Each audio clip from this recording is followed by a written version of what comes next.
The study of how the brain interprets and reacts to information is deeply intertwined with the fields of electrophysiology, neuromodulation, and the identification of biomarkers. Together, these areas form a foundation for understanding how signals travel through the nervous system, how they are modulated, and how external data such as chemical plumes or biomarkers can be detected using sensors that translate frequency information into sine wave patterns. As science continues to bridge the gap between biological systems and advanced technology, the application of this knowledge allows us to build sensors and interpret complex data through wave analysis. This process connects the behavior of biological responses to the structure of oscillatory patterns, opening up new frontiers in detection, diagnostics, and even environmental surveillance. In the natural world, every signal generated by the nervous system has a wave-like character. From the action potentials traveling through neurons to the oscillations of brain rhythms observed in cortical activity, the nervous system relies heavily on time-based changes in voltage to carry and process information. The fundamental electrical signal, the action potential, can be observed using electrophysiological techniques that measure the voltage across cell membranes. When multiple neurons fire in synchrony, the result is a coordinated frequency pattern that contributes to a detectable signal such as a brain wave. This principle of signal coordination becomes essential when trying to replicate similar sensing mechanisms in artificial systems. Whether measuring biomarkers in the bloodstream or tracking airborne chemical plumes, modern sensors rely on similar principles of signal processing and frequency modulation to interpret environmental information. Chemical plumes refer to collections of airborne molecules that disperse in the atmosphere due to turbulence, wind, temperature gradients, or other environmental factors. These plumes can originate from a variety of sources such as industrial facilities, natural gas leaks, or biological emissions. In order to detect and track these chemical signatures, specialized sensors are employed that are capable of identifying trace elements or compounds by analyzing their interaction with the medium surrounding the detector. When molecules from the plume come into contact with the sensor, they can generate a change in electrical properties such as resistance, capacitance, or charge distribution. This subtle shift in the sensor's state is then translated into a voltage signal, which is further processed and modulated into a waveform that can be interpreted for analysis. The key to making these readings meaningful lies in the way the data is transformed into a recognizable waveform, such as a sine wave. A sine wave is a smooth, periodic oscillation that represents a fundamental building block of all wave-based signals. To turn raw sensor data into a sine wave, the frequency content of the signal must first be extracted. Sensors are designed to react to specific chemical interactions at defined frequency thresholds, often in the range of kilohertz to megahertz depending on the application. These interactions cause the output signal to oscillate at a corresponding frequency. This oscillation can be mapped in terms of amplitude and phase, producing a sinusoidal curve that represents the intensity and timing of the chemical presence. In signal processing, the process of modulation involves changing one or more properties of a carrier wave to encode the information of the input signal. Modulation can occur in various forms, including amplitude modulation, frequency modulation, and phase modulation. When detecting chemical plumes or biomarkers, sensors use a modulated carrier wave to track the changes caused by the chemical interaction. For instance, if the presence of a particular gas causes a slight shift in the dielectric constant of a sensing material, this can be converted into a variation in frequency. That variation can then be imposed on a sine wave carrier through frequency modulation, allowing a detailed waveform representation of the plume's presence and strength. Once the modulated signal is captured, it must be interpreted using software or circuitry that can reconstruct the original environmental signal. This is typically done using a Fourier transform, which decomposes the wave into its constituent frequencies. The resulting frequency spectrum shows which chemicals are present and in what quantities, based on known frequency signatures associated with each compound. These signatures act like fingerprints, allowing identification and quantification. The entire process, from chemical contact to signal generation to waveform modulation, results in a clear and actionable understanding of the environment. Biomarkers serve a similar role in the context of biological monitoring. A biomarker is a measurable substance in an organism whose presence is indicative of some phenomenon, such as disease, inflammation, or exposure to toxins. Biomarkers can exist as proteins, peptids, metabolites, or nucleic acids, and their detection often relies on similar principles of sensor technology and signal modulation. Biosensors designed to detect biomarkers usually rely on an interaction between the biomarker and a surface receptor. This interaction leads to an electrical or optical change in the system, which is then captured and modulated into a measurable signal. Just like with chemical plumes, this signal is often represented as a waveform, allowing clinicians or researchers to evaluate health conditions or physiological states in real time. To enhance the accuracy of detecting such biomarkers, these sensors may incorporate resonant frequency elements such as piezoelectric crystals or microelectroman systems. When a biomarker binds to the surface, it adds mass or alters surface tension, thereby changing the resonant frequency of the sensor. This frequency shift is picked up and encoded into a sinusoidal signal that is then analyzed in terms of amplitude and frequency modulation. This process enables a highly sensitive readout capable of detecting minute biological events. These frequencies are typically very specific, often in the range of tens to hundreds of kilohertz, depending on the nature of the biological material being examined. The structure of the resulting waveform contains a wealth of information. A sine wave that changes in amplitude may suggest the concentration of the biomarker is rising or falling. A phase shift might suggest that the response time of the interaction has changed due to temperature or pH conditions. The interpretation of these sine wave patterns enables researchers to infer underlying biological conditions that might otherwise be invisible to the naked eye. One of the most interesting applications of this science lies in the creation of synthetic neural circuits and artificial detection systems that mimic the properties of the brain. Just as the nervous system adapts and modulates input through neuromodulators and long-term synaptic changes, modern sensing systems are beginning to adapt to changing input using artificial intelligence and learning algorithms. These systems track not only the presence of specific waveforms but also their evolving patterns over time. By comparing live data against a stored database of waveform signatures, these synthetic systems can learn to recognize new patterns, adjust for environmental noise, and even predict future states based on the detected waveform trend. The relationship between waveform detection and environmental sensing leads to the idea of clandestine waves. These are waves that carry hidden, indirect, or encrypted information. Clandestine waves are often below the threshold of conscious detection but still carry meaningful data in their shape and behavior. The concept can be expanded to cover subthreshold waveforms in neural circuits, ultrasonic vibrations in sensor arrays, or minute chemical-induced oscillations in biological systems. These signals are not overt or obvious but require advanced detection and interpretation tools to reveal the hidden order beneath the surface. By modulating these faint signals into sine waves and interpreting their frequency domain representation, a hidden layer of reality becomes visible. The key to interpreting these clandestine waves lies in pattern recognition and comparative waveform analysis. Once a base signal is identified and categorized, deviations from this pattern can be flagged for further investigation. Whether detecting the early stages of a disease or a trace plume from a leaking chemical tank, these deviations often serve as early warnings. The elegance of the sine wave allows for subtle fluctuations to be measured with precision, especially when high-resolution analog-to-digital converters and signal processing algorithms are used. To understand how these signals are measured in the field, consider how drones, satellites, or wearable health devices use arrays of sensors to scan the environment. Each sensor is tuned to respond to specific frequencies or chemical interactions. The signals they collect are processed in real time using onboard processors or cloud-based systems that reconstruct the waveform into interpretable data.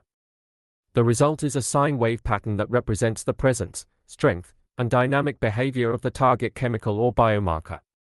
This allows not only the identification of what is being detected but also provides insights into how it spreads, changes, or reacts under different conditions. From a design perspective, the frequency at which sensors must be modulated to detect such subtle interactions depends on the properties of the target compound. Lower frequencies are often used for large molecules and biomolecules due to their slower interaction kinetics. In contrast, higher frequencies are necessary for small gas molecules or volatile compounds that change rapidly. Choosing the correct frequency range is essential to produce a clean, detectable sine wave and avoid interference from background noise. Ultimately, the transformation of environmental or biological signals into sine waves offers a consistent, elegant method for interpreting the complex data surrounding us. These waves allow the integration of sensor technology with biological principles, creating a bridge between the inner and outer worlds. By understanding how these signals are modulated and processed, researchers and engineers are building more advanced systems capable of early detection, rapid response, and intelligent adaptation to changing inputs. As we continue to uncover the layered signals hidden within natural systems, the humble sine wave becomes a powerful tool not only for scientific analysis but also for navigating the unseen architectures of reality.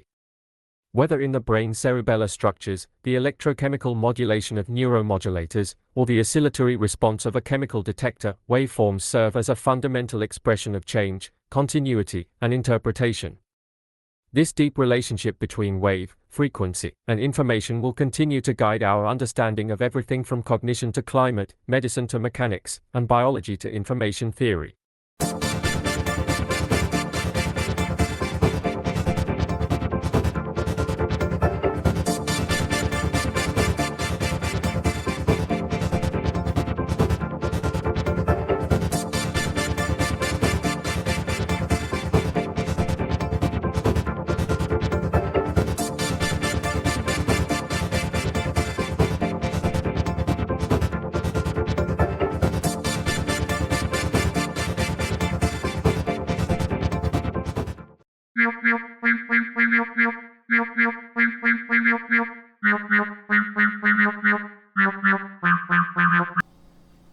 It's just the way I feel.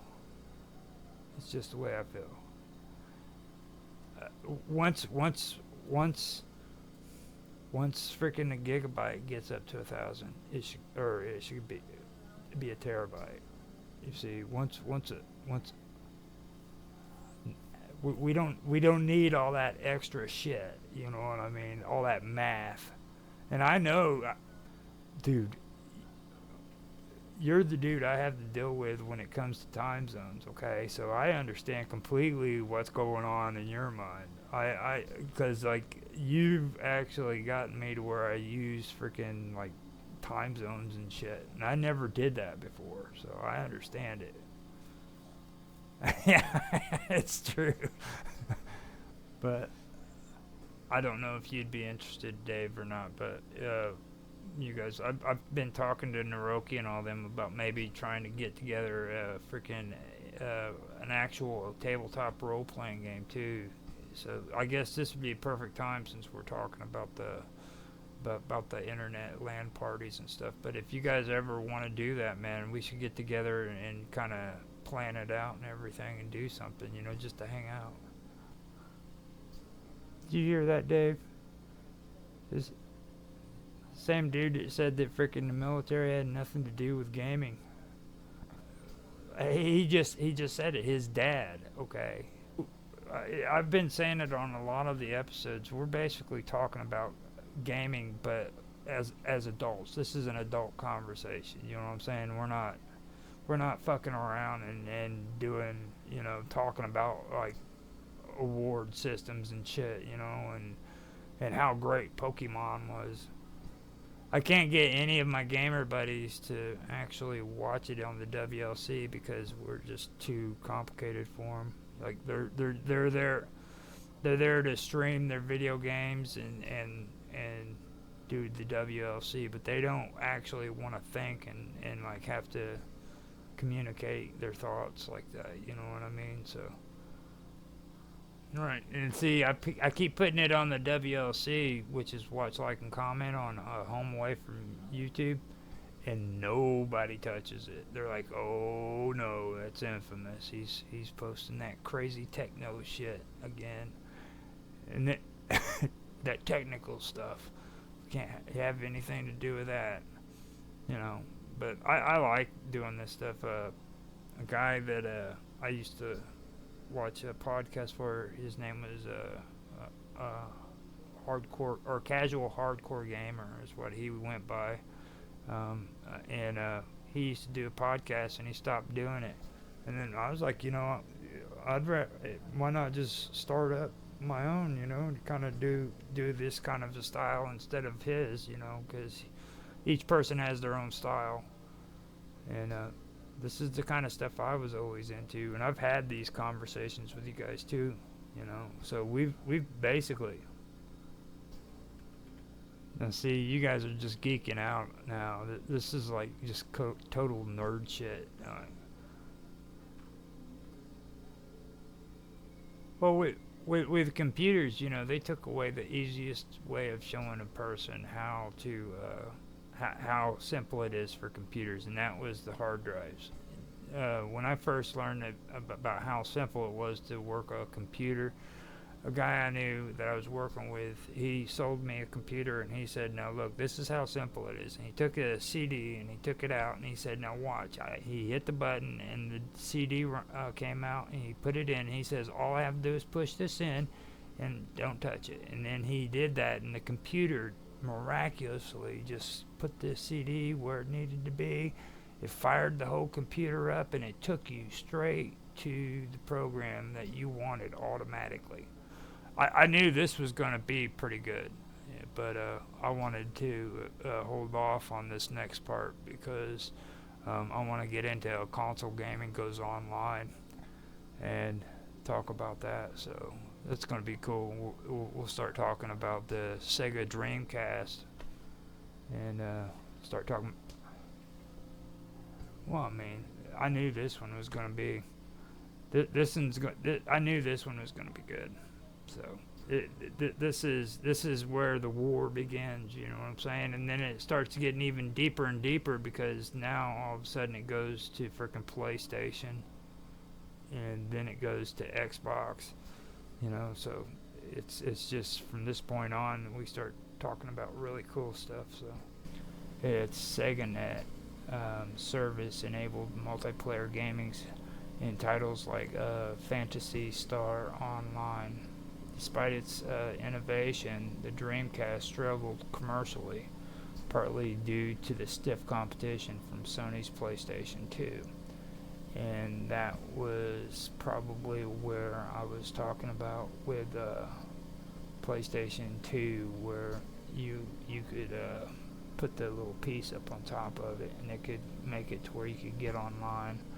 I know that it had to have that first before, or it could have been Xbox actually, because now that I think about it, but I know the PS2, it was stand-up, I believe. I'm not quite sure. It was one of those stand-ups like how Xbox is now, and you had to stick it right up on the top of it, and it was just a little bitty rectangular kind of like computer device that you stuck up on there, and that's what you had to use. So then the Microsoft X Live introduced its system in 2002, and that marked the turning point too, with robust matchmaking, voice chat, and downloadable content. Xbox Live made online gaming a central feature of console experiences. Games like Halo 2 in 2004 was one of the flagship titles that demonstrated the power of this ecosystem, fostering a dedicated online community. Now Sony and Nintendo eventually joined the fray. Sony's PlayStation Network, the PSN, and Nintendo's Wi-Fi connection followed, offering online play for popular titles like Call of Duty and Mario Kart. Now, Call of Duty was the game that I was more interested in. I wasn't as interested in it as what I was in other games, but like I said, I really was not a Mario Kart fan. But I did play around a couple times with with Call of Duty. I was more into PlayStation than what I was when it comes to Xbox, though, because I remember Xbox had the the really crazy controller where you had the trigger down on the bottom and then you had to use both hands with it, and that really bugged me for the longest time. I finally did get used to it, but it still it did drive me nuts for a long time. Um, but that's something that I've really had an issue with, and then here lately I've been messing around with emulators, emulators and stuff too, and I've noticed like the emulators even for Xbox are really horrible. You know, I can go on and I can get a good emulator for a PlayStation game for the PS3 and all that, but like whenever I go to like get emulators for Xbox 360, especially Xbox 360, they're just completely freaking horrible. I've been noticing that whenever it comes to these console games too. Like even now with using emulators, the games just have really bad emulators to go with them when it comes to Xbox. I do find that kind of strange.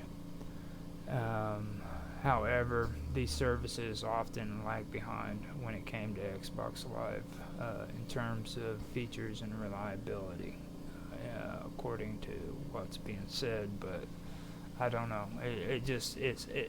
A lot of people did talk it up, but I really wasn't big to compare which one was better. You know, whenever I was playing these games. There was no option for me if I had a choice between an Xbox or a PlayStation. You know, it was which one could I afford and which one did I have.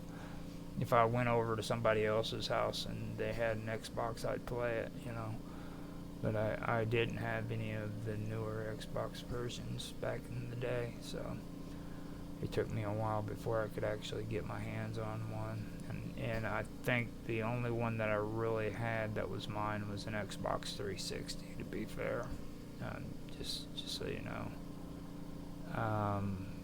Now, the clash between internet and console gaming. This is where I wanted to bring it up. I want to talk about the strengths and the weaknesses.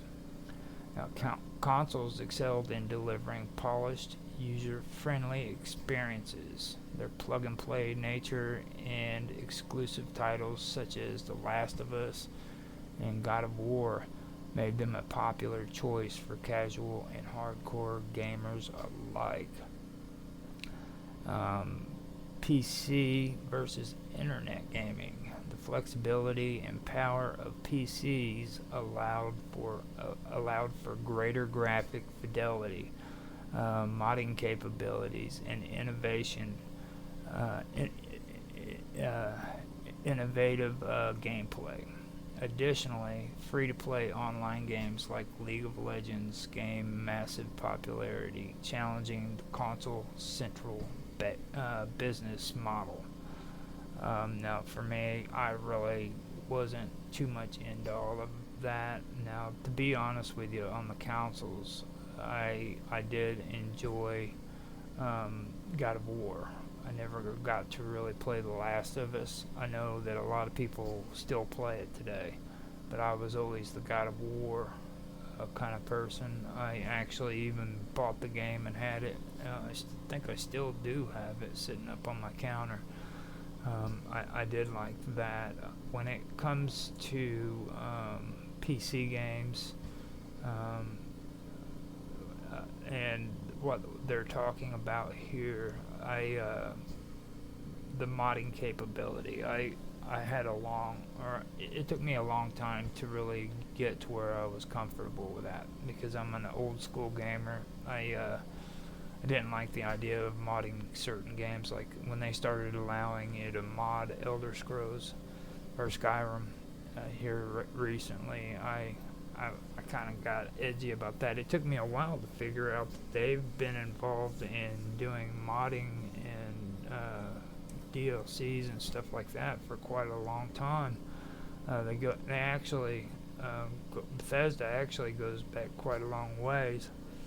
I finally figured that out whenever I was having a conversation with Rapid, and he brought it up oh, sorry, he brought it up, and it was actually true. And I think I've even had this conversation with Mark a couple times as well. So um, that's something that it did take a while for me to get over. So the the whole business model thing too, I wasn't really big in kind of keeping up with the Benjamins. I didn't really care about the most popular games, or I didn't care about like the whole business aspects of the games. For me, I personally feel that a lot of games today aren't all that great. The quality of games now could be a lot better.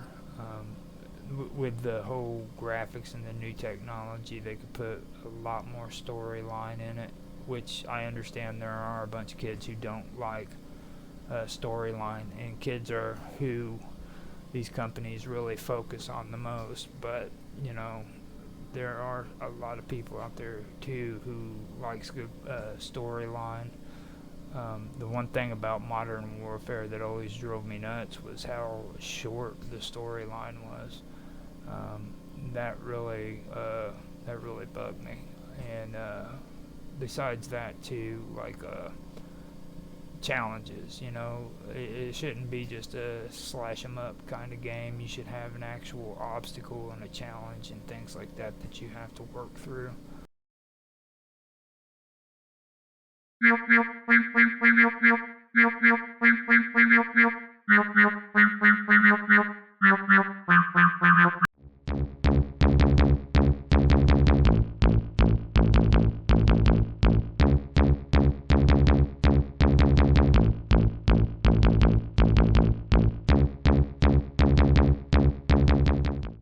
Yeah, I mean, there is a really, really good chance that there has been sacrifices that were made.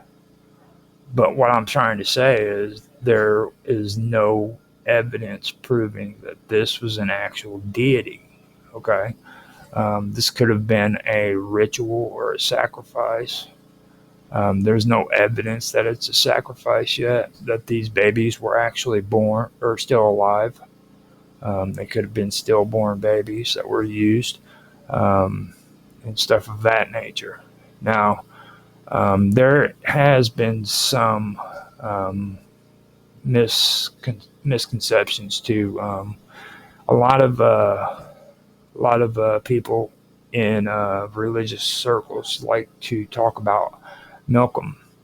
He was an Ammonite deity, and they like to say that he was actually a part of the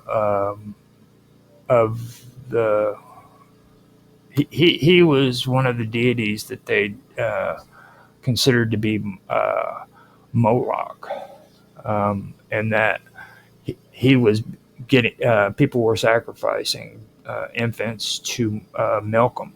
Now, I did research on that one, and I found out that Milcom, or you can spell it Milcom or Milkom.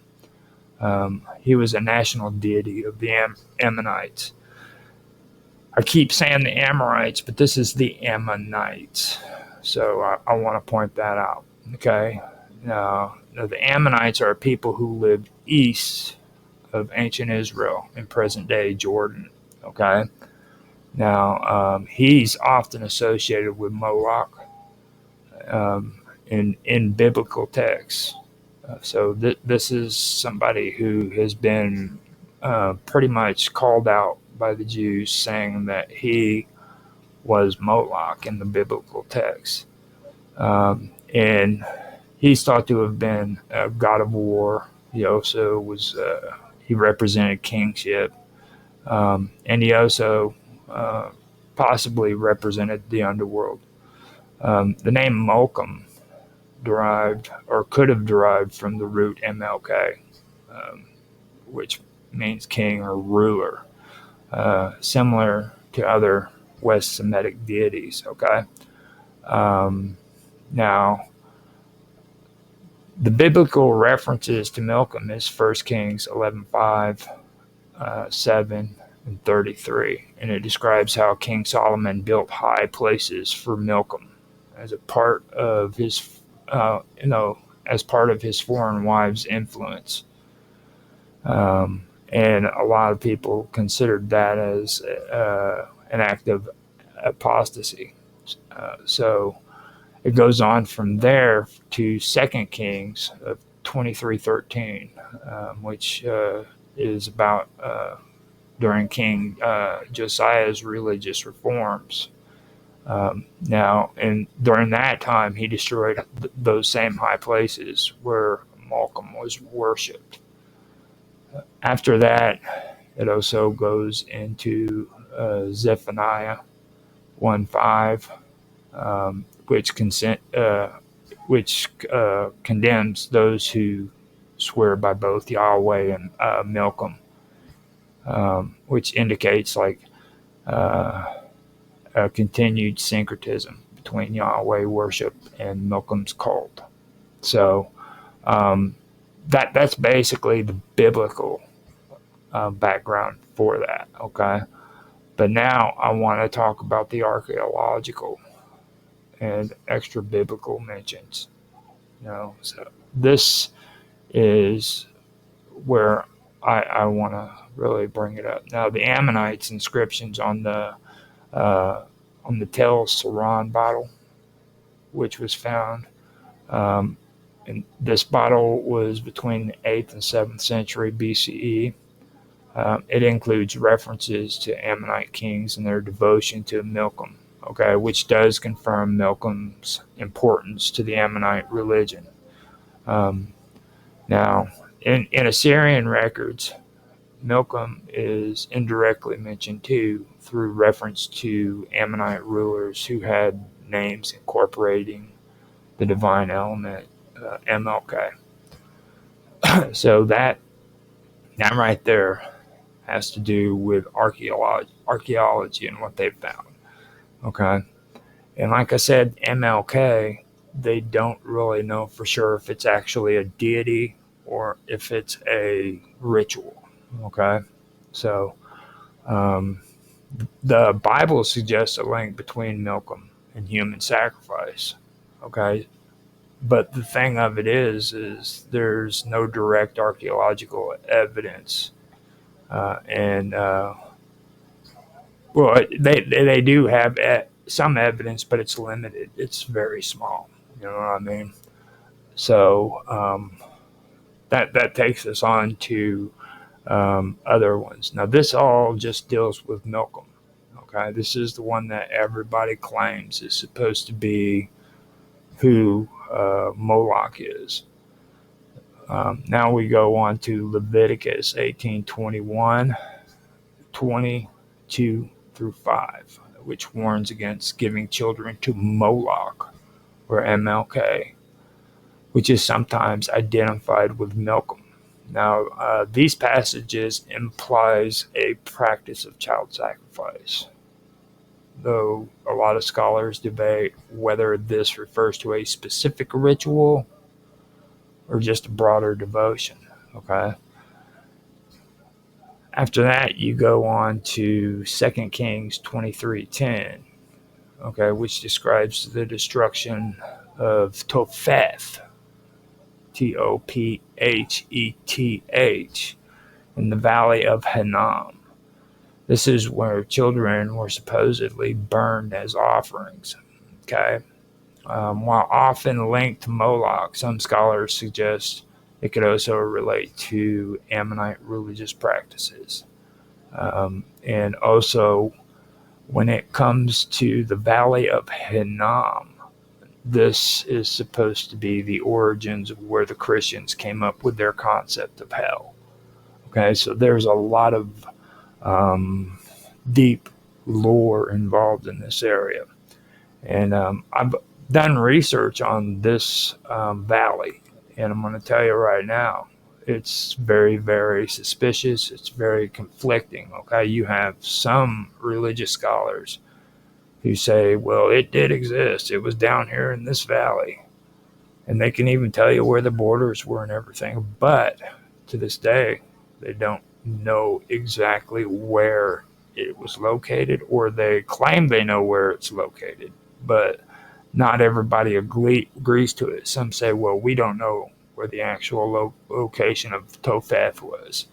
That was supposed to have these altars, okay, that were mentioned in the Bible. And then you have other people saying, no, we've got it here. It's down here on the south side of Jerusalem's wall, you know. So you have these conflicting outlets that are one side saying we don't know where the exact location is, and then you have another one saying, oh, this is where it is. It's written in the Bible. This is where it is, and they even have a reference of where this was supposed to have taken place that couldn't have been there because the wall would have been farther out, preventing these kind of rituals to take place within, because it would have been within the the walls of Jerusalem, and they wouldn't have tolerated that, you know. So with this Valley of Hinnom, that is a very, very interesting topic. A lot of people believe this, and the truth is this is probably one of the stories that has the least amount of credible evidence to back it up. Okay, this is just 100%, in my opinion, this is 100% full of garbage. There's no evidence that backs this up whatsoever. So, with that being said, I am going to go on to Jeremiah 49, which is 1 through 3. And it mentions Milcom in a prophecy against Ammon. Okay, now it does, but it doesn't explicitly mention human sacrifice. Okay, um, this just mentions Milcom as a prophecy against Ammon. That's it. Now, although the Bible associates Milcom with forbidden practices, there has been no direct archaeological evidence that confirms human sacrifices to Milcom specifically. Okay, just so everybody understands that. Um, this is where they start pumping out the bullshit. Okay, this is where they start saying, however, given the broader Semitic context, with neighboring cultures such as the Moabites, Komesh is who that is, and Phoenicians, Baal and Tanit, you know, uh, they had sacrificial elements. It is possible that similar practices existed in Ammonite religion. This is the kind of stuff they push. And that's what I've been finding over and over again. Now, Kamash is another one that I do want to go over again. I believe I should have enough time. If I don't, I could probably go ahead and go further with it. And it's like I said, if you guys have any feedback or you want to come on to the show and say something, I've got the links posted. Come in, man. Say your piece. And that's why I've got this show named Untethered. It's about coming in and speaking your mind, especially if you're one of those diehard, hardcore religious people who love to insist that you're right and that people like me are just, horrible, evil Satanists who want to promote and propagate Luciferian agendas. I'm just coming on here and calling you out on your bullshit. You're propagating hatred and using your God as an excuse for doing that. Okay, you've not only propagated it, you've pushed this agenda so that you could murder millions and millions and millions of people over thousands of years. Okay, so that is my stance on it. That's why I did the show, because this is it. From this point on, I will never discuss this again.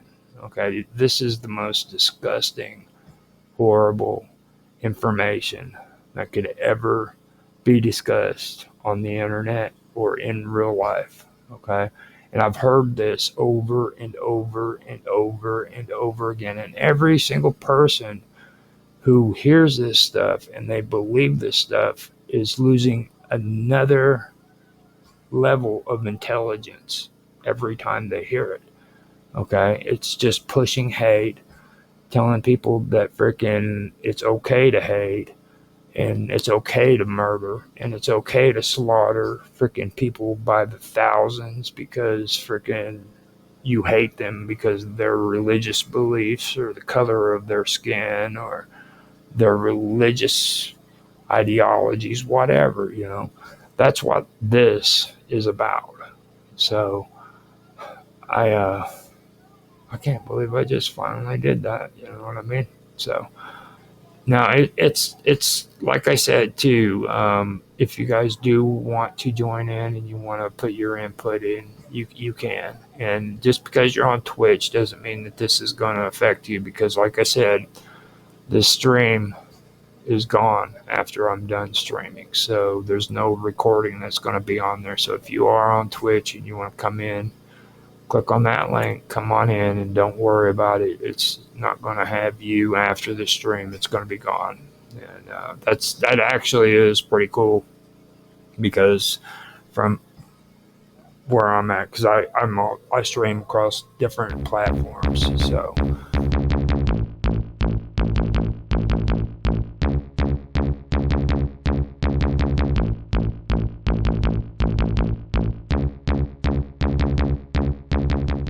through the department. Technically, whilst the law is a bill, it's technically not a law.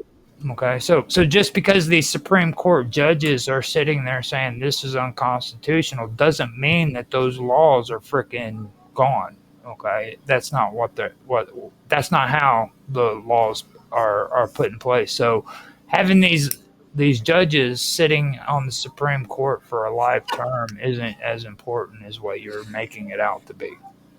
Bribing a U.S. congressman can vary in cost. According to anecdotal evidence, it's known to take about $99,000 cold hard cash to buy a Democratic congressman. All right. So for about, I don't know, $2 million, you can own Congress. All right. Cheap at the price. So where are you? Listen here. This is the U.S. Constitution, Article 3. It says, the judges, both of the Supreme and inferior courts, shall hold their offices during good behavior and shall, at stated times, receive for their services a compensation which should not be diminished throughout their continuation in office. It only says during good behavior. It doesn't say life term. It's only been interpreted as such in later times. But to me, that just means as long as they're not corrupt, we'll let them stay. But, you know, it should be up to the people to decide that.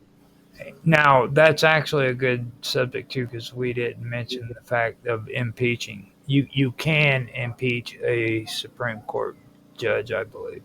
Now, they have to freaking show corruption in their actions, though. That is true. And I don't think either one of us... Well, that is actually good. That is actually a good way to word it. I like that. But the thing of it is freaking Supreme Court justices aren't really ever corrupt, to be honest with you. They just come at the Constitution in a different perspective. You know, like when you look at the abortion laws, Wade, what was it again? Rhodes versus Wade. That was clearly an unconstitutional law that needed to be taken off the law books. Okay, and liberals, modern liberals, love to play up freaking hard about, oh, that just takes away all these rights from freaking women who don't want to have babies. Well, that's not why they freaking declared it unconstitutional. They declared it unconstitutional because it doesn't pertain to freaking laws that talk about everybody, the sovereignty, okay? It specifically focuses on one specific group, okay? And it has nothing to do with freaking the right of babies being born or not being born or any of that shit. It has to do with constitutional law and sovereignty, okay? What is when we make a law, it should freaking pertain to every citizen within the United States, not a specific group. Yeah. If, Well, that's the other as thing is is the most sort of, countries now have some kind of uh, two-tier justice system, yeah, maybe even yeah. three-tier, where the Roger's talking about the blind lady of justice principle without fear or favour. Mm-hmm. how about that black kid that stabbed that white kid in the heart, and because of that, he not only got let off, he also made $500,000 through taking in donations. Now, you Okay, as a white you're person gonna in the be US try and stab a black kid in the heart, see what happens. You go straight to jail. okay. Do not pass go. You're gonna be That's one Well, example. But pardon. another example is, all these rich celebrities that commit crimes all the time. Hunter Biden smoking crack on the internet all over the place. Did anything happen? No, gets pardoned, right? So that's an example of One two-tier major justice. problem about US justice is the money involvement in the if even in UK if you want good solicitors, lawyers, then you have to pay for them. Charisma scandal, It gets pretty nasty because I agree on that when it comes to the United States. Even now, we do have separate books, okay. And a good example of that, other than what you just said, would be in family courts, okay. When it comes to custody rights, when it comes to women and men, it's very very horrible. Um, Yeah, you even know, here. um, you take a look at that form of law, and you can't call it justice whatsoever. And it's like a separate freaking law book was invented just so they could freaking do this shit. You know what I mean? That doesn't apply to the Constitution or anything else. As a matter of fact, 100%. all of this shit goes into juvenile courts. Juvenile courts is completely unconstitutional. The way that frickin' they do themselves, they carry themselves, and the laws that they're putting down is insane. It's become nothing but a mill house so that they can frickin' profit from it. You've got a mother and a father who goes off to work, and their son's a fucking dope dealer or dope addict that wants to sit in the garage getting high. All of a sudden, police force comes in, busts him for freaking smoking dope. Okay, and guess what Who's happens? profiting that? Lawyers or what? No, guess what happens though? The freaking house gets taken away because that boy was sitting inside of those parents' house, freaking smoking dope in the garage. No way. Yes. Well, the parents should take responsibility of the child. After all, did we How have are an you entire supporting this, conversation Mark? about? I think on the fixing. You've never kept something from your parents? Yeah. You don't think that's possible? That's my whole point. No, I'm just putting the scenario. That's what happens. They take the freaking house, dude, because their kid was freaking smoking dope in the garage. We were having a conversation. I think it was on they'll the take the kid. Fixings, That's another Fixings issue. photo, leading or Fix or whatever it's called, the other day about who should have responsibility over the child. Should the state have responsibility, or should the parents have responsibility? That's another issue. Would you say that Muslims are getting favoured in the courts of the UK, Mark? Over white people? Don't do that. He's a white supremacist, so Please. he's like, Didn't Keir Starmer cover up Pakistani rape would gangs? have to. It's a difficult one because you would have to have a look at each individual case. Just your Yeah, gut I'm feeling on it. Again, I'm not going to comment. Well, he knows. Yeah, Deep it says in his here. heart, he has an answer. He doesn't want to get arrested, that's why. No, I'm not going to comment because I can see different situations and different scenarios. Yeah, it really It is. says here, It's about that here. Too. I'm not like yourself. I don't like making broad, over encompassing statements. Conjecture. the examples of a justice system which is failing to deliver equality before the law are numerous. The failures of the police and prosecutors to act when individuals chanted for jihad at the political rally, the sexual abuse of many hundreds of children in Rotterdam because professionals feared being accused of racism. The postcode lottery of how non-crime hate incidents are recorded depending on which police force area you live in. Okay. Which is That right there is National Socialist garbage. Okay, first they throw in freaking equality. Let's throw this equality shit in. Well, and then what we're going to do is we're going to throw in racist bullshit. You know, well, no, that's what you said. All should be equal before the law. It's the same principle, Well, I right? mean- That's what it's meant to be. I mean, come on, dude. You know, yeah, we need to be equal among the law, but hey, look at these freaking dirty ass freaking Arabs coming over here with their freaking mop heads, freaking raping our women and freaking acting all. You know, come on, dude. Seriously, that's straight up National Socialist garbage. you might as well give your country- because there was a conviction. No, you just got triggered. You didn't listen to what I said. It's basically just stating examples of where the law isn't applied equally because of where you live. That's what it was trying to say. Look at what that's saying, though. Look at what. Let's not forget that in the UK we have an ongoing scandal with possible local councils cover-ups. Well, Allegedly.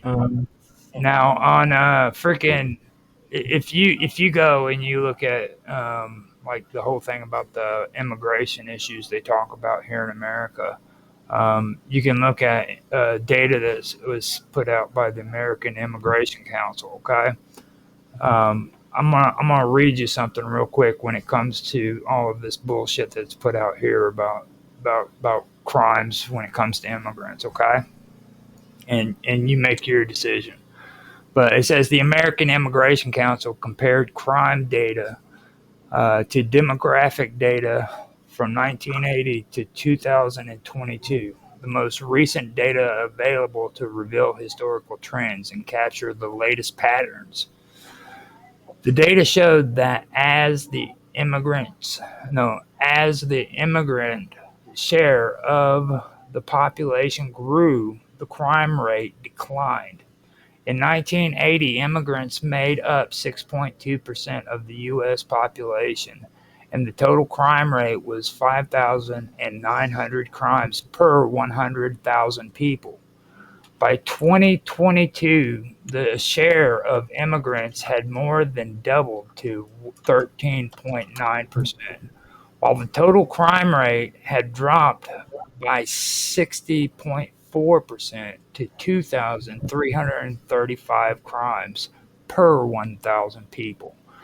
Specifically, the violent crimes rate fell by 34.5%, and the property crime rate fell by 63.3%. Total crime rates are a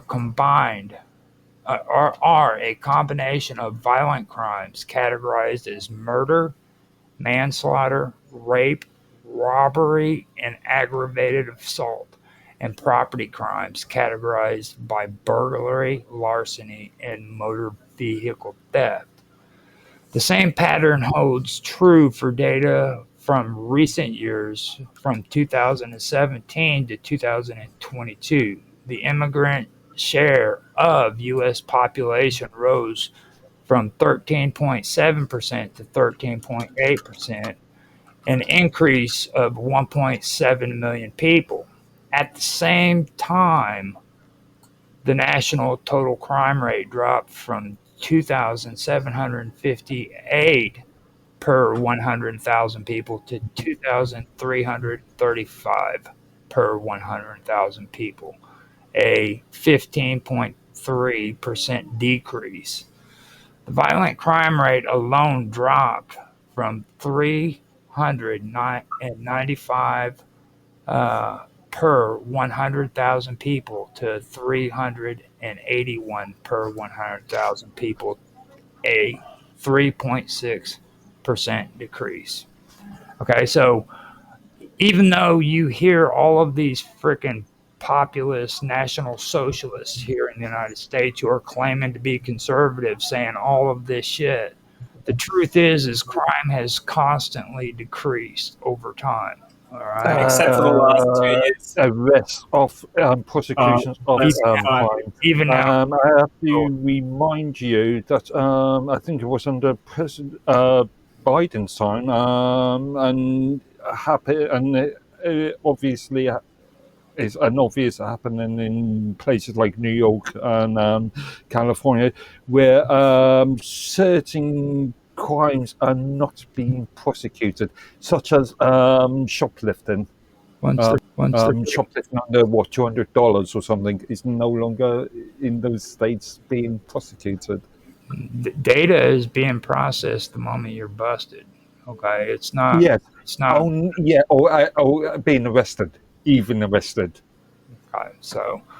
But look at this chart. This is crime rates by year in the US. You can see like easily fudge. You can 2020 was crazy. Manipulate this data by, like I said, the number of arrests you do.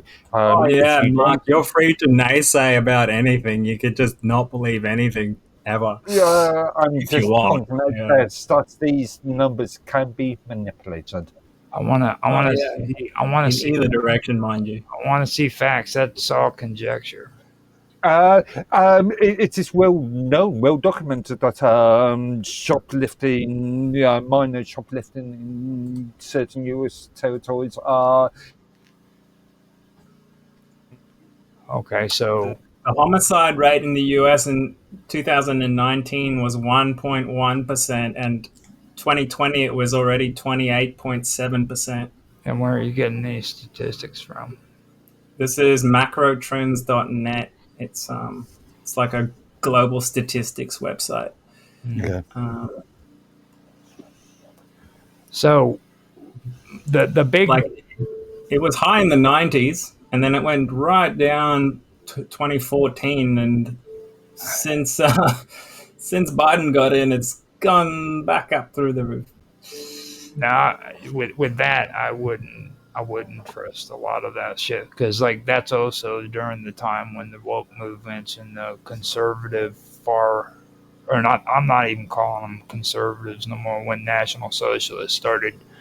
Real extremism, basically, is the best way to say it. Well, you had an open border, Roger, with gang members coming in, terrorists, all sorts of people. We've never had problems. Like this is all fabricated bullshit.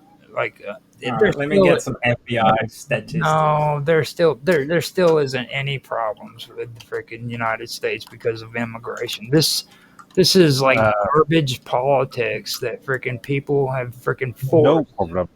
No problems at all. No. Including the concept of being able to pay foreigners less money, therefore bringing down wages like a hell. That is actually an issue, though. That is a problem. So your statement is factually incorrect. When you go and you look at that, what you have to actually look at is the real victims in this whole deal is the actual immigrants who are freaking dying because freaking they're trying to sneak across the border. The ones that are freaking locked inside of a freaking semi truck and freaking literally die in the hot burning summer because freaking ICE is getting ready to bust the truck and people are getting paranoid, so they freaking run from the truck and just leave all these immigrants inside of there to die. Fact check. That actually happened. Okay, Yeah, I've not seen any. okay. Then you have to talk about immigrants who freaking work in orange freaking groves that are getting freaking paid half money in cash and the other half in oranges that they have to sell on the streets.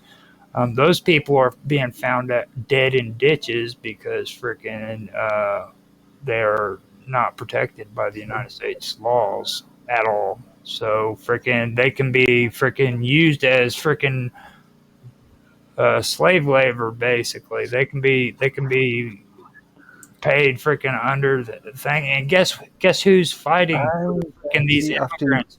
Guess who's fighting for these immigrants? These illegal immigrants, which is a term I hate. Guess who's going up there and saying, "Freaking, we need The illegal immigrants, they by entering the country illegally, by default, the illegal immigrants. all of these That's by default. all right now. All these progressive liberals are most likely the same ones that are hiring these freaking illegals to freaking come working on their freaking property so that they can get less labor. And if they aren't, they're getting paid off by these freaking people who are landlords and allowing this shit to go on because there's money involved in it. Okay, freaking Also, on your point of that these illegal immigrants are not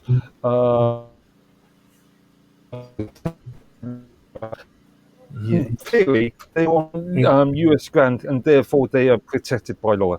Just because the law is not reaching them no. Hey, look, in those places doesn't mean that they're not in theory protected by. no, it's not the case. There's the difference between the concept of and the action of. Okay, look, let me just spell this out. This is something people don't bother to look at. Now, when an illegal comes into our country and they're suspected of crime, okay, or they have committed a crime and freaking they're taken into custody. Now, they don't have the same rights that a U.S. citizen has. Now, if I get busted or I get brought to jail because I'm freaking suspected of a crime, they have 48 hours in which to freaking find evidence to keep me held in custody. If they can't find evidence to freaking charge me with a crime, then they have to release me. That doesn't apply to a freaking person who came across that border illegally. Well, they get deported, right? Straight away. No, they can hold them in a Again, by default, by entering the US illegally, they have committed a crime. right, and they can hold them indefinitely. They do not have any amount of time that they have to freaking release them. They can hold them indefinitely without freaking any rights whatsoever. They don't have a right to a lawyer. They don't have a right for any kind of representation because they're in a foreign country without permission. They are, okay? They don't even have the constitutional rights that their country would have because they Yeah, but lately there's been a trend of them actually supporting the illegals in a way. Like, did you see like the media going on? Oh, we need to bring this illegal guy back from El Salvador. You know? Look at what's happening in Europe, in UK, and the rest of Europe, because of Europe, the European Court of Human Rights. You get illegals coming into, let's say, the UK, and they are being provided the right to stay here because the court of foreign court has decided, the European Court of Human Rights has decided that they have got specific rights, and our own legal system cannot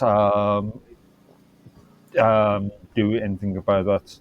This is why I argue that the UK needs to leave the ECHR. Mm-hmm. Motor vehicle theft is up 12%. You guys are talking about like freaking motor vehicle theft and like. Mind you guys that Roger is a white male, which is the highest demographic for committing crimes. and What also crimes? falls within the highest age bracket for committing I crimes. believe murders is the highest number when it comes to murders. It comes from in the US is or African Americans. Boy, that just Uh, really, really racist. but I don't. No, I believe that if you do this, if you do the actual research, that is actually correct. I'm not saying you're racist. I'm saying that the freaking data's racist. Think, you know, Why?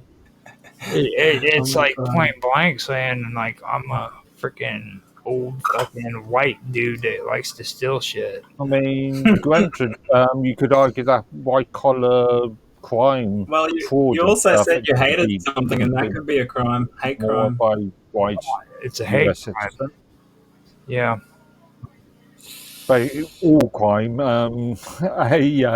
again, you making overly sort of loaded statements. Now look, when I did my reading, It's a okay, tight one. I put it out there for you. What I'm telling you is these are what I know are facts, okay? Now, freaking, I'm not saying that freaking I'm for or against it because it's like freaking, you heard what I said about the illegals, okay? Um, and where the true problem is, okay? I'm not I'm not concerned with the freaking National Socialist bullshit, okay? Now, also, I also mentioned that freaking these supposed woke bastards are probably the ones who are actually pushing for all of these rights to freaking keep them here in the United States because they freaking make money off of them. Okay, they're the ones. Well, They're the actually, ones who have the Hispanic freaking maid that freaking all their rich buddies think is freaking cool. Oh, she's got a Hispanic And freaking maid. well, here's the thing, Roger. Wokeness is another term that's been flipped. All right, because woke used to mean awake, and now it's actually turned into the opposite. People that are like totally brainwashed, what we would used to call NPCs, non-player characters, You know. and this is also, these on the like point of money, remember, lawyers make a lot of money out of that. So do NGOs. Do all those charities that Mark. I actually fact checked you, and it turns out you're wrong. in what way? In what sense? The most murders are committed by white people, just by 500 odd murders or so Yeah, Okay. in total. Per capita, you're probably right, but in Yeah. total, Vincent more white people. Vincent on X, he's in New Zealand, and I told him I want to do a video series called "Crazy White People in New Zealand" because I think that would probably be like the coolest freaking stream I've ever done, to be honest. Because like, you want to talk about some crazy shit, dude? You go check out what these crazy white people in New Zealand are doing. You think freaking Mr. Robot's freaking nuts? He ain't That's nothing, those Kiwis. He ain't I'm the nothing. most sane guy here. Everyone knows it. Well, yeah, I gotta admit that. I gotta admit that. I Not a met, competition. It's I okay. met Amos on freaking Jaffe's show, dude, and he's pretty cool too. But when it comes to comparing you two, you gotta be a little bit better than he is. But He's that's only Australian, isn't he? Yeah, he is Australian, not Just a New bit Zealand. passionate about stuff. Anyways, what's our next topic again? Now, one thing though, since you were bringing that up, I think I should bring up this whole thing about the Supreme Court and citizens, birthright citizens. Now, the Supreme Court keeps hold on Trump's restrictions on birthright citizens, but said May agenda. The Supreme Court on Thursday kept on hold President Donald Trump's restrictions on birthright citizens, but agreed to hear arguments on the issue in May. Trump's executive order to end birthright citizenship for the children of people who are in the U.S. illegally has been halted nationwide by 3 district courts around the country. Appeals courts have declined to disturb those rulings. The Republican administration had sought to narrow those orders to allow for the policy to take effect in part or most of the country while court challenges play out. This is expected to be the focus of the High Court arguments on May 15th. Now, birthright citizenship automatically makes anyone born in the United States an American citizen, including children born to mothers in the country illegally. The right was enshrined soon after the Civil War in the Constitution's 14th Amendment.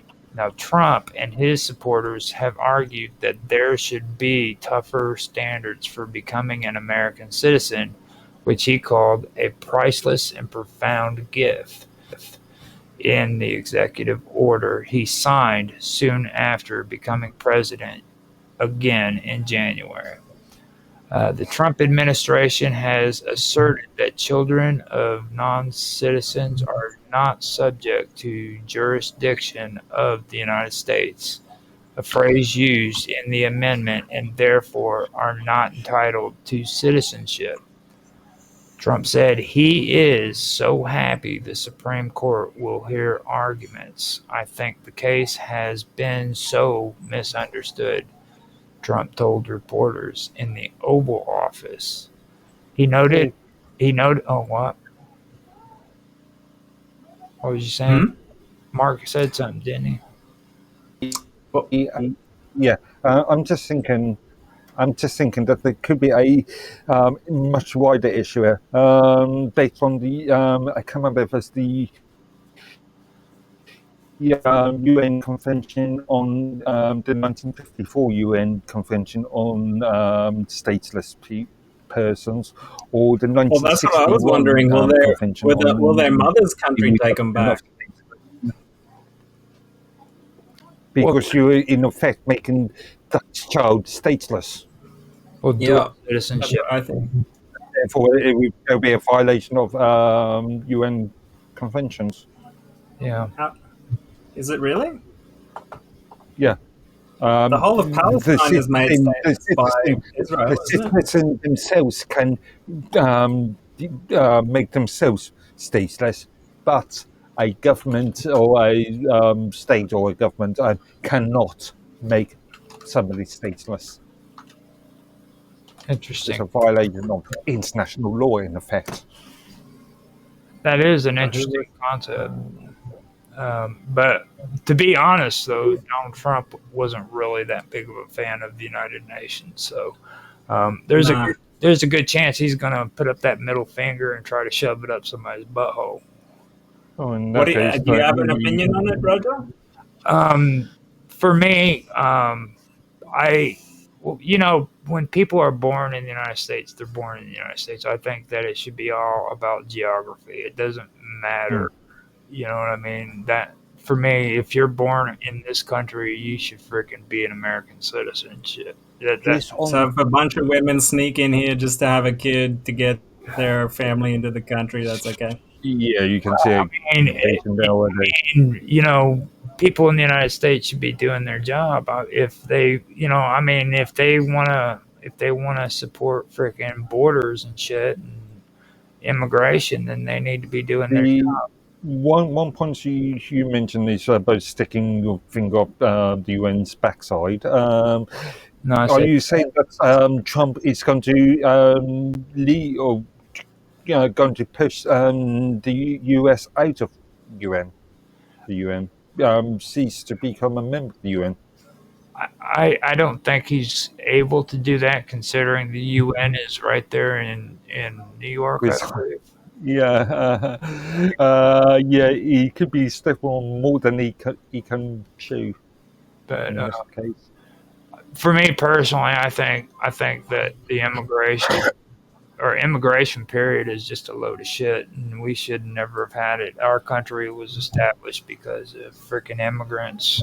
If you want to talk about people who are American citizens first, that would be the Native Americans, and we did a shitty job with them. Now There are the America, and you talk about the US here, and yeah, I let's not mean, conflate America with the US England because really, they're two different things. One's a Eng- continent, another one's a country. England The US, the United States of America has only been around since 1760. but you gotta understand we're beyond the English thing because we sent you guys packing. Okay, you But guys are the reason. these Native Americans were not Americans because Yeah. Okay. Here it is that in the Convention of the UN, it only relates to refugees, not to illegal immigrants. Yeah. So, yes, but and also citizens. If your child is born on US soil, that automatically makes that child a citizen. no, because they're not necessarily a refugee. They might have just come here No. intentionally. But they are a citizen. If you are born on a soil on the country's soil, that makes you a citizen of that country. Right. Not if Trump says no. Yeah, and that could be a violation of the UN Charter on, or even the 1950, 54, 50, or was it 1954 convention or the 1961 convention. Only if they're a refugee, but then you need to be given refugee status. He's talking about the actual act of being born, Citizens. like not being a refugee or an illegal or anything like that. He's talking about just if I was going on vacation to France and my woman was pregnant and she gave birth to a baby in France, that baby would be a French citizen.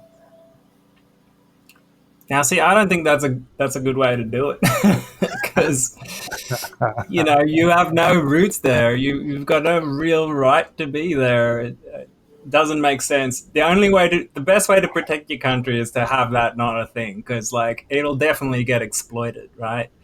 It just creates a vulnerability that waters down your population. And I'm thinking Chuck Norris Invasion USA. You know what I'm saying? Fucking look how stupid that fucking movie was. You know what I'm saying? So I don't know.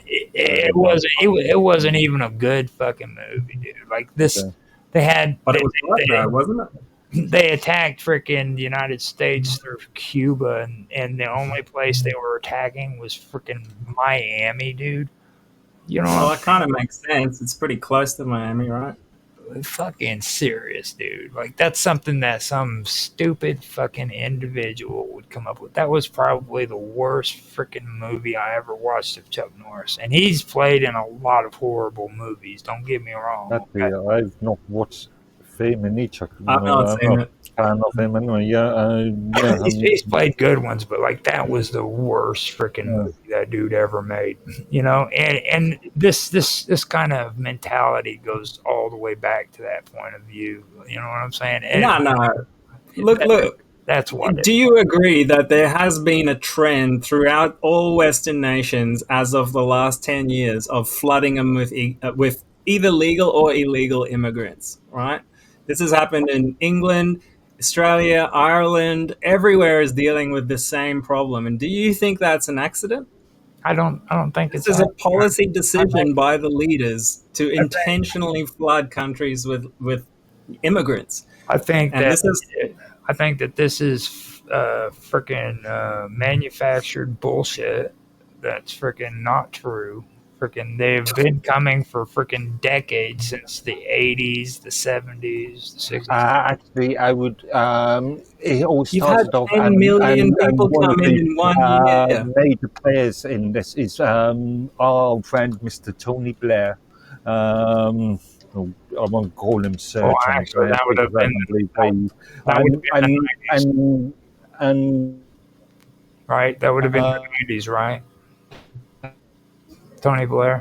when he came to power, when he came to power in '97, with the sort of Polish influx, great influx. Arguably, I could make an argument that this started off with the signing of Maastricht back in '92, but that's a very tenuous argument. But yeah. Here you go, And Ireland. now we Look at know this that graph, Blair Roger. Tell me that's not an increase, like a catastrophic increase. It's almost exponential, man. Yeah, precisely. It's not real. All those thingies that you see on the news, going from France to Britain, with tens of people on them, it's not real. It's all CGI or something. No, it's not. All YouTube. It's just freaking data that's being manipulated. Like, I mean, seriously, you just threw up a freaking. People who live in Dover and Portsmouth are not seeing ferries, not seeing Thousands thingies. take part in anti-immigration protest in Dublin. You know, like people are Sure. pissed about this because the they Republic can't get of access Ireland to has got their a own major services problem. anymore. No, what's your immigration freaking data saying when it comes to government institutions? What about it? In what sense?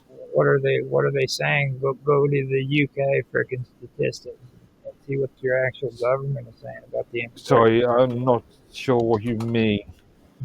Does your government have data for statistics on what the immigration is in the UK at this moment? There are numbers, but those numbers are a bit vague at this present moment. And this government it's only just recently stated that they were going to provide much more clarified numbers before the end of this year. Okay, no. See, for us in the United States, we're getting propaganda pushed out about how freaking horribly high these freaking immigration problems are. But the truth of the matter is we didn't have good data on immigration, illegal immigration, or anything coming across the border with Border Patrol until freaking, I'd say, around the early 2000s. So, like, from 2010 all the way back, freaking, it was horrible freaking data that pertained to illegals that were coming across. It's gotten better since about 2010, 2015, and that's the reason why those charts are going up, is because they're collecting the data and actually doing a better job now. So, but if that data gets put into the hands of the right people, they'll manipulate it and make it sound like freaking, oh, this is all these illegal immigrants coming into the freaking country. You know, what benefit would there be in doing that? Because they're trying to push freaking national socialism. But on the other hand, if the data There's a clear look. This is parliamentary data from the UK. You say not less. Look at this, Roger. As immigration goes up, so does emigration go up. People get sick of these immigrants, so they leave the country. And what happens over time? You just get more immigrants living there, less locals living there, and you just get replacement of the population by a whole new population. And in my opinion, that's not a good thing. You lose your culture completely. Yeah, And all those numbers start going up around 1994, and then it goes up again in 2010. Yeah. So that means, see, that 2010 is where they actually started getting better records when it comes to immigration. But then, like 2020, it just goes off the charts. According to them, because they're probably doing better immigration when it comes to collecting data.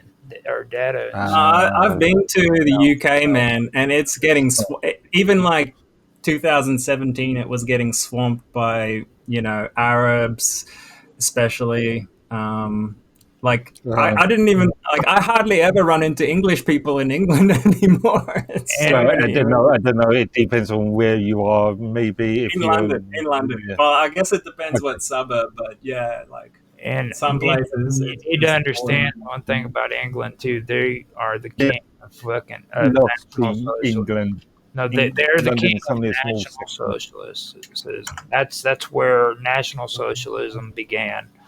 Um, they were and they are the leaders when it comes to that. So Yeah, well, I think it got trialed there first, and then they pushed it out through the world after that. yeah, but that's where it Uh, began because that is so you really can't trust the data when it comes to England, especially when it comes to national socialism. Again, I will say, be very careful using that word. That word can, or that phrase can be overly used, as here is a in clear what happened example in of it. Germany. Like Here you, is a clear Here's a clear example of it being a policy decision, right? Here throughout the 90s, it was all reasonable numbers. And then all of a sudden, 2002 in Italy, it just goes through the roof. And then all of a sudden in 2013, it goes back to normal numbers. And that has to have been a policy decision right there. Mhm. And I bet you if we went and looked it up, that's when there would have been a change in government. Also, Italy is a part of the EU, so I would argue that those figures are questionable because the EU has got a Schengen agreement. Therefore, once you're in Europe, you can go to any, or once you're in the EU, you can go to any EU country. It's a borderless sort of system. Let's see, when did Italy become part of the EU? During the Maastricht, so 90. No, actually, no. Actually, Italy, I believe, 1993. yes, with the sign of Maastricht. But when did Italy become a member of the European Community, ECC, and not the EU? Remember the European Community. Yeah, ECC, Also, European also Economic in Community. 1993. Also in Okay, 1990. I thought it was one of the original EEC members. I thought it was some part of the group of 12. Giorgia Meloni's political career. Isn't that the current? Yeah, she is. Yeah. Sergio Mattarella served as president from 2015 Actually, onwards. no, I was correct. Italy was one of the founding 12 members of the European Economic Community in 1958. So What? yeah, Yes. Don't conflate the European Union with the European Economic Community. They're technically, you're right. even though the European Union came from the European Economic Community, you should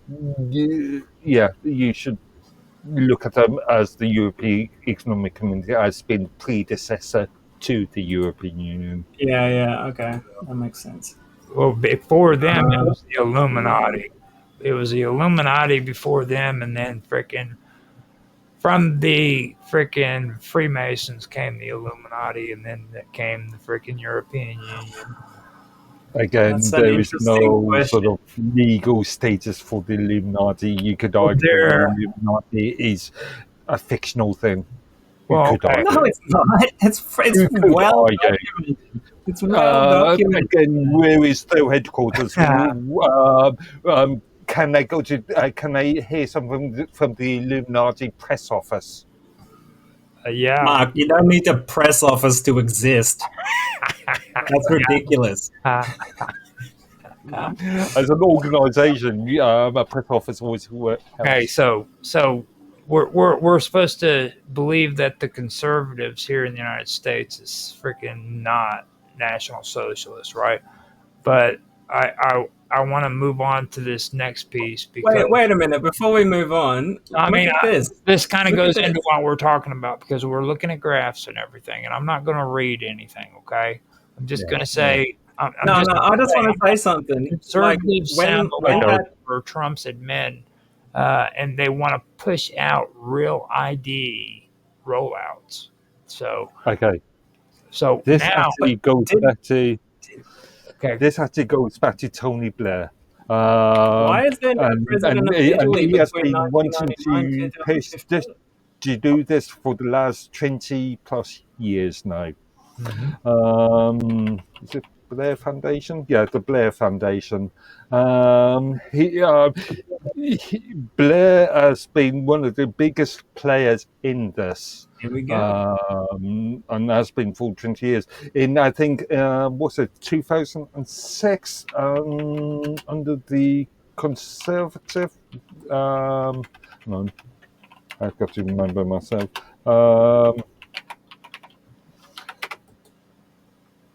he got blocked out. Yeah, 2006. The UK government was led by Tony Blair.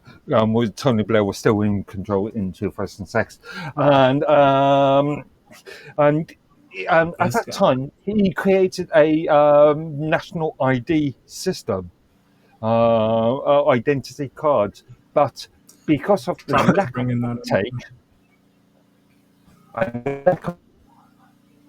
Okay, he froze out. What was you going to say? It was actually dropped 6 months, just 6 months after it was implemented. It was completely scrapped 6 months in, and Tony Blair has been wanting to push this concept ever since, and he has been attempting to push this through the Blair Foundation throughout the world.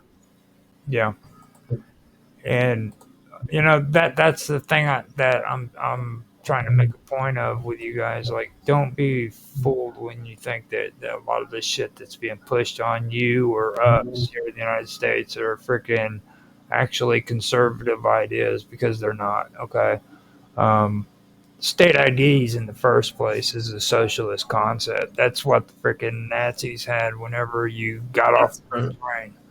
You know,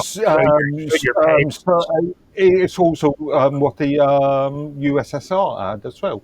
Exactly. You know. Yeah, I wouldn't say socialist. I'd say communist. But No, I'd say extreme socialist. It doesn't have to. You could argue left or right. You could. But just quickly before we go on, remember how I said this is a policy decision starting in 2002. I looked up who was the prime minister then, and it turns out they just got a new one, or president, or whatever, of Italy. And guess what he was into? Open society theory. So open society, a term coined by French Jewish philosopher Henry Bergson, and describes a dynamic system inclined to moral universalism. So yeah, that's where these policies likely came from. And isn't it George Soros that just created the Open Society Foundation as well? And he was also funding a lot of these NGOs that were shuffling immigrants over the border. And closed system of law. A closed system of law, morality, and religion. Open society. It's called a closed society, closed system of law, morality, and religion. That is fucked up. Oh, it's kind of deceptive, isn't it? Yeah, a closed society of law, morality, and religion, not an open society. Okay. Let's see. Wait, the definition. Karl Popper defined the open society as one in which an individual is confronted with personal decision as opposed to magical or tribal or collectivist society. Oh, God. He considered that only democracy provides an institutional mechanism for reform and leadership change without the need for bloodshed, revolution, and coup d'etat. Oh, and you Interesting. you hear all that freaking woke freaking jargon that you just spilled out there when you was reading that shit. Yeah, Collect. well, I mean, I wonder if this is where the whole democracy paradigm came from. Um, Yeah. Open Society and Its Enemies was the book that he wrote. He believed that the social sciences had failed to grasp the significance and the nature of fascism and communism because these sciences were based on uh, that these no, because these sciences were based on what he saw as faulty epistemology. Totalitarianism forced knowledge to become political, which made critical thinking impossible and led to the destruction of knowledge in totalitarian countries. Well, that's partially true. Well, yeah, that's kind of intense if you know what you're reading right there too. That's potentially dangerous. I want to read this book, That's Open Society and extreme. Its Enemy. That's extremely dangerous. Agreed. I like dangerous things. Yeah, I know you do. You rebel. I'm gonna suggest you to Illuminati because freaking I think you two will get along perfect. Uh, If he's into killing the Illuminati, that sounds good to me. so, Um, so mass surveillance. Do you believe that these new freaking real ID cards are going to end up being mass surveillance to where? 100%. I mean, They're going to that's be used in clearly the what same it's way. designed for. They're going to be used as in the same way as the Sesame system is used in China. Okay. Yeah, exactly. Yeah. You bring that into a surveillance grid, which they're also designing. You just got turnkey tyranny, mass control system. You just turn off someone's wallet if you don't like them or if they're a political opponent. Easy peasy. Right. And it's coming in junction. I don't know if you saw recently one of these. He was the CEO of Nestle saying, "Oh, water shouldn't be a human right. Yeah. Access to water shouldn't be a human right. It should be commercialized." And at the same time, Bill Gates is buying up all the farmland, and they're killing off all the chickens and the cows for climate change. All of a sudden you've got corporations owning all the food and all the water and knowing where you are all the time, what you're spending your money on. That is crazy to me that we're actually letting that happen. And all the farming process in Europe. But I can see you can make an argument that the tide is slowly changing. Yeah, well, that's Yeah. why there's a rise in populism. I think is because people see all these globalist, used to be conspiracy theories that are now coming true, and they're going, well, shit. Do we really want to live in a society where we're letting these elites rule over us like we're children or slaves? And a few of us are like standing up to it. I believe that's being presented that way, but when you take a look at these institutions, like freaking Homeland Security, which is another freaking thing, like freaking the ID thing, Homeland Security freaking was probably the most insulting thing that could have ever freaking happened on American soil when they came out with that department. Okay, and the messed up part is like you were talking about freaking that one dude. I forgot it. Well, he was he was the Kilmar Albrigado Garcia was his name. He's the one that was the El Salvador guy. Okay. And when you go on Homeland Security's freaking webpage, you can check out freaking their April the 14th, 2025 article in the entertainment system thing discussing this, and it is straight up you would swear you were looking at freaking Nazi Germany's freaking propaganda page right there, dude. Oh, mainstream media in the US is horrendous for propaganda. It's all propaganda. Like, it's either left wing propaganda or right wing propaganda. You can never get straight fucking Hold on. information out of it. Let me point this out. This is Homeland Security. Okay, this is a website set up that is supposed to be professional. It's supposed to present facts in a government-like freaking fashion. Okay, and they're throwing garbage up there, dude, from freaking the Washington Post, and all of these far right freaking individuals that are freaking touting about fucking how, oh, this guy's a fucking member of MS-13, and there's absolutely no evidence that was presented from freaking Donald Trump stating that this dude was actually a member of the gang.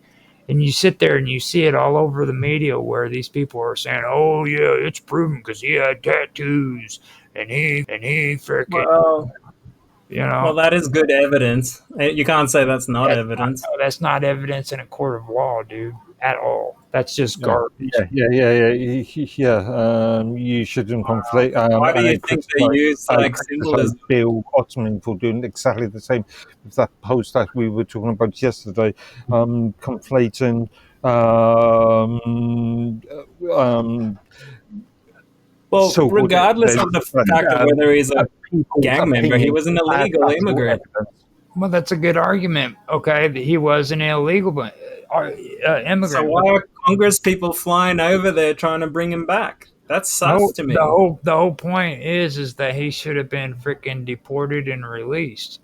He should never have been put in a freaking El Salvador prison. Okay, he wasn't even freaking apprehended because. Well, he beat his wife up all the time. She's come out in public saying that. So, like, he's committed crimes. There's no doubt about that.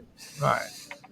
But so if you're a criminal, when he was detained, he was not detained for anything other than freaking being here illegally. And when that usually happens, it's a freaking.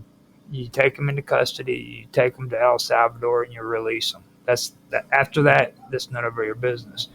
Now they're wanting to freaking take all of these people and send them to freaking El Salvador for freaking being held in a freaking a prison that's outside of the country. Okay, which is basically. Well, that's for El Salvador to decide what they want to do with them, right? The U.S. can't dictate whether they arrest them or not. It's El Salvador's decision. Now these are people who these aren't just this guy. There's a guy freaking that was actually going in to freaking take his final test to freaking become a citizen of the United States that ICE freaking captured as just before he was able to get into the doors.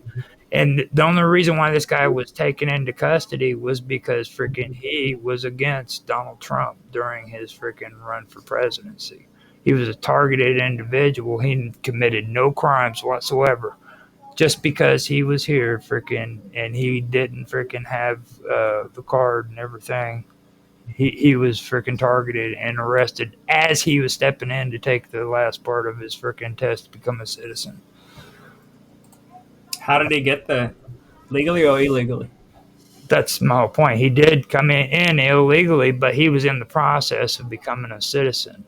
Okay, but can you not see the contradiction there? He's committed a crime, hasn't paid for it, and now he's becoming a citizen. On the day that he was going to become a citizen, freaking ICE came in and apprehended him. Okay, that's. Why do you think that's a bad thing? He was yet to be a citizen. He never. I mean, other than coming in illegally, freaking, he committed no crimes. He didn't. Yeah, but that is a crime in itself. Like, if you just let every Tom, Dick, and Harry in the whole world waltz in there and become a citizen, what do you think's going to happen? He was at least making an effort, wasn't he, to become a citizen? Yeah, of course he was. He probably hiked through the jungles of South America to get there. But, he was actually freaking going in and studying and trying to freaking become an American citizen. He was outside the freaking door where the freaking test was being done and apprehended by ICE. To prevent him he wasn't a U.S. citizen. Look, I don't think that should be necessarily the top priority, but it should be up to the government or the people to decide who comes into the country and who doesn't. People waltzing in there legally and make them citizens. I think that's silly. That wasn't decided by the government. That was decided by Donald Trump and National Socialists. Freaking Well, Donald Trump is the government. no, he's not. Well, he's the leader of the country. Okay, he is not. He is the president of the United He's elected States. representative of the country. Okay, I know the US have this Executive officer. mentality about their president being the leader, but again, I don't like that connotation. He's the elected representative of the country. yeah. Mark, are you disagreeing with me? I'm so surprised. I'm so surprised. Yeah. So Anyway, but what's interesting to me with that whole situation is how hard the media has defended this guy, the gang member guy, when he had no right to be there. And whenever the media goes that hard on a topic, I immediately become suspicious.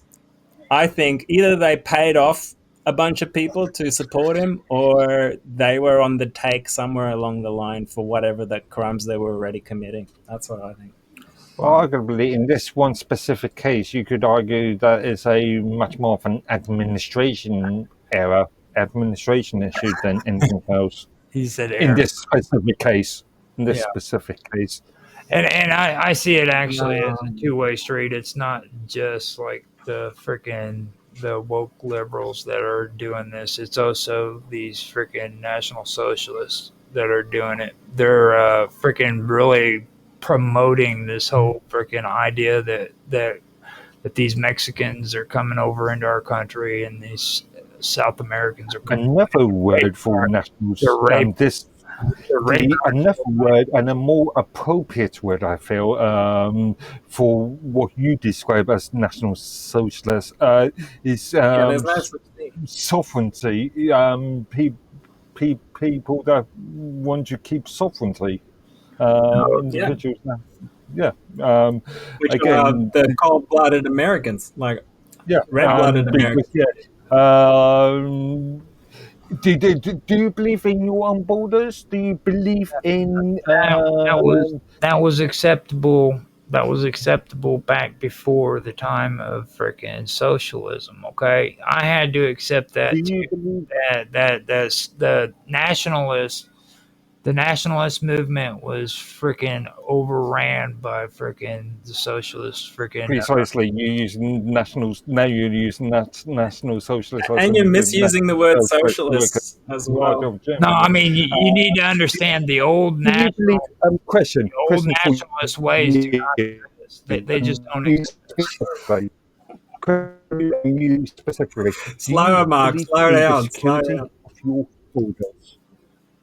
Do you, Roger Hanson, believe in the security of your borders, By or me, taking control of the security of your borders? no, Yes or no, Roger? No. Yes or no? no. Yes or no question. That's some dumb shit, dude. You know, French people freaking helped in our freaking Civil War. Just You are evading the question. no. I mean, I'm serious, It's CGI. dude. You are Seriously, evading the question. Seriously. Please answer the question. seriously, there has been no signs that there is going to be any kind of You are invasion of evading the the United States question. by a foreign Please government. answer the question. It's already happened, Roger. No, it hasn't, dude. No, Yeah, it has. No, 10 million See, immigrants you know, coming in the 2 years, in question like is 3 invaded. years. immigrants coming in because they want to fucking do your roof. You know what I'm saying? Come on, dude. They want You because They want to come in because it's better Americans- than where they come Oh. from, but because Americans are so fucking lazy, they can't fucking do jobs that freaking are menial. notice Be he's below. still evading the question. No, it's not. just That's not. consider the invasion. fact That's that not during invasion. Biden's administration, 10 million illegals came in. As soon as Trump got in, there's none. All right. So that's a policy decision right there. All right. There's none. So Are you It's seriously? got nothing to do with the people. It was a you government policy seriously- decision. Are you seriously So- saying? Are you seriously so- saying that freaking no immigrants have snuck over the border since freaking Trump came in? So, based upon I your think it's gone You down. honestly believe From what it? I've seen, it's gone down like 99%. No. So based See, upon your that's my whole point. You based guys are upon your selling into this reply, propaganda. That is based not upon true. your reply and your Let's see. observation of answering my question, are you stating that you No. are globalist? No, I'm not a globalist. You know what a person who cares about this country is? A person who cares So, about this country. in effect, you are stating that you are national Hey, socialist according to your own no, definition. no. A person who cares about this country in this country is somebody who freaking cares about the things that are happening to American citizens and not Exactly. worrying National about socialist. and not In your worrying about definition. immigrants that aren't fucking doing a damn thing to freaking people in this country, okay? Immigrants have fucking not only fucking helped our country, it's made us stronger all throughout American history. These son of a Legal bitches, immigrants. these son of a bitches fucking want us to believe that fucking it is horrible to fucking allow immigrants into our country. Okay? Illegal Here. aliens. No, okay, so let me put it to you this way. Fucking this whole damn thing about immigration started off of racist bullshit where fucking they didn't want people from Africa and fucking Middle East coming into our countries because they were dirty fucking immigrants. I don't think that's true. That's what Yeah, that's what it was. Read up on Immigration has always been allowed. read up on immigration was always allowed until fucking Ellis Island came into being. Okay, Ellis Yeah. Island came into Remind you that being the and US is built upon immigration. okay, fucking before Ellis Island, everybody was welcome to fucking the United States. This was the land fucking made of golden streets, dude, where fucking dreams could be made and we could fucking become somebody. Okay, it wasn't a fucking place where you had to be privileged to fucking live here. It was a privilege to live here, but you didn't have to be privileged. Now these son of a bitches want to fucking make it out like fucking they're right and they're fucking trying to bring back America, make it great again. No, they aren't. They're fucking taking and they're fucking subverting what the American fucking idea is. Okay, we welcome You're starting to sound a bit like a socialist, Roger. no, dude, that's the fucking American way. That's the way fucking America thinks. Okay, It's always thought. we're looking at two different time periods. We're talking about the creation of That's right. what would become the US, and then we're looking at the current situation. These are two different That's right. worlds. So, like, no one wanted to come to your country when it was a piece of shit, but when it was Dude, awesome, people wanted to come, right, in droves by the hundreds of millions. People But if still you let want- them all in, your country will go to shit again. That's what I'm saying. our country is the strongest fucking country in the world, dude. Yeah, you- but look at it, how much it's you degenerated kidding? since the 90s even. No, dude. Like so many homeless people, like it's crazy, man. This so, like, country, this it's going to be a country- burden on your systems if you overload it too quickly with people. It Are just you- happens everywhere dude, like that. seriously, You got to keep immigration under Do control. you even understand the population difference between the United States and China or India? United States has got like 260 million or something like that, right? 360 million. Okay. 360 million. Now that's gone up significantly in my lifetime, like by like 100 million. You know. So, like, if you increase exponentially, you can't increase your services exponentially at this stage. How many people are in China right now? The thing is, China can just like produce stuff at a crazy scale many that the people- US can't match. How many people populate freaking China right now? How many people I don't know. populate India? 1.4 billion? Yeah. Yeah, and do you know the poverty rate in India? You don't want to become like India necessarily, mate. That's all I'm saying. There's a big difference there. Yeah, there was a lot of question about corruption in India. I mean, as I demonstrated the other day, how much money places like the US, not so much, maybe not so much now, but the UK and Japan gives to India for various things, and India's got this poverty issue, but they've also got a space program. Yeah. Yeah. Yeah. In fact, and you were mentioning it the other day, freaking, it's like they come up with excuses to where it looks dignifying to give them money, when in Yeah, reality it's just, you just relate. you know. Well, look at these border apprehensions. What was it? This is, I think USA. 2015, from 1947 to 2015, we were giving them foreign aid, and then from 2015 to current stage, we relabeled the foreign aid and called it business investments. In fact, in reality, it is still foreign aid, but it's just changed name just because it sounds nicer as far as the public's concerned, as far as the mainstream media is concerned. Makes it Like, look. I think it's beneficial to have a large population, but your infrastructure has to be able to maintain it. If you increase your population faster than you can increase your infrastructure, you're definitely going to go downhill. Look at what South Africa did, right? The government brought in like millions of people from North Africa because they wanted to win an election. They just bust them all in, and now the power grid can't keep up with the demand, and there's like blackouts for half the day. That's the kind of shit that can happen if you just like increase your population too quick. But there's definitely a benefit of economies of scale if people work together and like actually work at the country and like integrate into the society. But if you have a whole bunch of foreigners coming in that don't give a fuck about your philosophy or your culture, you just end up watering down all the good aspects of your country that the people like, you know? Well, the thing is I don't see freaking here in the United States where our culture, if we have any, is freaking being influenced by immigrants. As a matter of fact, it's bringing to freaking, like our country is actually freaking getting better culture because we have Mexicans here. They make some of the best freaking food. They bring a lot of I don't traditions, disagree with that. things of that nature.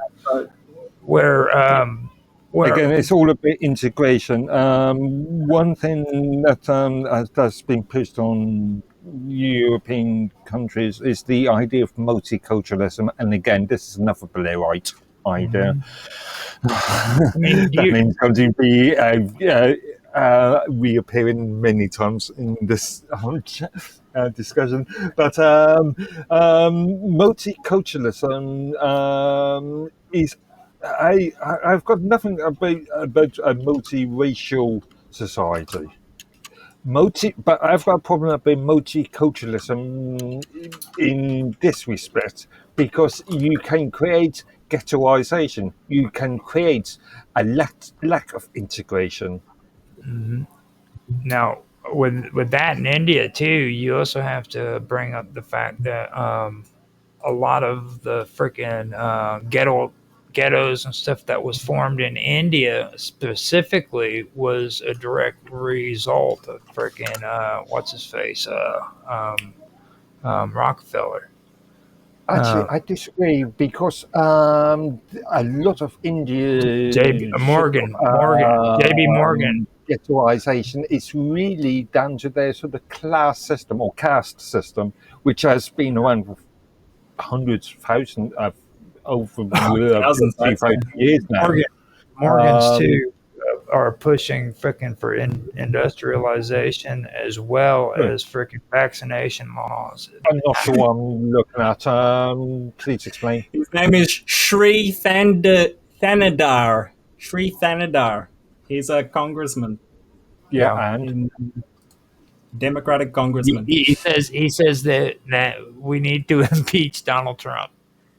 okay, I'm that's saying, it. like, if you let immigrants come in large numbers, they'll eventually get into politics, and if they end up with a majority in the population, they will dictate what goes on in your country. Well, see, Or I mean, subvert your current government when they're not even in power, like let me this put it country. this way. So you as an Australian understand, okay, this is something that is coming from an white American citizen. Donald Trump is teetering on the freaking borderline between freaking yes, he should be impeached, or no, he shouldn't. It all depends on how freaking the rest of this. because the shit he's doing is fucking crazy. Okay. Now the Doge stuff is really good. He is actually doing something that needs to be done in that aspect. Are you saying the stuff that the Democrats did wasn't crazy? Like the amount of scandals that they went through was like you can't even count He it. has literally crossed the line into fucking insanity. At least with Biden and them, they fucking did it behind closed doors and nobody fucking knew about it. This shit that he's doing is. I would argue that's not better. That's not bad. It still came out though. It still came out. Maybe, but fucking it was at least that.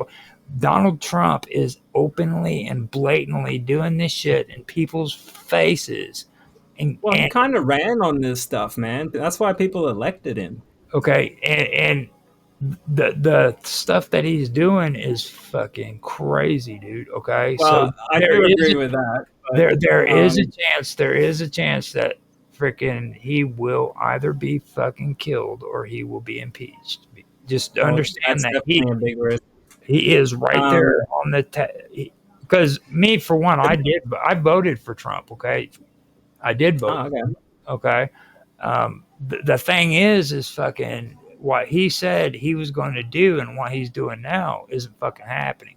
Okay, I just told you guys. What, for example? Give me an example. Fucking this immigration shit. Fucking creating freaking. On the day he got shot in the ear, he actually talked about immigration. That's when he got shot. Creating concentration camps. Okay, that's what this shit is. You can fucking call it whatever the hell you want. It's not concentration camps. Jesus. It'll be yeah, no. You've been to it many times now, and you are. I'm telling you right now, dude. Disingenuous. You've been extremely disingenuous, sir. I guarantee you, fucking. Just watching mainstream media. This negotiation with El Salvador too. What the fuck is that shit about? All of a sudden, it's okay to fucking send people to fucking El Salvador from. That's where they came from, dude. No, he's sending them back to their country. He's even talking about sending United States citizens to fucking El Salvador if he can find a loophole. But as we all know, that didn't happen though. Many times now, Trump says a lot of things. Yeah, that's the thing. A lot of it is like showmanship. It's like a lot of politicians. Just because you see air flowing through their orifice, it doesn't mean that the air is good air. Or the air makes no need to get sexual about it, Mark. No. He starts talking about orifices and shit. But like Trump does, like he makes them like grandiose statements often, and it's more like a poker player does. I think like he does bluffs to like I don't think rein people in and stuff. In this case, besides that, what does concern me about Trump is some of his policies are good in the moment, but later on can turn into a totalitarian situation, you know, where he is actually grabbing power that he shouldn't, but he's doing it in a time where it is kind of needed. But if the next administration comes in and they choose to abuse that power now, that's going to be a real problem. Yeah, that's what I foresee. As an American citizen, I don't give a fuck about immigration laws. What I want him to do is fucking take care of the people. I told you too about my fucking ex-girlfriend who ended up dying on the 15th. There's a good chance that woman died because of drug addiction or fucking mental illness that fucking caused her to commit suicide because fucking she freaking actually got put through freaking the system where she had a chance to fucking get help supposedly from the government, and they didn't give her shit for fucking help. They made her situation worse. Okay, you get fucking jackoffs like fucking Donald Trump coming into the fucking government saying they're gonna fucking help, and you know what? To this day, since fucking George Bush Senior or Junior came into office, there has been no fucking help when it comes to mental illness. They actually took away the 3% taxes that were being applied for mental illnesses and rehabilitation. Okay. From that day all the way up to now, they have never fucking applied any fucking government money towards mental health or fucking The, drug the addiction. thing And they told about it. They told about it. They told about it. They come in here, they start talking about opioids and fucking all this shit, and they don't do a damn thing, dude. To this day, No, since they he did. came They did. out, Trump actually like penalized China significantly for bringing in precursors of fentanyl. So okay, he's doing stuff about that. But the problem is, I've been through the medical system. Like I studied medicine. where's the And, money? Where's the money at going towards mental health and the thing fucking is, money is not going to help, man, because the framework is rehabilitation? incorrect. Like Rehabilitation we're of mental illness. pharmaceutical industry has basically dominated the mental health space for like decades, and they think that mental health can be cured with drugs when it actually makes it worse. So like it's Yeah. like if you throw more money at it right now, it will just buy more drugs for people, No, dude. and it's not necessarily good, you know. So like the whole paradigm needs to shift. Our rehabilitation system isn't set up like that. Okay, fucking that we don't have a rehabilitation system that says fucking let's put them on opium and clean them up that way. Well, I'm talking about cleaning people up. SSRIs, man, antipsychotics, SSRIs. That's what they put We don't do depressed it. people on these days. Okay, now when it comes to mental health, fucking there's issues there. Okay, people are fucking dying, dude, because of this shit. Okay, now this is an issue that freaking should have been taken care of a long time ago, but instead of fucking putting money into those programs, which freaking you're saying that there's a justifiable reason for not doing, that's not No. that's not Not happening. necessarily. I'm saying they should. Like, I don't know what RFK is doing in that, but I'm just saying instead of putting it towards pharmaceuticals, we should definitely look at prevention. We should look at education. We should look at like some kind of community support structures, stuff like that that can deal with the root causes rather than putting a band-aid on it with drugs or whatever. Well, no, they would rather run over here and take care of those fucking dirty fucking immigrants from other countries rather than taking care of fucking the mental illness going on in our country and the fucking drug addiction, which they fucking stood on when they were running for fucking office. And they didn't do a damn thing when they got into fucking office. Oh yeah, well, at least you got RFK on your side, man. That's a start. That's better than anyone else really at this stage. Get off their asses and fucking start focusing on the American fucking people and stop fucking worrying about them damn Mexicans and fucking South Americans. It's that's what fucking I'm talking about, dude. But it's not like RFK goes away from his job to go look at the border. Everyone's got their own job to do, and I would say he is making some headway there. He has been somewhat compromised, I think, on some issues, but he's been banning like chemicals from the foods, and like they're bringing out the anti-vaccine, like COVID vaccine stuff now, and I don't know what specifically he's done on mental health, but in the past he has said antidepressants are dangerous, and so he does take an interest in mental health at least. I don't know what exactly. Remember, this is still early days. Isn't today, or maybe 2 days ago, Trump's 100th day anniversary. It's coming up, I believe. I believe it is coming up. Yeah, so it's still early days during this government.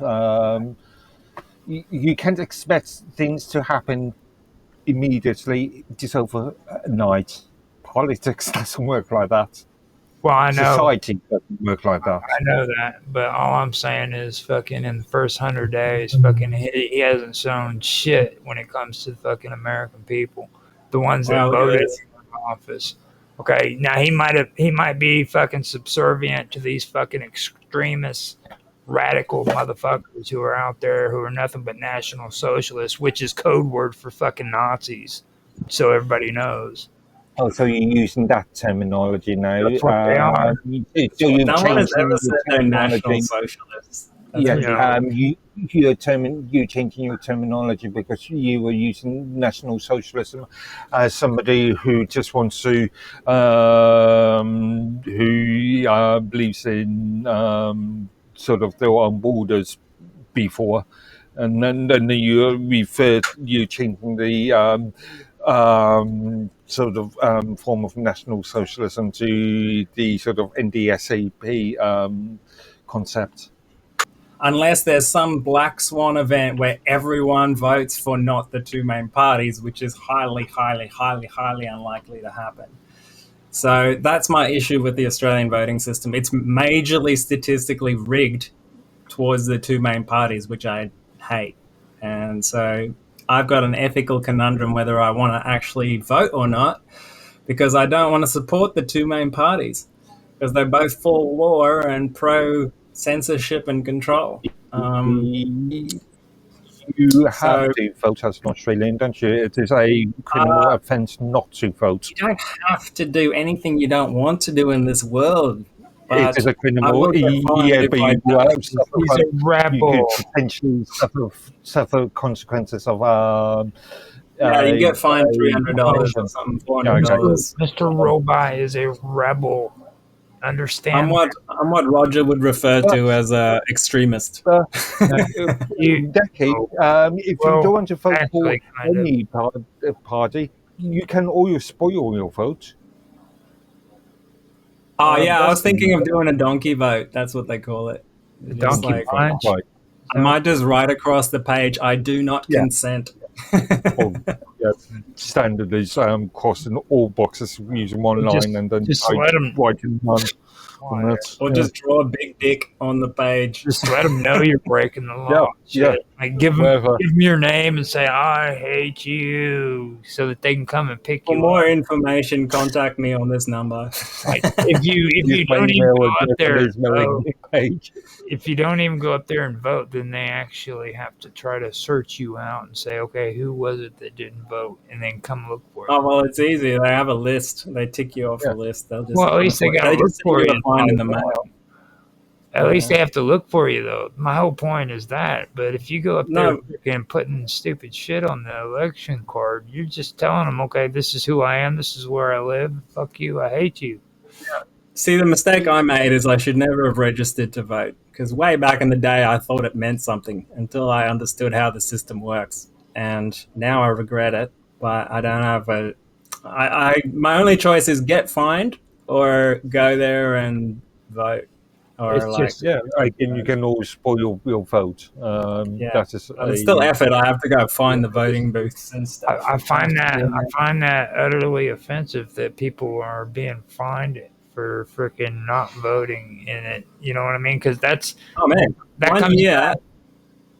One year we had a Yeah, federal election unfortunately. and a state election, and I didn't vote for either of them out of principle, and I got fined like $800, God. which was a lot of money for me. So See, Yeah. that's why you guys need to become the 52nd state, because here in the United States we the people, you guys need to come liberate us and give us democracy. You know. see, we the people freaking You got more. run our election process. You know, we don't allow the government to dictate. Hell, if you want to go down Roger's sort of US globalist route, why don't you do the EU? Well, the U.S. Well, I'm glad we're not in the UN. That's for sure.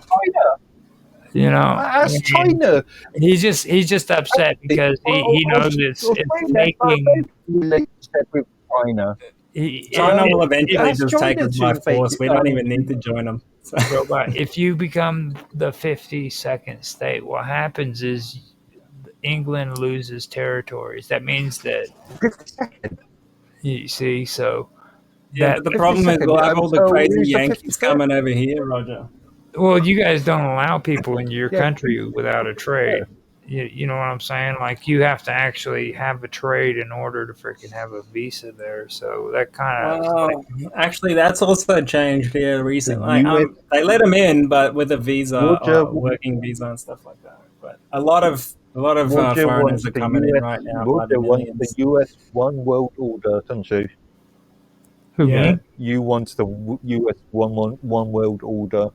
No, I just want you guys to leave my country alone. I mean, I don't think China is the biggest threat. I think the EU and freaking socialist And Europeans. the UN and the WEF and the WHO, they're all They're, basically working for the globalists. I mean, if you want to know who's freaking trying to take over the world, it's freaking the EU, and they're doing it through freaking economics and socialism. I think the world was taken over a long time ago, and they're just trying to consolidate now. They already Yeah. basically run the show. It's like Mark has an issue with the word federal and government, okay? And he doesn't understand that. Like, there's two ways of thinking about this. Like, he's actually been more introduced to a unionist freaking kind of government. You know what I mean? Whereas I'm more used to like the federalist concept of government. So I feel like I know what the word means, but I don't know what it means in a political context exactly. Federation Remember is there was like decentralization, isn't it? remember there was a difference between the US and the EU. right, As an example, the US is just one country with with many different states within right that country. The Mm. EU is a collection of multiple countries. under We a are talking union, about the sovereignty of countries here. Mm. and So yes, this is a union. Countries can say no, states can't say no. However, with the EU now, they're starting to dictate what's happening inside countries too, which is But understand that they are yeah, a union. yeah. Their form of government is a union government. So when And you you also got to remember that the European Union is controlled by the European Commission, a non-elective bureaucratic organisation. right, The European Union will only vote upon the things that the European Commission tells them to vote on. and if it's not accepted, it's pushed through Yeah. repeatedly until it is So accepted. there is, in effect, it's a pseudo democratic system. There's no real true democracy in that system because it's being dictated by a small clink of yeah. individuals So that are in a not union answerable to anybody. government, the central government has centralized authority, and states derive their power from the center. This contrasts with a federation where both the central and the state governments have constitutional authority sharing sovereignty. Okay, that makes sense. So Yeah. basically a monarchy versus whatever we've got. So Just a very simplistic way of the way you could look at it from that point of view. But my point is that the European Union, the member states of the European Union, don't have any real democracy in them because it's being dictated by the European Commission, which is a True. organisation that is self-appointed. It's not elected. There's no answerable person there. Hmm. And that's all part of the plan for the New World Order. So before you guys get too much farther in there, I want to bring up the link that you sent for Australia. It says over 5 decades, here's how voters have shifted away from the major parties. I was wondering if maybe you would like to go over that, or Okay, let me bring it up. Australia. because that was the one thing that you did contribute. You have like no enthusiasm whatsoever when it comes to like Australian politics. Oh, I hope I'm wrong. Yeah, no, I don't spend enough time amongst like people to like really know where the. There's another thing that you've got to think about Australian politics. I remember, especially in the 90s, there was this old joke about Australians been extremely apathetic about their own internal politics, and arguably Well, that's we still keep getting the fairly same two true. parties. Yeah. No. So what happens is, like, one party gets in, they fuck up majorly, and then everyone votes for the other party, the blue team. Then they fuck Yeah, up majorly, and then we vote back on the red team, and it just keeps going like that forever. yeah, as we've seen in the UK with Labour and Conservatives, and this And is why so, I find Reform to be interesting. I've got a lot of criticisms for Reform UK anyway, a lot of criticisms, but I find it interesting because they are changing that sort of uni-party sort of viewpoints. They are attempting to. the powerful will always try to subvert the populist movements. All throughout history, So that's always yeah, happened. this is what makes the Reform UK situation quite interesting because we are sort of breaking out of the uni-party concept. Okay, that's good. It says here, over 5 decades, here's how voters have shifted away from the major parties, which is Labor and Liberal in Australia. I don't know, this triangle.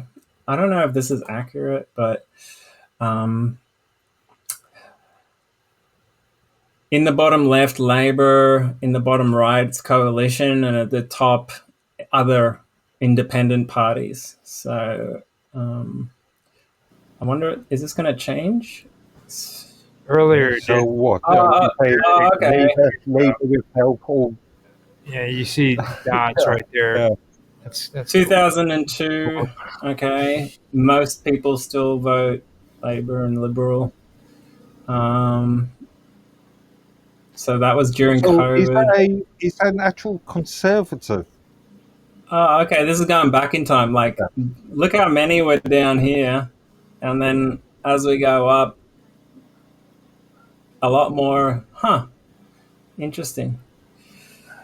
Crucially, there are 24 seats in the top section where the vote for independents and minor parties beat both Labor and Coalition. Crossbenchers won 15 of those seats, while the major parties managed to win other 9 preferences, which is good because that keeps a check on the basically what I would call the globalist agenda of the two main parties. They tend to just like pass the same laws along the same agenda lines, right? But if you have like independents in the government, I don't know what you call them, they can basically veto the bills that they pass, or like check them. So that is good, and that could even just be an argument for voting right there to try and get some independence in there. So I think in 4 years we'll have a much better chance of electing a new government because people need to feel a bit more pain, unfortunately, before they change. But yeah, me and my friend, we're starting a political party next federal election. It's called the Flux Party. It's been around for a while, and we contributed to it in the past. But what happened, right? So the idea behind it is direct democracy. We will build a voting app that's blockchain based that allows the voter to dictate what the person in parliament votes on in terms of legislation, which technically should give power to the people in terms of deciding what laws get passed. And what happened in the last iteration of this party was, as soon as it gained some political traction, the Freemasons came in and basically offered the leader of the party a deal he couldn't refuse, like making lots of money and working a bank job. And then they told him, in order to get this bank job, you have to wear a woman's dress for a week, and basically causing, like, getting him discredited. And then they gave him the job, and the party ended. So we're trying to kickstart it again. Freemasons. That's What was it? Yeah. Freemasons.inc. Yeah, that's right. I'm gonna tell you They right actually do have an It's office there. limited. that really competes with the freaking New Zealanders. The I like to call them the Zealanders because freaking Yeah, all But what do you call them? okay, With young leaders or whatever. So this is the new guy, Christopher Luxon, the current Prime Minister of New Zealand, having taken office in 2023. He leads a conservative coalition after his National Party struck a deal with two smaller parties following the general election in 2023. So they're also becoming more nationalist, populist, it seems. that's what I'm trying to say. It's in the water, dude. It's Yeah, so yeah. so when you hear this shit about immigration, just understand what's really going on. It's like these nationalist groups are coming in and they're subverting the conservative parties. Like you're not actually. Isn't the conservatives nationalists? No, they are freaking they're fundamentalist is what they are. They believe in freaking their traditions and their values, and they believe that freaking laws should be created from naturally and organically from the freaking people, the community, rather than to be forced onto yeah. people. You know what I mean? Mm-hmm.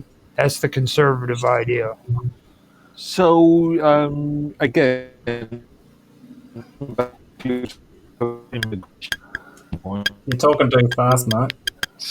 is questionable. Um, um, the the idea of conservatism is also is related to national borders, being able to control your own laws, again control, have some sovereignty, rather than being dictated by a foreign entity Well, such as the European Union, European let me Commission. kind of elaborate on that. Okay, from my findings, what I found out was for England, for example, where conservative actually started. Okay, there is Mm. no freaking evidence of the conservative party actually in the beginning up to a certain time period concerning themselves with freaking immigration. They were more concerned with trade and with tariffs, which we were talking about, but that wasn't that Yeah, had nothing to do at with the the time we immigration. did, there was no real reason to be concerned. Well, you got to remember That would be the argument, that would be the counter argument. during the time that the conservatives were in power, freaking you had the socialist movements that were coming in saying that they need to unionize government and they need to freaking make all private freaking companies freaking part of the state. Okay, they believe Yeah. that banking systems should be ran by the state. They believe that freaking all own companies that were owned and Who are operated you talking about? Socialists? the socialists in Yeah, England. he's Yeah, talking yeah. about these. He's talking about these sort of workers who controls. Or what's the Well, that is the definition Austrian? of, well, Yeah, partially the definition of socialism is controlling worker. major The workers industries will take. by the people. Yeah, But you got to but remember when conservatism was taken real. Well, I guess it would kind of be at the ending of their really thing. But that was a concern of theirs. You know what I'm saying? Like they were worried about this kind of stuff, What and kind of stuff? they were worried about the socialists and the ideas that they were trying to impose because they didn't believe that the freaking state should be controlling freaking private businesses and stuff like that. You know what I mean? They didn't think that it was necessary for the state to step in and freaking regulate who owns a business and freaking how they should run it. You know, that's not a Mm, conservative idea at all. mm, I mean, well, again, yeah. But I also think, like, with true socialism, it shouldn't be like the state governs maybe those corporations, but it's really just the power of the people that are they, like they, filtered through the state. That's what it's meant to be. they Surely that didn't gets. they didn't originally want it to even be what you're interpreting it as. They wanted full and absolute control. Okay, I mean, there was none of this. There was none of this flopping around to make people happy bullshit. You know what I mean? They wanted it all. Well, you're talking about communism. No, this is socialism. There's the first international, the second international, and the third international. Communism is the third international, the third part of the socialist freaking plan. Okay, we're talking right now. What me and Mark are talking to you about is the second international, which was the conference that was held. Two of them were actually held. One was held in England, and the other one was held. No, they were both held in France, but one was. Yeah, fair enough. Okay, but the first countries to implement socialist principles in their governance include China, Vietnam, Cuba, Laos, and North Korea. Now, you could argue that those countries are most efficiently run, except but maybe China and North Korea, but yeah, then they didn't take control. But they weren't. I don't know. I wouldn't say they were pure socialists. They were more communists, right? I don't see a difference between the two, other than the fact that the pure socialism, they didn't believe in violence, is what the difference is. The difference is communism is fascist socialism, whereas like the what I would call pure socialism is about cooperative enterprise. I would call it like a cooperative, you know. I don't think that's ever been done successfully, but I would like to see it. Like, it's been done in communities, but not in countries. And I would argue the reason for that is they started communism to stop real socialism from happening because they knew how powerful it would be. And there has been places in, like, I think Netherlands, where they had like a socialist city where the bank was owned by the community and everything, and it became really prosperous at one point. That's also on the other end of the point of land. If you are a business owner and you want to create employment, you want to create a business, should you own that business or should the state own the business? Yeah. If you are, if you want to have your own little house out in the woods, should you be able to purchase the house? Just from like a game theory point of view. From a game theory point of view, it makes more sense to have cooperative enterprise and to be able to take out loans without interest than it would be to every man for himself and like pure capitalism. Again, going back to you will own nothing and you will be happy. Look at this shit. Remember that. You will own nothing and you will be happy. I'm the global. Well, that's the opposite of what I'm saying. I'm saying you should own everything with everyone else and be even happier. That doesn't freaking fly, dude. That's freaking. Yeah, that doesn't fly. That's like the socialist. You guys are just closed-minded. Yeah, whatever, dude. Like, you're trying to be smooth and shit and talk sideways. No, I'm not. You are, dude. That's Have you never heard of a cooperative? See, you got to spend more time with the hippies, Roger. A co-op. A co-op. What the hell you think a freaking socialist co-op is? Cooperative. Yeah, exactly. Cooperation is better than every man for himself. That's how humans have survived through ice ages and shit. So you don't believe in competition? You don't believe in less than fair markets? You know, I don't. You don't believe in I don't think competition is necessarily the most efficient way to do something. I think it's the natural way of things happening. But I think incentivization could be just as powerful. You want to stagnate? What? Stagnate. That's his English. No, he says, that's not what I'm saying. I'm saying I want to create prosperity for everyone rather than just for the select few, which is what this system has created.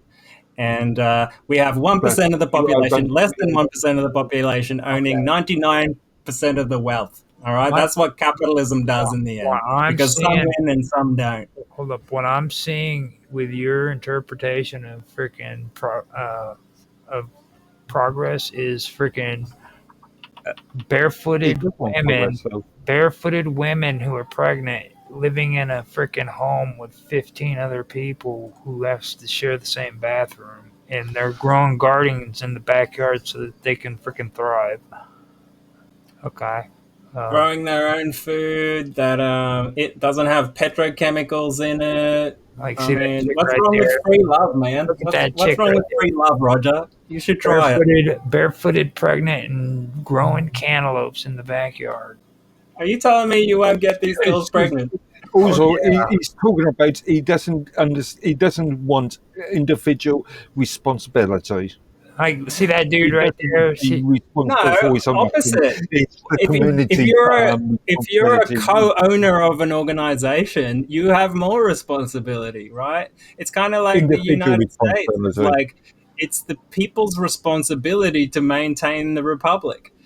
It's not like they can just go hands off because then the tyrants take over. It's Well, the same see, with a cooperative. You gotta like put the work in and you get the benefits. Well, Like, see, the thing is we finally get to talk to somebody like this because last time we had this conversation, it was with Bob Dub, okay? And like everybody worries about saying the wrong thing to Bob Dub because she will freaking like start crying and shit. You know what I'm saying? So it's like freaking everybody. It's the way some people measure the language. Right. Well, I'm just saying we were all tippy toeing around this with freaking Bob Oh, Dub, some of us won't. but then Otto freaking turns around and says some freaking comments about Coca-Cola and shit. And like all of a sudden, she just fucking went nuts. So this is the thing is, basically our only time to actually have a conversation with somebody like you, who's even cooperatives need some kind of governance structure, but there's many ways you can do that, right? You could have hybrid systems. Often it has some kind of voting involved, like some kind of democratic process within it. But it comes down to who owns it, right? Do you want some rich cunt overseas to own your critical infrastructure, or would you rather be a co-owner of the things that you need to survive, or Thank you. and therefore Thank have you, a Karl stake? Marx. Thank I'm you, just Marx. saying, it makes more sense. It Again, makes more sense. you as an individual own nothing, and you will be happy, according to Mr. And you Marx. will eat the bugs. Mr. And you will eat the Marx bugs. robot. and you will eat some bugs. Yeah, thank you, Marxist robot. Klaus Schwab. Okay, so we have come to freaking 5 hours and 45 minutes. We were able to cover your guys' politics as far as we possibly could, but the rest of this later on we can hold on to because it really doesn't pertain to us in particularly. Like I really don't give a rat's ass about Canada's sovereignty in jeopardy in the 51st state. I don't really care about freaking Faisal Islam. You know, Carney wants to lead G7 fight back on Trump's tariffs and stupid shit like that. You know, fucking Canada, to be honest, I mean, they're really, really lucky they have a government. I just found out that like they've only had their constitution since like the freaking 1980s and shit. You know what I mean? Yeah. I think freaking didn't Australia have like a constitution longer than that? I mean, 1901. I mean, you know what I mean? Come on, dude. Fucking, it took you 80 years after freaking Australia got theirs. You know, so I mean, all I hear is stupid people. That's the only thing. What country was it? Was it not Pakistan. It was somewhere near India. Recently, students overthrew the government and they started a whole new constitution. I thought that was pretty cool.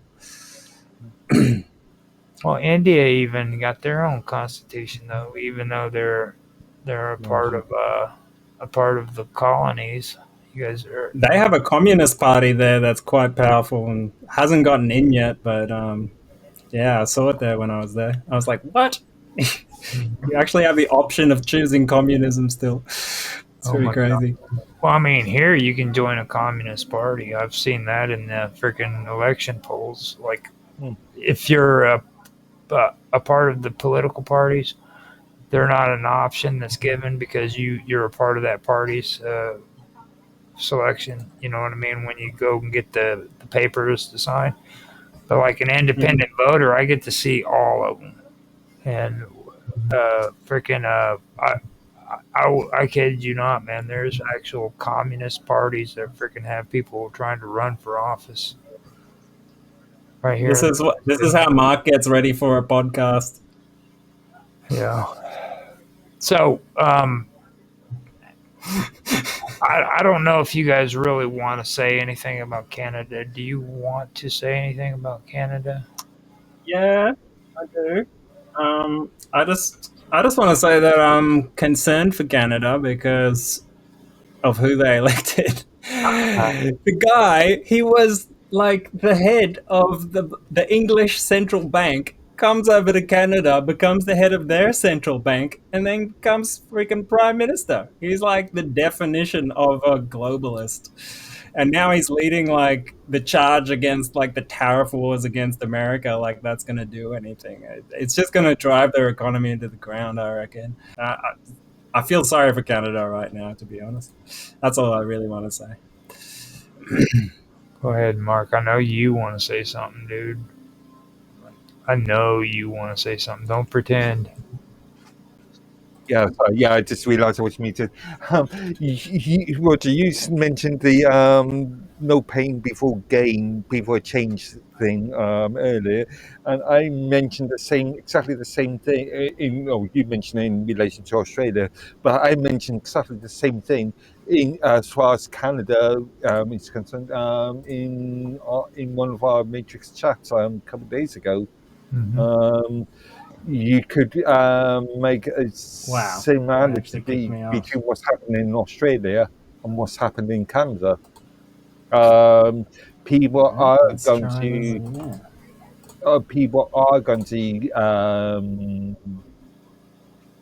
get frustrated sooner or later, and presumably in the next 4 years. Within the next election, there will be a major change in Canadian politics, like there might well be in Australia politics and also in British politics. Yeah. Now we are on the cusp of something, of a major change, I feel. Now, freaking Mr. Robot was talking about Le Pen. Now, I wanted to kind of hold back on France and do Canada first because if I had to pick between the French and freaking Canadians, I mean, yeah, I'm not. I mean, Canadians are pretty fucked up, but like, we can't be freaking like putting French politics before the freaking Canadians. You know what I mean? That's kind of like horrible. That's putting Canada down in a bad way, especially considering French people eat horse meat and shit. You know what I mean? I'd take the French out back to France, in my opinion. Send them back. I don't know. I like a lot of Maybe you should send ICE over there, round them up. Yeah, send them bastards back to where they come from. Fucking those foreigners and shit. Send the French back to France when they're already in France. Not Trudeau though. Not Trudeau. Send him to Gitmo. Fuck yeah, dude. Send his ass to freaking El Salvador. Send all the French. Do real well in the gangster prison. No offense to any French people that are listening. Except the ones in Canada. no offense to I disapprove of everything that Roger has just mentioned. Okay, all right. He's just So, saying that so he doesn't get arrested. so do you want to kind of give your take on Le Pen's and what took place there, Mr. Robot? Because this is actually your freaking topic. Le Pen's in France. Yes. Oh, I thought we were talking about Canada. Well, we don't want to stay on Canada too long, you know, Okay. man. We got All right. a short period of time. Unless we get Canada. something Well, important to add. basically, the short story is that Canada had a populist leader come up, and her name is Marie Le Pen, and she has been caught up in this political warfare situation to basically politically like kill her political movement because they charged her with embezzlement, which I think she was imprisoned. No, well, they were going to imprison her, but then it got suspended. But she's got a 5-year ban from running for political office now. So it basically just cancelled her whole political movement, which I think is completely unjust. You know, she was gaining quite a bit of traction, and now we have she was partially funded by this like billionaire guy. What's his name? Laurent Wauquiez. I had a hard time Yeah. saying his name too. Yeah, but he basically says, I don't really care who gets in. I'm just like funding whoever I think is like where the tide's going, kind of thing. And actually, it wasn't even a vote. The money that was it was much more of a technical issue rather than a legal issue. In under EU law, leaders cannot control the money themselves. That has to be done by a third party. That has to be done by a somebody lower down in the chain, and this person was actually misappropriated these funds, and so she was actually used because she was the leader of the party at the time. She was actually used as much more of a scapegoat. Yeah. I Because like, agree. yeah, I because they were all getting up to that kind of stuff, and I bet she wasn't even, but they just like blamed it on her. Well, she's There has been it several goes back cases. to the Who is stupid people. You know, who is the what's the head of the EU at the moment? First line. Say again? Head of EU. The hang on. President of That lady? the European Commission. Ursula von der Leyen. Oh, that German chancellor. She's like Yeah. pure evil, man. Yeah, the president of the European Commission at this She's a present moment. freaking savage. There is sufficient evidence to say that she also misused EU or EU EC money, and doubt. she was never investigated, and there is suspicion that there have been several EU/EC members that have misappropriated money, and they've never been investigated. Therefore, you've got to add two and together and think of this as being because the French party that we're talking about, what is anti-EU. You can see there is a question of political Well, that's populism. Let's call it, yeah, you could call it corruption, in fact. Manipulation. No, that's Oh, true. 100%. That's 100%. true. Popular popularism or whatever. Yeah. Populism too. That's where they're actually manipulating freaking an ideology in order to endorse their own ideology. Like these people are clearly socialists. And Ursula von der Leyen has significant connections to the World Economic Forum. She has contributed to discussions on European politics, green transitions, and global cooperation facilitated by the WEF. Additionally, she was a member of the WEF's Board of Trustees from 2016 to 2019 and co-chaired the WEF on the Middle East and North Africa in 2017. In 2022, in a WEF meeting, von der Leyen addressed the impacts of Russia's invasion of Ukraine. In a speech in 2025, she discussed the need for closer connection ties across the EU in response to the new administration's nationalistic approach, which was likely a reference to the new Donald Trump. So yeah, she's straight up globalist, basically. I mean, it's disgusting because she's trying to ride on the shirt coat of Donald Trump, who, you know what I mean? And she's clearly socialist. Yeah. It's like make freaking, what was it? Make France great again. This guy right here that you're posting right there is wanting to make France great again. I read that earlier. That's just insane. Yeah. Well, this is what happens when they take out the populist movement. It creates like a power vacuum. And remember, Macron's also a big globalist as well. Yeah. So, yeah. And I'm sure your leader as well. What's his name again? Starmer. Keir Starmer. Yeah. He's made. He's quoted to have said.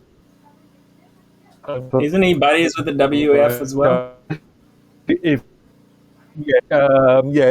given an option, I think he made if given an option to either have be answerable to the public, to a democratic system, or work with Davos, which one would he choose? And he stated Davos. Yeah. So yeah, he doesn't believe in democracy. And they literally go to a conference every year called the World Government Conference. Ooh, I wonder what that any means. more blatant than that. Anyway. So getting off of France, dude, let's talk about the cool stuff you put up earlier too, because like we were you posted some stuff concerning freaking Gorgescu Baker, the Romanian election. That's right. So, as you can see here, Gorgescu has been sort of politically prosecuted, and I've seen some of his speeches, and he's actually like pretty awesome dude. Very much for the people, against corruption and stuff like that, and he seems like a really level-headed person. Anyway, he's been prosecuted for some time, even raided by the authorities, and his political movement was gaining a lot of traction, also considered a populist. And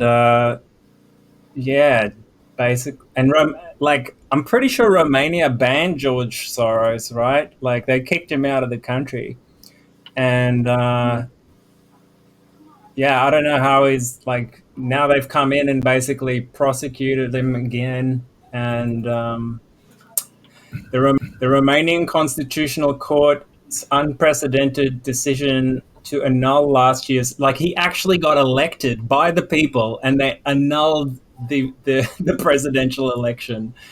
And a month later to barred him from running, even though he had like 45% of the vote.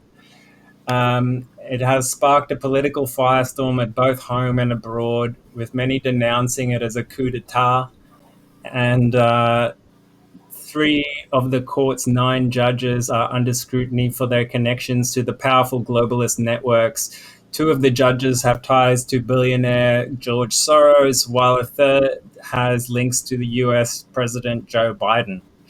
At the heart of the controversy, the brazenly anti-democratic decision to ban the only candidate critical of the US foreign intervention, NATO, and the EU is Judge Elena, can't say her last name, who sat on the board of the Institute of the Public Policy in Bucharest from 2005 to 2019.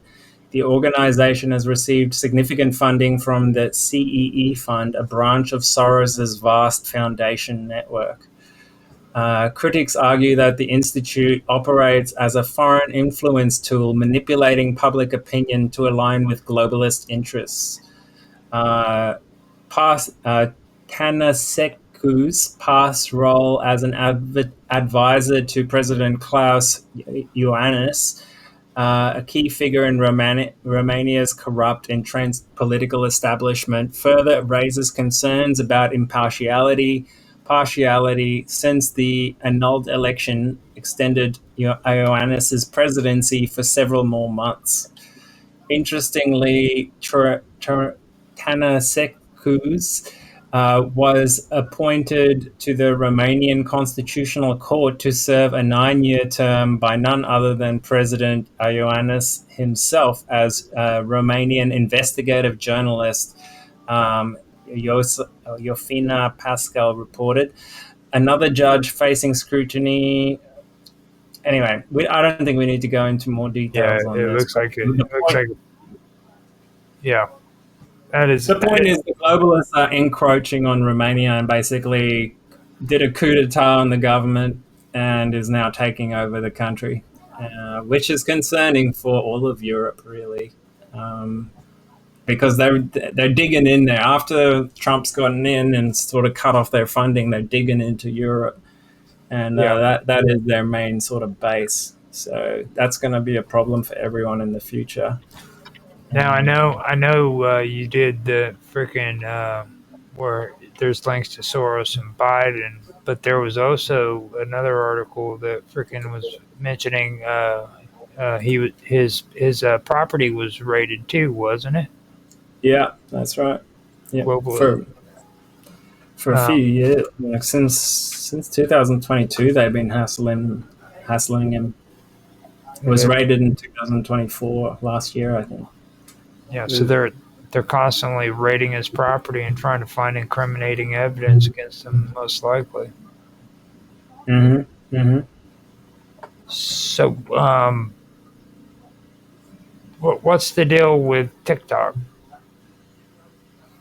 Well, it's one of the only platforms that was sort of apolitical. It didn't have massive censorship like there is on Facebook, Google, and all the other social media platforms. So, like, kids were using it to spread information about politics, and politicians were using it to advertise their parties, especially like independent parties.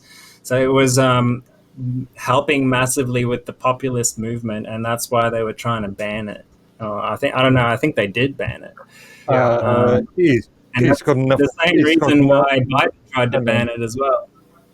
And there's nothing related to TikTok and the Chinese Tencent, and there's no connection there. Yeah. Now, what it is they're saying that that TikTok was causing election interference in Romania, so they wanted to ban it. It is causing intellectual, but organic interference, not like blatant corrupt interference like they normally do. That's why I hate it. No issue with security, data collection, the CCP. Mate, every website on the internet does data collection. It's never been a problem before, but as soon as it's a populist, it's creating a populist movement. Now all of a sudden we're worried about it. You own TikTok? What? You own TikTok? No, I'm not a retard. Who owns TikTok? Who owns TikTok? Who owns TikTok? He's a guy from Singapore, I believe. Cannot believe you just said that shit in freaking live stream, dude. It's like that's funny as shit, dude. You're like, I'm not already. No, man, I can't handle like short videos. I thought you said, "Do you watch TikTok?" I can't handle short videos like that. Yeah. It rots your brain. Who owns TikTok? I'm not asking about the CEO. What Yeah, so the CEO of TikTok is from Singapore, not China. Listen to what I'm saying. I asked Oh, it you is owned by what China. company owns TikTok. I didn't ask about the CEO. ByteDance. I asked about the company. And who owns and which country is ByteDance in? Cayman Islands. It's incorporated in the Cayman Islands. Okay.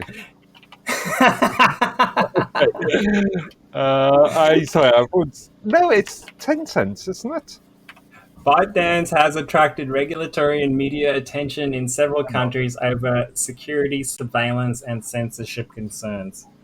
Like, that's not a concern with Google, with Facebook, and all the other social media platforms. Again, what I'm saying is they're using this point only now when people are using it for free speech, all right?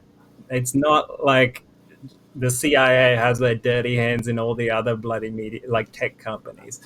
It's because it's against them that they're trying to ban it, not because they're so humanitarian, they care about our privacy. Fuck off. I don't believe that.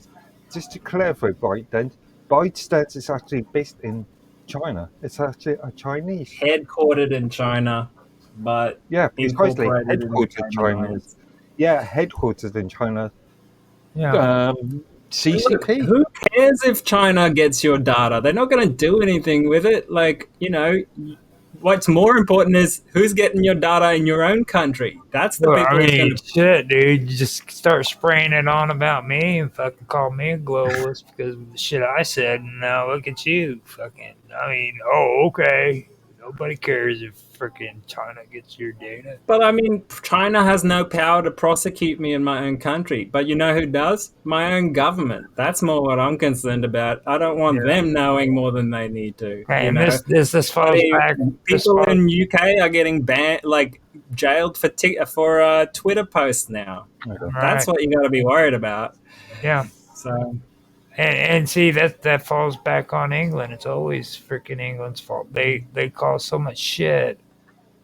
Remember how when Musk bought Twitter, every country wanted to ban Twitter because Musk was allowing free speech, and they all came to Musk saying, "Oh, you have to censor this and that and the other, otherwise we're going to ban you." In Brazil and France banned it. I was joking. Roger. It was Scotland. Tried to. It had nothing to do with privacy. It had everything to do with free speech. The Scottish National Party tried to push extreme sort of internet conditions. So a couple of years before the Online Safety Bill Act in the UK. So rather than calling this an English problem per se. Well, you guys need to keep your freaking people under control. Like Scottish fucking people turned all like homosexuals and shit. Like not all Scottish people. Most of them. I don't know too many of them. In real life, meeting these guys. Okay, like they're almost. I think they might need to be liberated, Roger. How many Scots have you met? I know freaking Rapid. I know freaking Cosmo or Cosmic. Have you been to Glasgow or Edinburgh? Every. I have. Most of the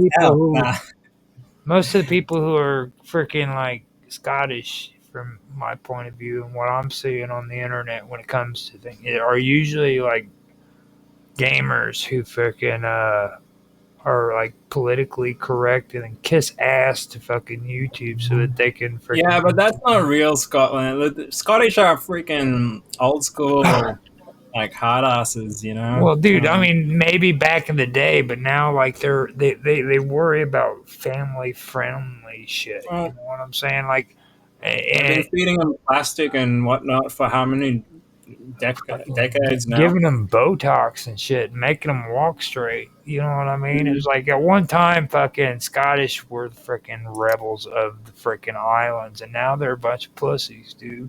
Mm. I mean, seriously.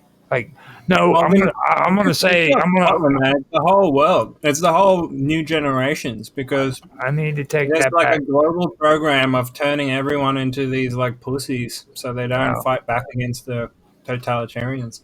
and I've got to take that back because freaking Ireland is worse. Okay, I mentioned it before. Fucking Ireland, that woman fucking stood up in front of fucking their parliament and started talking like fucking the EU is the greatest thing on the face of the You're planet. talking about the Republic of Ireland. Right. But that's my Yeah. whole point, though. Northern You know what I Ireland. mean? It's like these are the Irish, dude. You realize how long it took for them to gain their independence from England, you know? And what do? They freaking want to hand it over to the EU like it means nothing. What kind of mentality freaking is that, you know? That's insane. Well, that's the old joke about the Scottish National Party. It's not want to become independent only to join the European Union. Fucking insane. It is insane. It really is. If you want to look at some interesting Scottish, let's say, non-politically correct, more rebel sort of people, look at the YouTube commentator that goes by the name of Count Dankler, or his real name Marcus Meechan. No, nobody A but bit the of name research, of Dan. a bit of research for you to do. No, I don't know about all that because his name is Dangler. Dankler. Dangler. The New Zealanders don't take shit, man. The Maoris, they're still warriors. Now the Maoris, the Maoris. Maoris. I've been hearing too much shit about that, like the Aborigines and stuff. Like freaking these crazy white people in New Zealand are fucking nuts. Okay, like they were there first. Shut the fuck up. You know what I'm saying? Take your fucking Maui, or what do they call themselves over there, the Kiwis. Take your Kiwi ass fucking where you fucking came from, you immigrant What are you fucking. talking about? The Maoris were there before the white people. That's what I'm trying to say. I'm saying them fucking Kiwis need to take their asses back where they come from. I mean, England. Speak the fucking language, goddammit.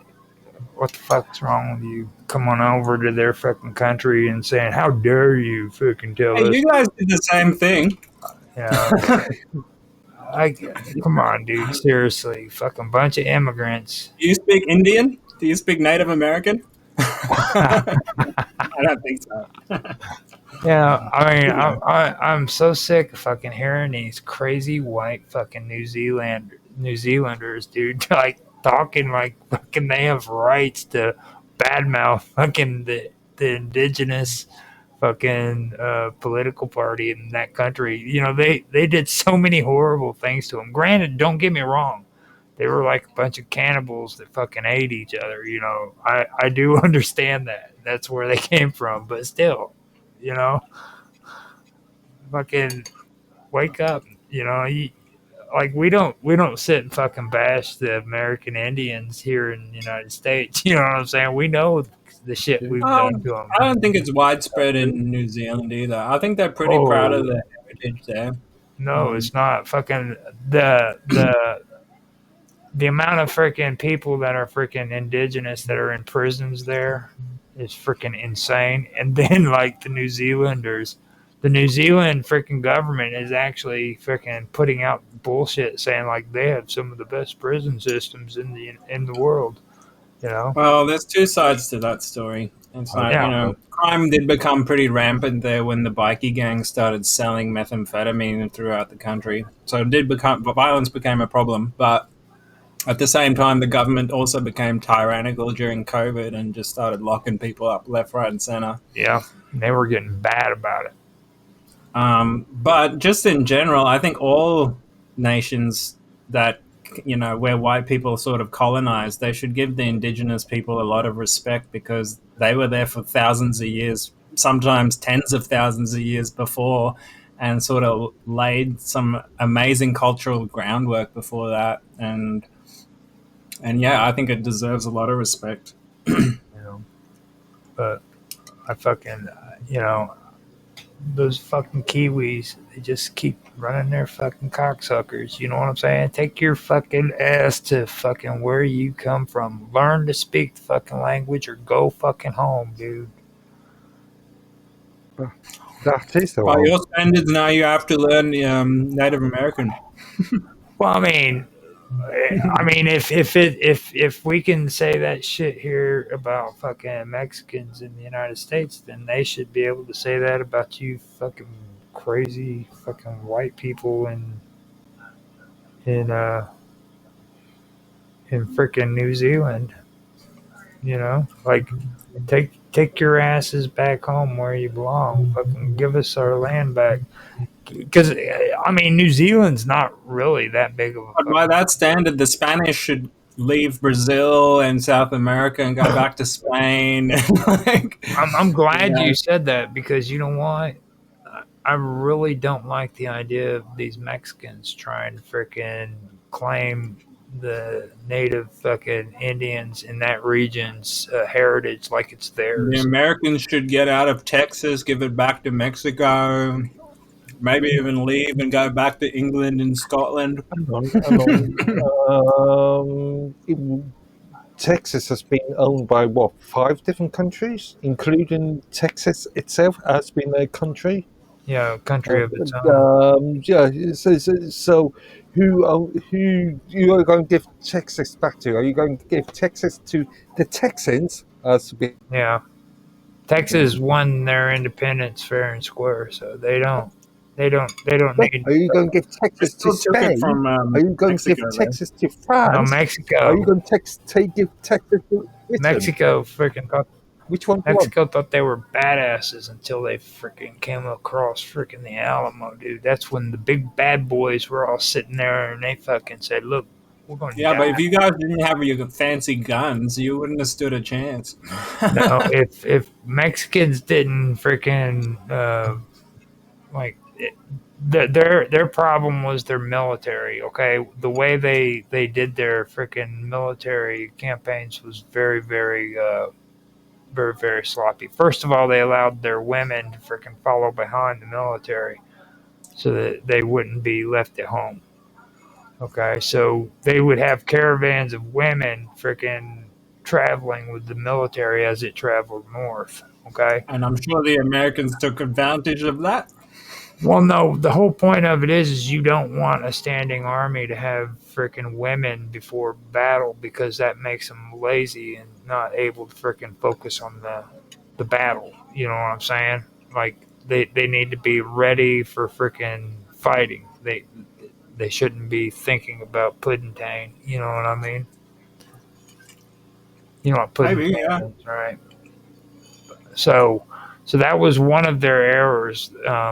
And the amount of people that died on the Mexican side in that freaking battle is just insane. So you know that they were very disorganized and not freaking really trained properly. It just there's no way they could have freaking been properly trained for something like that.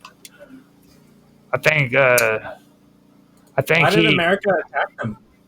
America didn't attack them. Well, didn't you take the country? I mean, didn't you take Texas? No, Texas declared their independence from Mexico, and Mexico didn't like it. So this has nothing to do with America, by the way. This is what Texas did on their own. US. Yeah, the U.S. This has nothing to do with the U.S. This is what Texas did on their own. Crocodile Why? Dundee was there. Did you hear about that? Hmm. Did you hear about that? Crocodile Dundee was there. He said he looked at freaking David Bowie. He goes, this ain't no knife. He's like, that ain't no knife. This is the knife. And he pulls out he pulls out his freaking knife and he says, this is a knife. You call that a knife, mate? This is a knife. Yeah. That's a spoon. Try doing that in the UK at the moment, and you get arrested. Yeah, you'll be inside for the next 5 years. So instead of focusing on the Alamo, let's finish this off. You brought something up about Brazil's former president.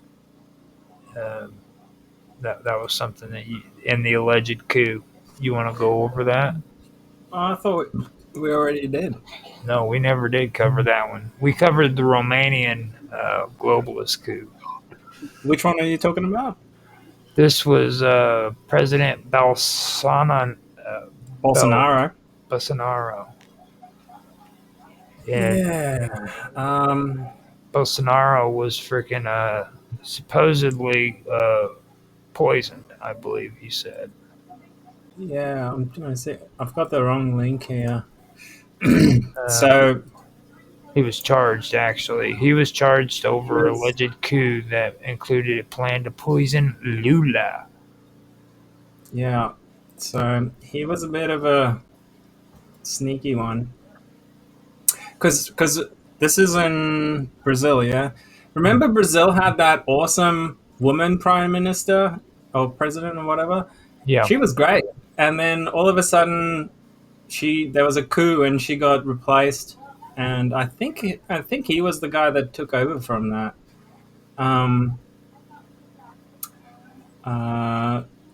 But yeah, he was accused with attempting a coup to stay in office after 2022 election defeat in a plot that included a plan to poison his successor and current president Luiz Inácio Lula da Silva and kill a Supreme Court judge. So, not a nice guy, you know. Whenever your president's trying to do stuff like that, probably not a good idea to let him get in power. Yeah. The alleged plot he wrote included a plan to poison. Yeah. So anyway, what ended up happening is he became sick just recently, and at first I thought, oh yeah, maybe he took the vaccine or something like that. But yeah, his health is deteriorating rapidly. Transferred to hospital. I don't know. I haven't read like. Oh yeah, he was stabbed. First, he was stabbed. He was hospitalized Friday morning after traveling northern Brazil. The pain was caused by a bowel obstruction and was related to long-term effects of being stabbed in the abdomen in September 2018, the doctors said. Bolsonaro had been in and out of hospital since the attack, the campaign. Yeah, I'm just going to point out before you continue. I'm going to just point out before you continue. Stabbing is not a laughable matter. It's a very serious matter. Wow. If it's a guy that's poisoning people, it's okay. The conservative leader underwent several surgeries during the presidency, blah, blah, blah. And this has just come out a couple of days ago. Ex-president's health has worsened, doctors say. Worsened after intestinal surgery earlier this month, according to the medical team. 70-year-old remains in intensive care and will undergo new tests. Bolsonaro was visited in hospital by a court official on Wednesday who delivered a summons giving him 5 days to present his initial defense against coup charges in preparation for his trial. Now, the other thing that comes to mind is he putting this on to avoid the trial? You know what I mean? It's hard to know what's going on with this. The medical professionals are if he's So in hospital, Bolsonaro, then there was, are you saying that those medical professionals on that line all now being? well, it's hard to know who's being truthful. It seems like a lot of cloak and dagger stuff going on.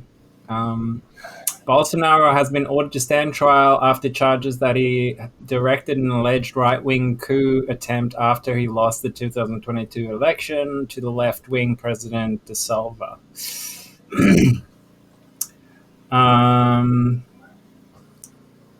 During the alleged coup attempt, Bolsonaro's supporters stormed government buildings. Investigations by the police outlined allegations he had personal conversations, including with figures from the armed forces, about the idea of a coup to cling to power. It's very convenient, this intestinal pain he's got, isn't it? So, I think you are trying to look for conspiracy theories when there is none there. Well, I think you are either it's a blessing from God for the people, or it's a very convenient way to avoid a trial. So is this life threatening? He lost around 40% of his blood and had emergency surgery, with the perpetrator later declared mentally unfit to stand trials. That's convenient too, isn't it? Yeah. He has repeatedly denied coup allegations and accused his opponents of a political witch hunt. That's another spin to the story. Yeah. A day before he was delivered the summons in hospital, he recorded a live YouTube broadcast from his hospital bed with 3 of his sons, despite a doctor's recommendation. Brazilian Supreme Court argued that he showed he was able to be summoned and notified. Bolsonaro, the YouTube video got him. If he hadn't put that out, he would have had an excuse. Bolsonaro had been hoping to contest the presidential elections again in 2026, despite his current ban on running for office, but he risks a 40-year prison sentence if found guilty. Ooh. That's an interesting spin. I don't really know what to believe with that. I'd need to see more evidence, to be honest. Now, see, if that took place here in the United States, it would have been much more severe, which is kind of weird to me because, like, they're freaking down in Brazil, you know what I mean? And here in what do you mean? Biden's still walking around free. Never signed a single thing in his life. You know, all his signings was by auto pen, so God knows who did it. Oh, God. I mean, come on, dude. These people are so fucking lazy. I'm sure he's not the only one that signed by auto pen. You know what I mean? He wasn't even in the White House most of the time. He was on the beach fucking eating ice cream. I mean, I guarantee you, after freaking the inauguration and all that shit, Donald Trump, when he was sitting there signing all those fucking papers, that was the last time he signed anything. Guaranteed. No, he comes on TV every now and then and signs it on air. He does it a lot. Those are real. Biden took the day off after midday. He called lids, whereas Donald Trump's staff works into the night every day. That's a big difference. Is that what they told you?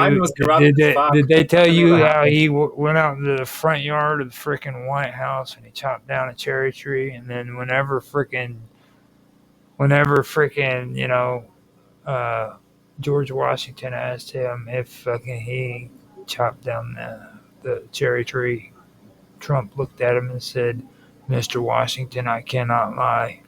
I chopped down this cherry tree." And George Washington looked back at him and said, "I forgive you, Donald Trump, for chopping down that cherry tree. You are an honest man." Where did you hear that conspiracy theory? I thought Trump cured cancer and created peace on Earth. And, yeah, he did. Yeah, he did. Okay.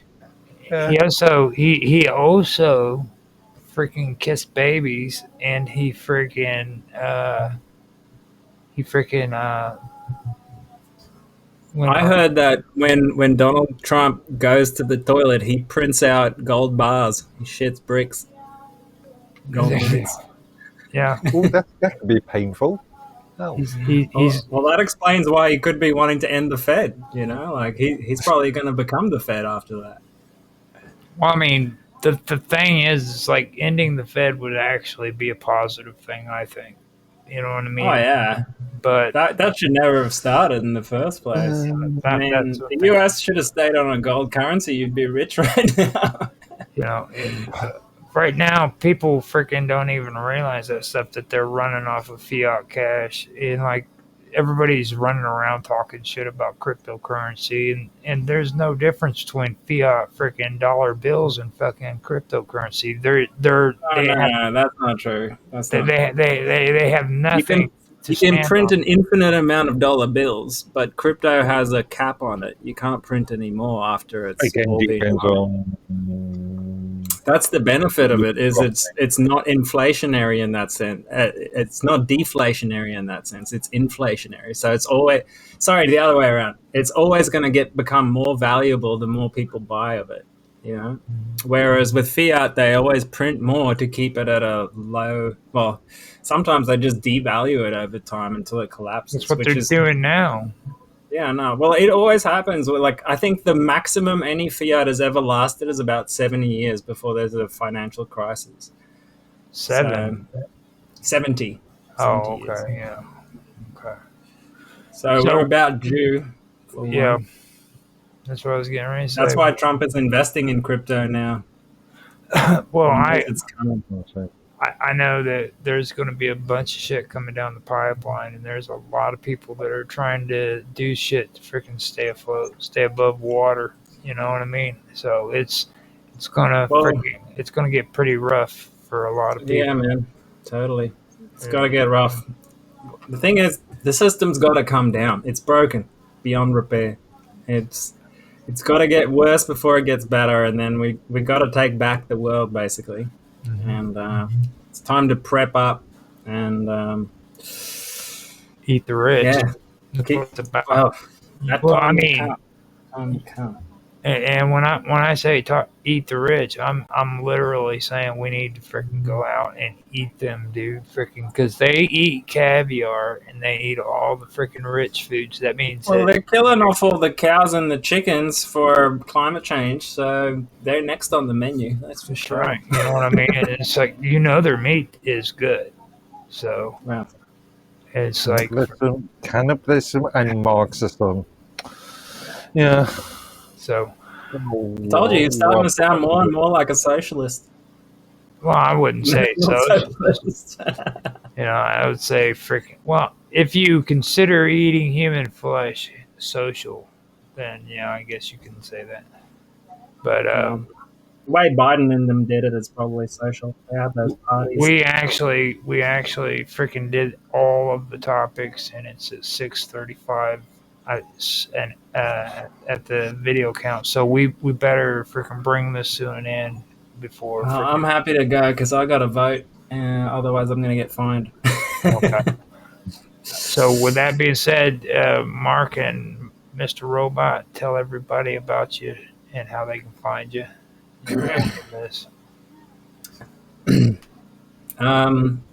Well, you can find me on Element, where if you want to join our buzzing community of tinfoil hat wearing conspiracy theorists, the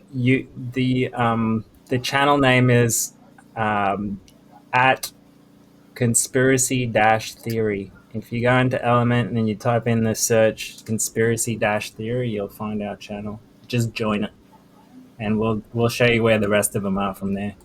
Or if that's too confusing, you can leave a comment on the video, and we can grab you from there and explain how to get there. All right. Thanks for listening. What about you, Mr. Edworthy?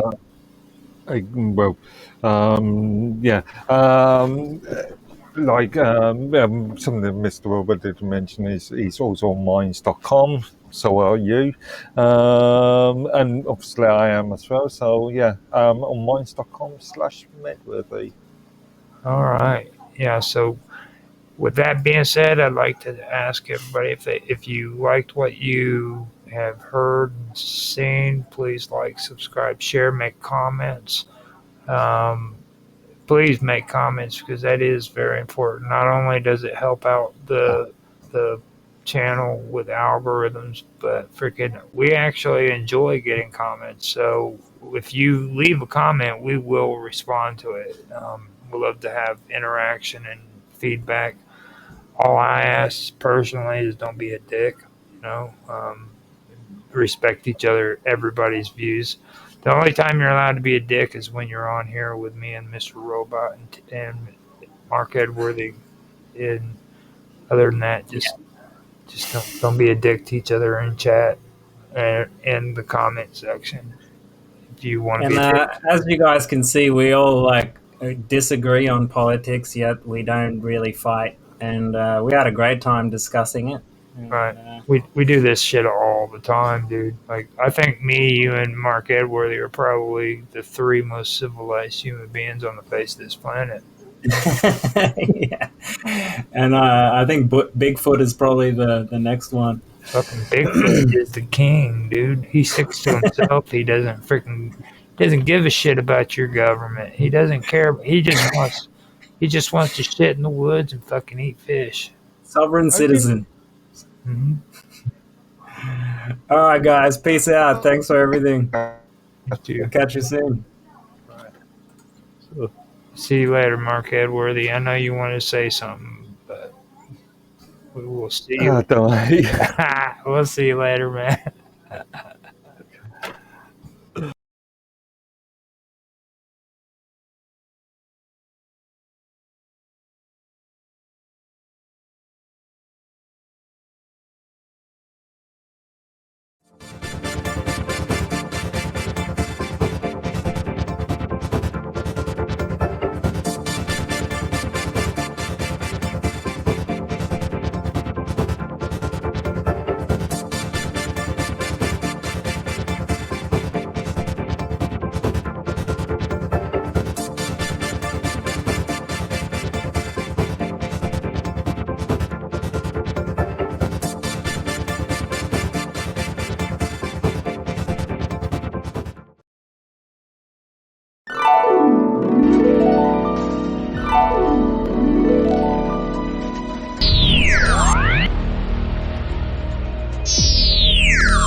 Rational, or as emotional, subjective, and symbolic, the magician's operations may be viewed as actually accomplishing certain ends, or as symbolic expressions of their emotions and their desires. In Ludwig Wittgenstein's classic formulation, magic gives manifestation to a wish, it expresses a wish. 36. Echoing such earlier formulations, Joseph Gusfield suggests that in symbolic behavior the action is ritualistic and ceremonial in that the goal is reached in the behavior itself rather than in any state it brings about. 37. This pragmatist perception of ritual may be useful as a way for an observer to excuse someone else's otherwise irrational practice, but there is little evidence that most practitioners themselves view the effect of their rites as merely expressive and not objectively effective. 38. Magic rituals in medieval Europe were clearly intended to produce results, to arouse passion, to drive people mad, to find stolen goods, and so forth. Judicial evidence makes it clear that the practitioners, the clients and the victims all expected magic to have objective effect, and when it did not, this was because the specific practitioners were inept or did not perform rituals with sufficient strength to command the demons they summoned. 39. In one sense, however, Gusfield's formulation does apply to magic. Magical rites, like prayers of petition, may be used for practical ends, but any goals extrinsic to the ritual presuppose an effect intrinsic to it. The prayers and actions that constitute orthodox ritual first of all transform the relationship between the praying person and God, as also the relationship the persons prayed for, with others in whose company one is praying, and with others throughout history who have said the prayer in question. If such ritual is transformative, the transformation is in the first instance one that occurs within the ritual itself. The participants in the ritual become different, and the network of relations in which they stand is reconfigured. Even if no further results ensue, For the duration of the ritual, the world of the participant is transformed. Normally, one undertakes a ritual with the expectation of further, extrinsic changes, moral or physical, but these are secondary, at least in a logical sense, however important they are to the participant. They are secondary because they presuppose a prior change within the ritual itself, an empowerment of the participant that then makes extrinsic change possible. Ritual can be effective for other purposes only if it first is effective as ritual. It can have secondary efficacy only by virtue of its primary efficacy. The principle holds in the case of magical rites, and perhaps most especially those involving demonic magic, even if they are undertaken for the sake of some practical end. That purpose can be accomplished only because within the ritual there is a transformed relationship between the magician and God, between the magician and the demons, and perhaps also between the magician and other humans. Calling upon the aid of God, the magician seeks power over the demons. The primary purpose of the ritual is to build sufficient power that the magician may compel the spirits to do his will. Only if within the ritual itself this transformation of power is attained can the magician accomplish any other goal. The efficacy of ritual ex opere operato must be perceived in this light. Thomas Aquinas was stating the common perception of theologians in the later Middle Ages when he recognized the Mass and sacraments as having objective effect independent of the disposition and moral status of the celebrant and minister. That ritual was inherently efficacious, ex opere operato, apart from any further effect to be gained by virtue of the minister's or participant's disposition, ex opere operantis, by no means meant that the rite was magical. Whether an operation qualified as magic or not depended chiefly on which powers it invoked. If it called upon celestial or manifest natural powers, it was not magic, but if it appealed to demonic or occult natural powers, it was magic. 40 rituals that called upon angelic aid formed an ambiguous category, possibly but not necessarily magical, but mainly because the identity of the angel summoned might be in doubt. 41. A ritual, magical or otherwise, could have efficacy ex opere operato, precisely because it transformed the status of the performer and his or her relationship with God, with other spirits, and with humans. It was clearly this fear of the efficacy of magic ex opere operato that led an actor playing in the Jeu de Saint Barbe in 1470 to make a notarized counterpact declaring that, by the invocations and anathemas of the demons which he makes in the play, he does not intend to speak from the heart but only in the manner of the play, and that on that account the enemy of humankind, the devil, should not have any claim on his soul. 42. But the force of magical ritual was not in all respects analogous to that of other rites. Ordinary prayer and official ritual assume that the spirits invoked are in general well disposed toward humankind, and enter readily into a helping relationship. The praying person's invocation of God or a saint is an appeal to a benevolent being. In this respect the rituals of demonic magic differ from other rites. They invoke fallen spirits taken, by the necromancers as well as by their critics, to be unwilling, uncooperative, inimical and treacherous. The operations of demonic magic, more than other rituals, are thus explicit contests of wills. The necromancer recognizes a need to heap conjuration upon conjuration, and to buttress these formulas with supporting means of power, precisely because the demons are reluctant to come, and if they come will do everything in their power to escape the magician's control, threaten him, and deceive him.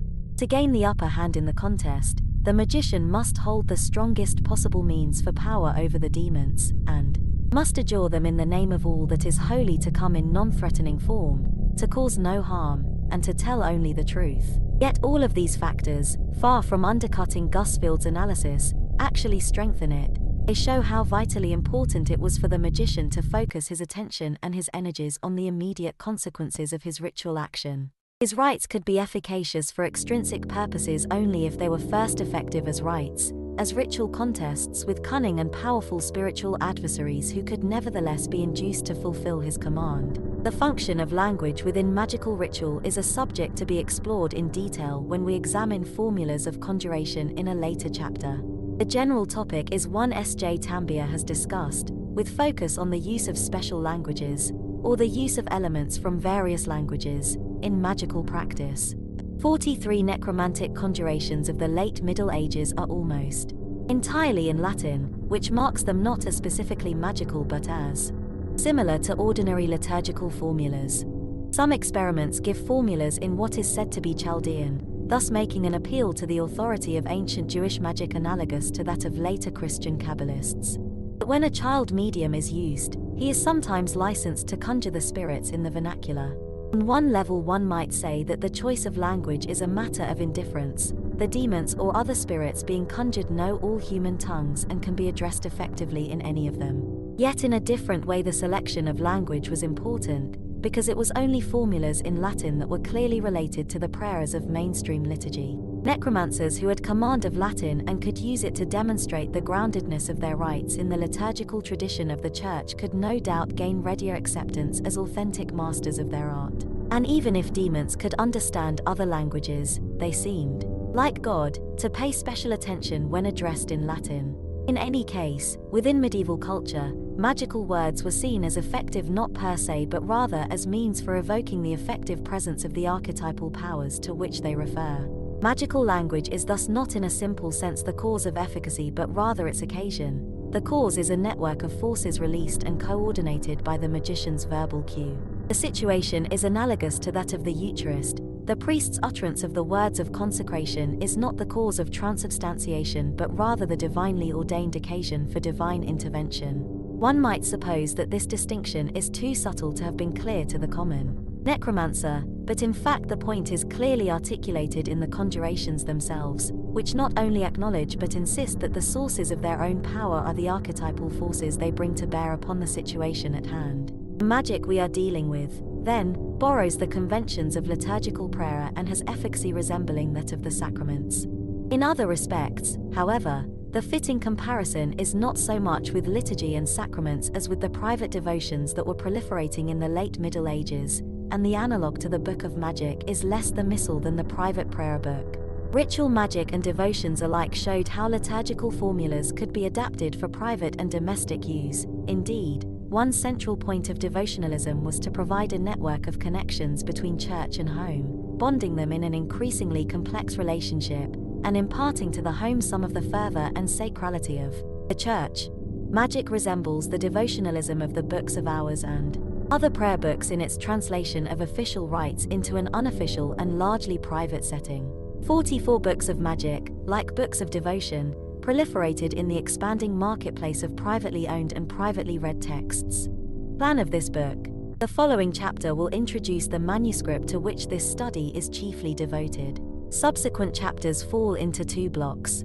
Chapters 3 to 5 examine the experiments according to the chief purposes for which they are performed: entertainment, illusionist experiments, power over other individuals, psychological ones, and knowledge, divinatory ones.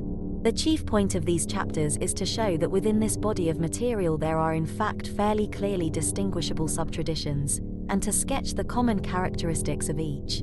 Chapters 6 to 8, then, analyze the sources and techniques used to gain magical power, in particular the conjurations, and the demonology assumed by these conjurations, the magic circles, and the formulas of astral magic, techniques that cut across the categories discussed in the earlier chapters, and thus represent elements of continuity within the diversity of necromantic practice. Throughout the book I will give translations, my own, unless otherwise noted, of source material for the study of late medieval necromancy. Most of these passages are from the Munich Handbook. To give a sense of the cultural context, I have included some material from other writings of the magicians and from writings about and against demonic magic. I have opted not to give a complete translation of the Munich Handbook. Both specialists and general readers, I assume, will be better served by selective translation of representative and particularly interesting passages, selected perhaps disproportionately but not exclusively from the earlier sections of the handbook, integrated into my analysis. This option seems especially appropriate given the largely repetitive nature of the material, and the need to situate it in its cultural context. The Latin text is, in any case, available at the end of the volume for those who wish to probe more deeply.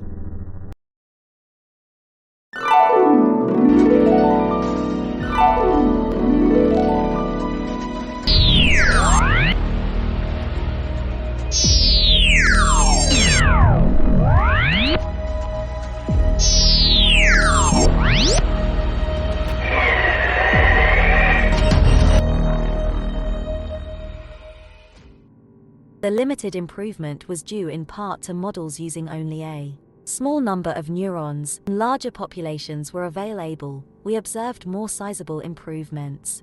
For instance, when the population decoder considered 3 or more neurons, performance increased to 60.07.5%, relative to a performance of 55.86.0% provided by the single best neuron.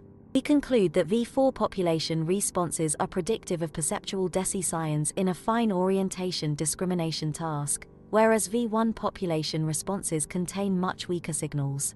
Decisions can be predicted from the responses of small populations, even when choice signals in individual neurons are, on average, barely evident. Animals' decisions are known to be influenced by their choice and reward history, especially if the task stimuli are near threshold. For instance, in the absence of strong sensory information, a subject might be more likely to repeat a decision if it led to a successful outcome on the previous trial.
as evidenced by the fact that all of his vast correspondences, Synesius only ever wrote one letter to Cyril in which he treats the younger bishop as unexperienced and misguided.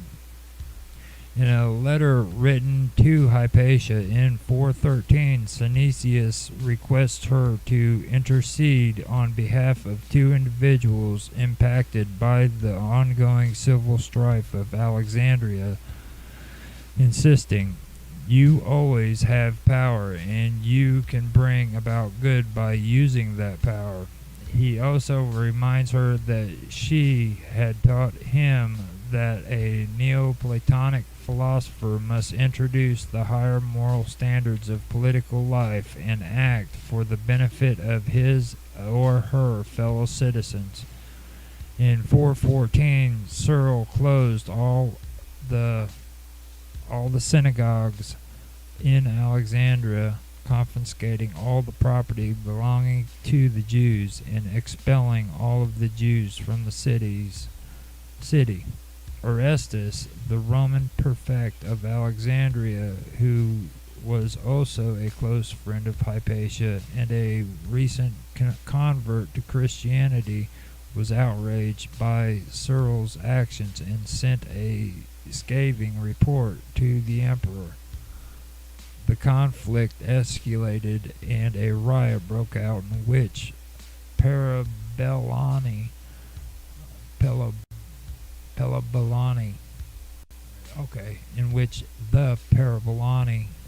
a group of monks under Cyril's authority, nearly killed Orestes. As punishment, Orestes had Ammonius, the monk who had started the riot, publicly tortured to death. Cyril tried to proclaim Ammonius a martyr, but Christians in Alexandria were disgusted, since Ammonius had been killed for inciting a riot and attempting to murder the governor, not for his faith.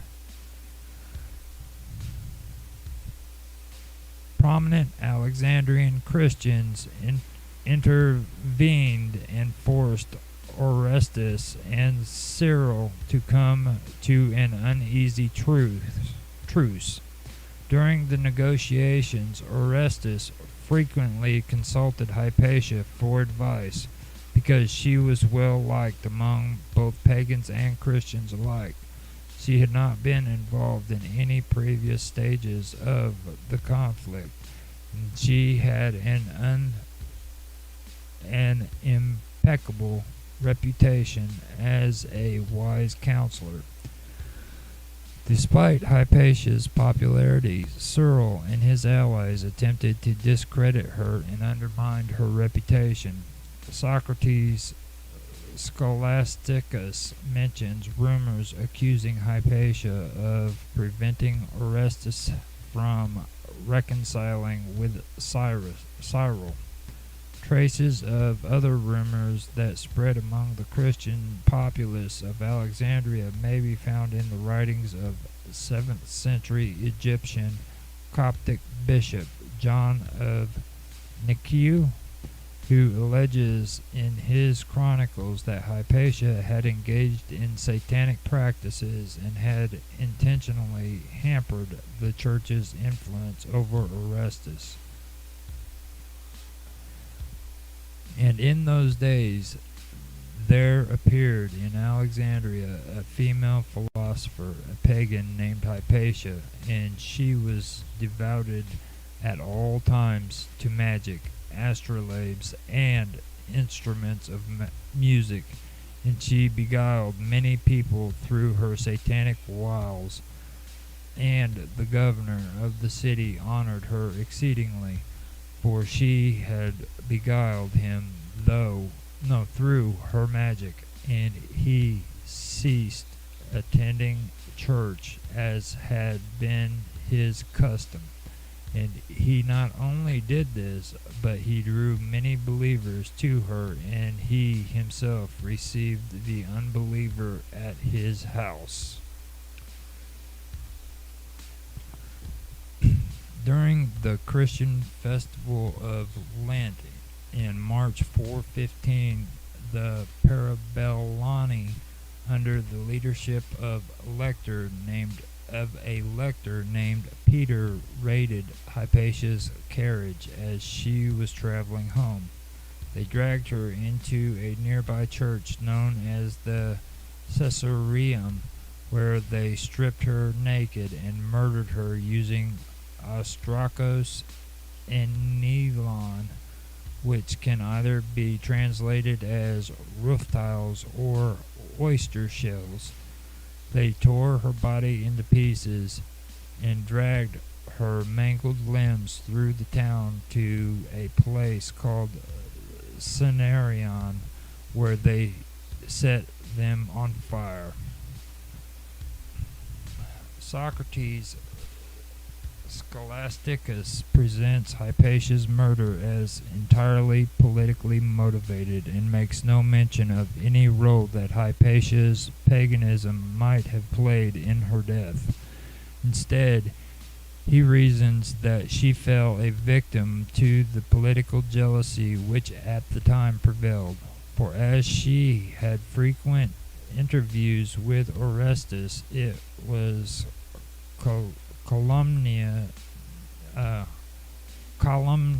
calumniously reported among the Christian populace that it was she who prevented Orestes from being reconciled to the bishops. Socrates Scholasticus condemns the actions of the mob and declares that surely nothing can be farther from the spirit of Christianity than the allowance of massacres, fights, and transactions of that sort. Among modern historians, Hypatia's death is usually either blamed on Cyril of Alexandria's jealousy, cast as a side event in the power struggle between Cyril and Orestes, or interpreted as a violent manifestation of the existing turmoil in Alexandria. Modern historians still debate whether and to what extent Searle may have been involved in the incident. Many historians consider it likely that Searle at least had some prior knowledge of the murder, but a minority argue that he was totally uninvolved. Hypatia's death sent shockwaves through the empire. For centuries, philosophers have been seen as effectively untouchable during the displays of public violence that sometimes occurred in Roman cities, and the murder of a female philosopher at the hands of a mob was seen as profoundly dangerous and destabilizing. Although no concrete evidence was ever discovered definitively linking Cyril to the murder of Hypatia, it was widely believed that he had ordered it.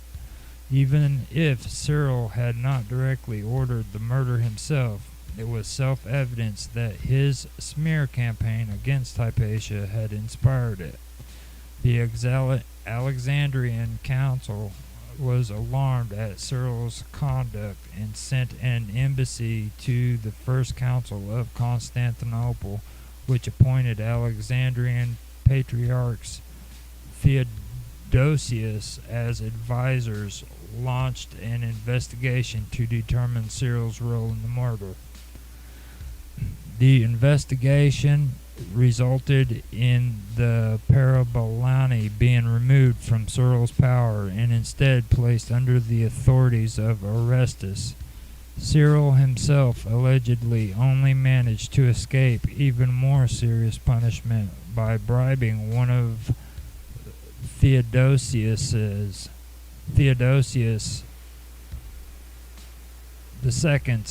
officials. Historian Edward J. Watts argues that Hypatia's murder was the turning point in Cyril's fight to gain political control of Alexandria. Hypatia had been the linchpin holding Orestes' opposition against Cyril together, and without her the opposition quickly collapsed. 2 years later, Cyril overturned the law, placing the Parabolanians under Orestes' control, and by the early 420s, Cyril had come to dominate the Alexandrian Council.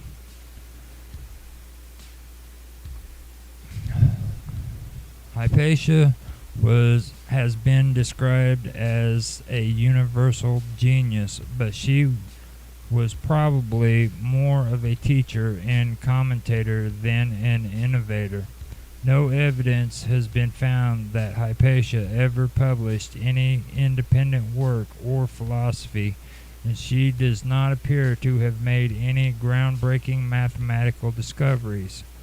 During Hypatia's time period, scholars preserved classic mathematical works and commented on them to develop their arguments rather than publishing original work.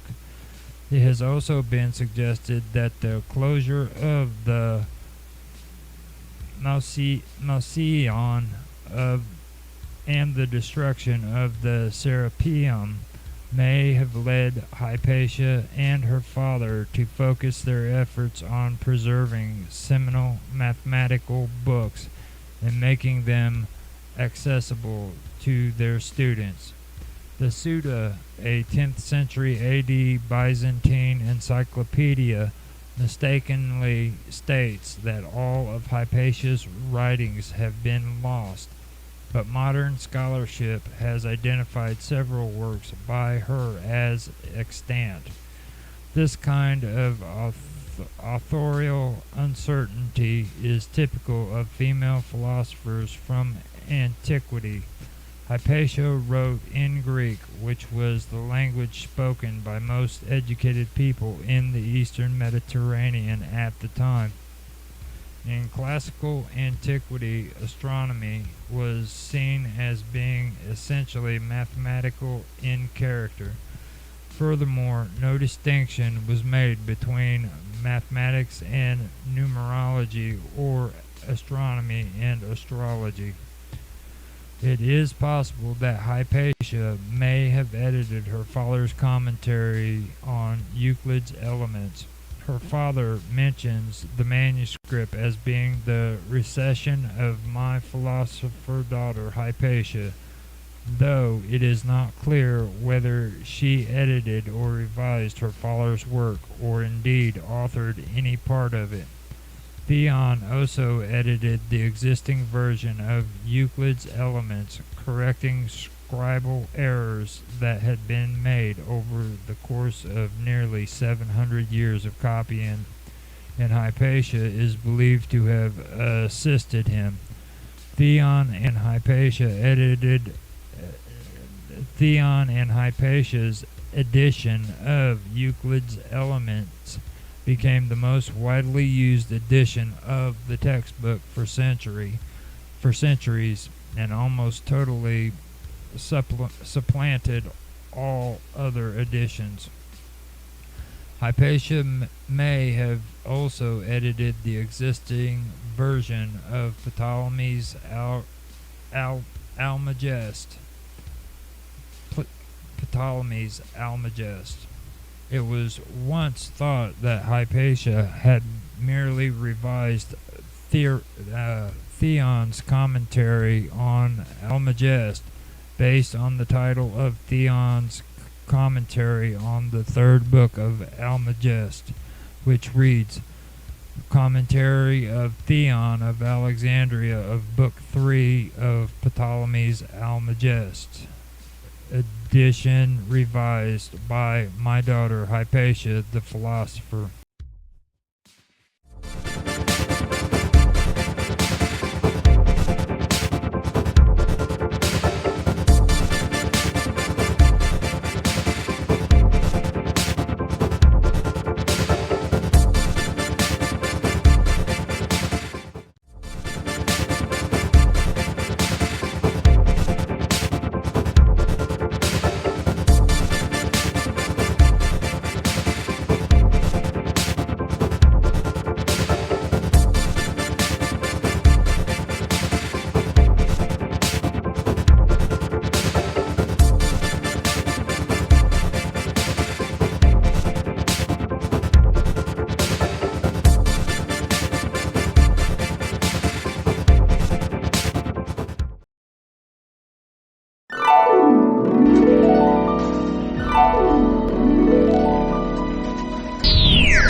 Attigatus, all of this was because of that, and Attigatus is supposed to be related to Shemaramat. So we went on our pretty good tangent of history there, and for regions of the world. Now, we still haven't been. Oh, sorry. Go ahead. No, she was the mermaid goddess, but mermaid serpent, is it interchangeable? No, right? So we still have to touch. Well, no, the mermaid thing. Okay, that would be more of the Phoenician side. I doubt if like you got to take it into text, you know what I mean, put it into context and the people in the regions that they were in, you know what I mean, like right here, can you see that map? Yeah. Okay. Kingdom, Phagarian kingdom, the Egyptian kingdom. Yeah, I can see it. Now down here you have Iraq and you have this is the Sumerians in Susa right here. Nippur, Kish, and Kutha. Can you put your mouse on it? I don't see it. I've got it. Okay, there it is. I see it now. Now all of this up here Asher. No, I ain't even gonna. Asher actually is pretty cool to mention because it was kind of like a port during the time where the Acadians landed on. But this area right here was more of the Acadian area, and they all eventually joined together. So they had this region here. All of this was conquered by the Sumerians at one time. All of this. And see how it changes? Like, so on the key, it had two different, like, so this was Assyrian Empire during this time, and this was Assyrian Empire during this time. Can you go back to where we can see the key? Because I'd like to see the difference. Here it is. Okay, so the light one, 871, came after, and that was bigger. 824. No, 824. So technically, 824 is newer. Yeah. Yeah. It goes backwards. Yeah, right. So 824. So it was bigger, and then okay. Yeah. And then this, it shrank. I see now. This is the Assyrian kingdom right here. And see, right here is just a little area compared to all this. So all of this got intertwined into all of this. You see what I mean? And this would be the Levant right here. Down here would be Judah. This is where the Canaanites. This is where the Canaanites were at. And that's Lebanon over here, right? What turns into right here on this, is that, because this is not the top, is that not the top of Egypt right here that we're looking at towards the left? And then is that not, no, that's Libya. That's Libya. I'm right just saying, because where are we at on the overall map? Because Tyre, Byblos, that is the Phoenicians. That's where they were at. Right. Lebanon. See Byblos, Sidon. Philo Byblos, Philo Byblos, Tyre. Cyprus, It's all right there. But that's where the Phoenicians dominated, though, right? Isn't that little, and it turns Cyprus right here, that island there. right. Yeah, where it says Paphos and Salamis. Salamis, all that. Cyprus, it was all Phoenician at one time, and then Canaanites is all in here, and they were ruled by the Assyrians. That makes so much sense seeing it from this side now. You know, and that's what are I heard you say about the Sistinians, but what about the Thracians? The Thracians? What about them? They're up top to the left. No, not the Scythians. You told me about them a little bit, but if you go over to the left, right here. No, you gotta zoom out a little bit. Right there at the top, above Greek city-states, and then you see what's that? The Thracians. Let me see. Okay, that would actually be the region where Alexander the Great came from. So that's the Thracians, Phoenicians, they're talking about right there too, like right here. You got the Paeonians, actually, is what it is. The Phrygian, I know about them. Now, the Phrygian were the ones that they believed, well, the Phrygian and the Thracians, maybe, were the ones they believed that were a part of the mysterious sea creatures, or the sea people. And we just learned about the sea people and in their boats, and then wow, that's so cool.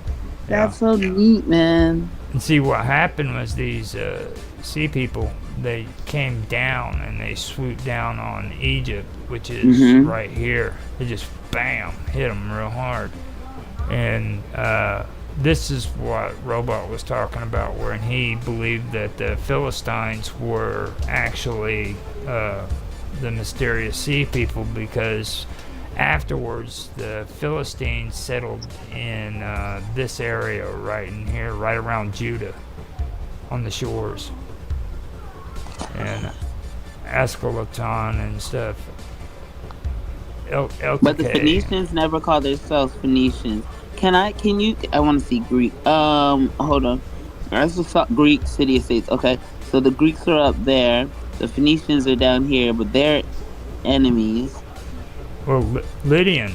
Okay, Lydian is a Phoenician area right here, and then the Phrygian kingdom. All that was Phoenician at one time. The Aegean Sea was controlled in this area by the freaking Phoenicians. The city of Troy is right up in this area somewhere, up around the northern part of this peninsula. And that's where the Iliad takes place. Mm-hmm. And the Black Sea is opened up here. Like, everybody thinks the Black Sea is closed off, but it's not. There's that little bitty opening. Right here in the middle between Chalcedon and Byzantium. Oh, my goodness. I wonder what it's like to travel through there. Like, what it looks like, you know what I mean? Well, that's how the Greeks do illegal trade with other countries that they're not supposed to. They still do it to this day. Wow. That's why I say you never believe a thing those Greeks people say. They're just, they make shit up. And see, that's the reason why the Phoenicians were so smart, okay, was because they understood that if they blocked this area off, since it was their territory, that the Greeks would have to pay tribute to go through this area and get to this part of the world and trade. So what was it that they liked that this other side has? Like, what were the resources and the things that were being traded that was not available for the Greeks? Or if you're aware, I mean, well, the Greeks actually had good resources, but the thing of it is the Phoenicians were the freaking sailors. I mean, the Greeks actually had to build their own navy to freaking fight against them because they were unequipped. They also had to do it against Xerxes whenever they fought against the Persians over here. And that was later on. Over here. Yeah. Oh, there it is. I have the map zoomed in, so when you move your mouse to the side, I didn't see it. You know, and everybody believes that, like, the Greeks were sailors and stuff, but they really weren't. I mean, a lot of their conquest took place on land. They were completely freaking unprepared against Xerxes when he marched on them. The only reason why they survived was because of. Have you ever heard of the story of the 300? It was a movie that came out. I heard 300, but the 300 that I heard wasn't that the ones when they were inside of the horse, the Trojan horse thingy. That's not that. No, this one was where they were in a little crevice valley that the Persians had to come through in order to make it into Greece up here by Marathon. And Macedonia is this area right here. And they were going to come in like this. Wait, hold on, slow down, because I don't see your mouse at all. Macedonia, go it again. Macedon. Where? It's the mouse isn't even moving. Do you know where my mouse is right here? No. I'm zoomed all the way out. I'm over by Greece again, the Greek city. I see Greeks. Yeah, okay. Remove your mouse. Oh, there it is. Okay. Now go up where I'm looking right here. I see Macedon. Yeah, and Thassus. And yeah, I see here now. See, they were going to come around here like this, and then they had ships that were going to meet up with them over here too. Okay. Yeah. And this was where they were going to attack them. And then the only way they could get into the rest of this area to take Athens was to go through this little valley, kind of like that would box them in. So these Greeks, 300 of them, went in there and they fought them off within that valley, which created a freaking bottleneck on their troops, so they could kill them off. And because they did that, they ended up foiling the invasion. So the Persians had to go back home because they didn't know what they were doing. They couldn't. They couldn't withstand. Yeah, they couldn't hold up against those Greeks. But Marathon is also a gas station. Well, the city of Marathon, okay, is also where or what inspired the Olympics, because in order for the Greeks to know that they were being invaded by Xerxes, one sole Greek runner ran all the way to Athens. And when he got there to warn the Greek, he was able to warn him where he quickly died. He died. Wow. He died because of all the running he did. Are you kidding me? No, yeah, I'm kidding you. It was just, it was the Greeks. They, like I said, they lie. Okay, there ain't no way. Hold on, wait a minute. So did he even get to warn them? Yeah, he warned them. Oh, he did, and then he died. At least they got the warning. Yeah, like he. What if it was a consequence of him telling? Like, what if he like snitches get stitches type thing? Like, No. oh, you gonna tell? They immortalized them. That's why they have the Olympics now. Like, you ever know that the dude that runs in the middle of the Olympics and puts the fire on the torch? Okay, yeah, that's him. That's him. What symbol? Yeah. He was immortalized. History is so neat. I wish I would have paid attention when I was a kid. I'd probably know so much more. But like, they don't tell you all of this. But because they do not tell you this, it's worth learning. You know what I mean? And if I would have been able to sit here and actually indulge, I could imagine how much more I would know about culture and society, especially where we get our practices from and why we behave and accept things that we do and denounce things that we do. Because even now, it's just everything seems to be completely related, and we're taught that it's not. You know, we're taught the separation, not the correlation. I had no clue that this guy comes from, and I didn't even know that the Olympics were Greek, but I guess that makes sense now.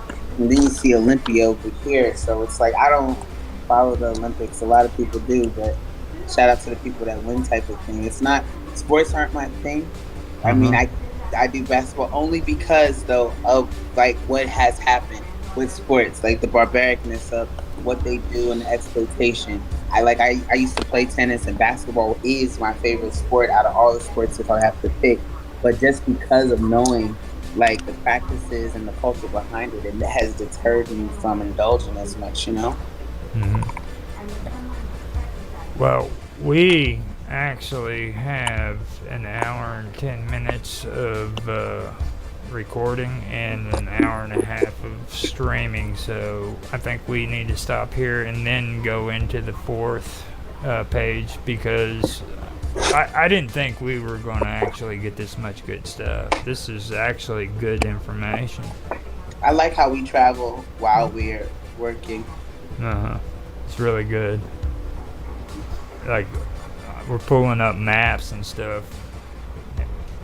Now, if you want to get more into this, Karma, besides us doing this, there's another good guy. I mentioned that one site before, but there's another good guy on the internet you need to check out. And he goes by his channel goes by History with Cy. Is that the one you sent? That's not the guy with the Phoenician history and stuff where you sent me. Well, you posted the link and I just indulged with it for the. But he's another guy. He's forgotten kingdoms or something, or fallen. Yeah. That's what I'm thinking about. History with Cy is like short 15-minute videos that he goes through like certain parts of history. things like that. So he's pretty cool if you want to check him out. So he's Okay. got a lot of good stuff. Awesome. I'll look into him as well. The history with Sai. Yeah, I can post a link in the chat. That way you can Okay. check him out. Yeah, and then other people can know too as well. There. Okay. Awesome. That sounds good. So I'm gonna go ahead and end this, okay? All right, and then tomorrow we're on for conspiracy, huh? Yeah, tomorrow's conspiracy, and we will talk about some good stuff tomorrow.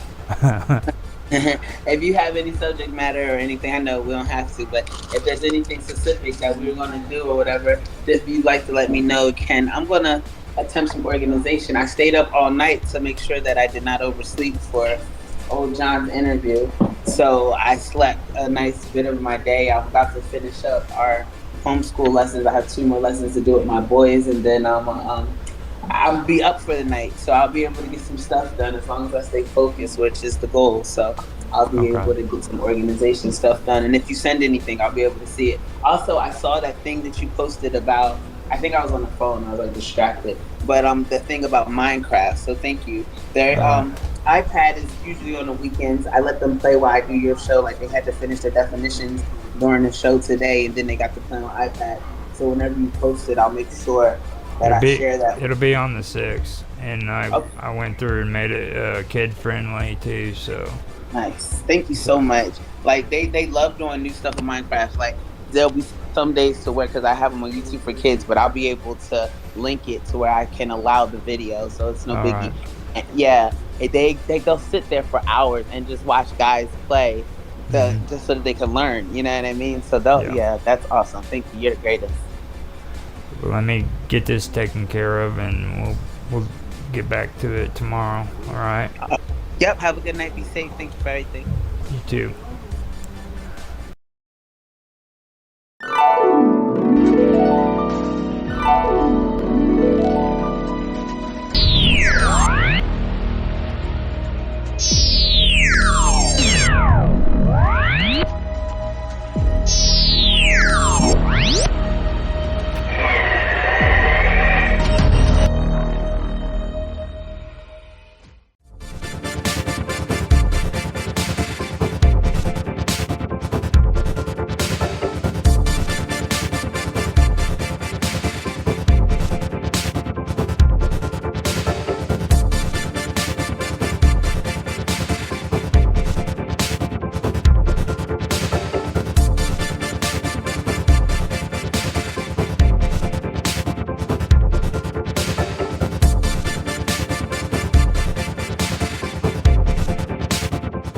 Everything's set up and ready to go.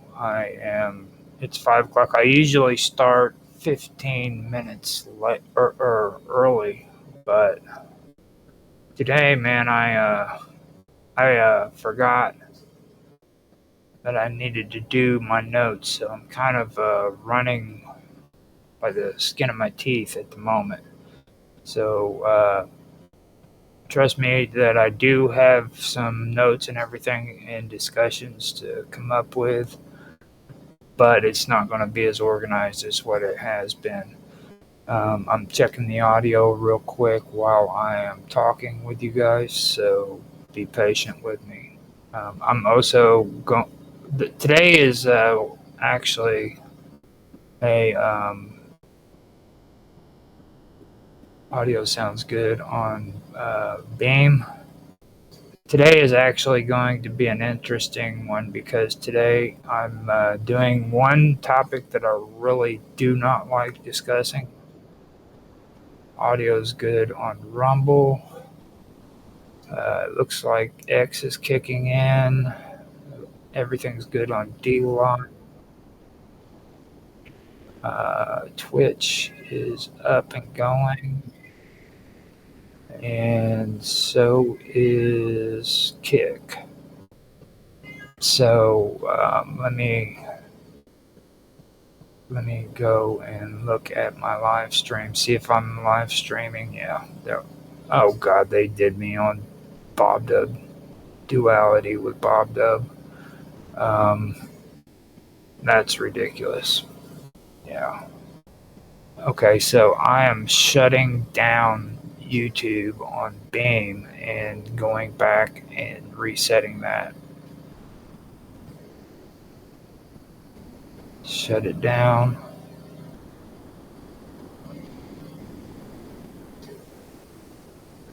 Yeah, see, that's what happens when you get in a rush. Go ahead and delete that. I haven't used duality with Bob Dub in forever, so all of a sudden, yeah, had I, I was supposed to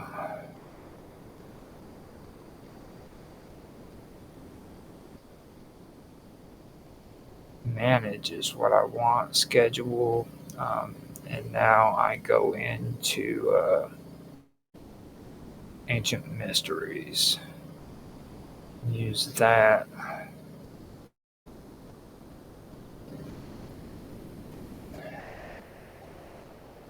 That was ridiculous. Yeah. Now I can get this going, set up, and ready to go on YouTube. Um,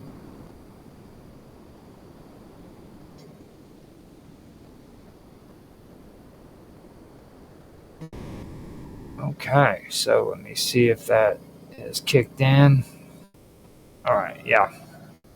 So it finally came on. We'll find out if I got the problem taken care of. Yeah, there we go. And we have that taken care of. It's up and it's going. Like I said, this is a topic I really don't like doing. I am going to be discussing Moloch.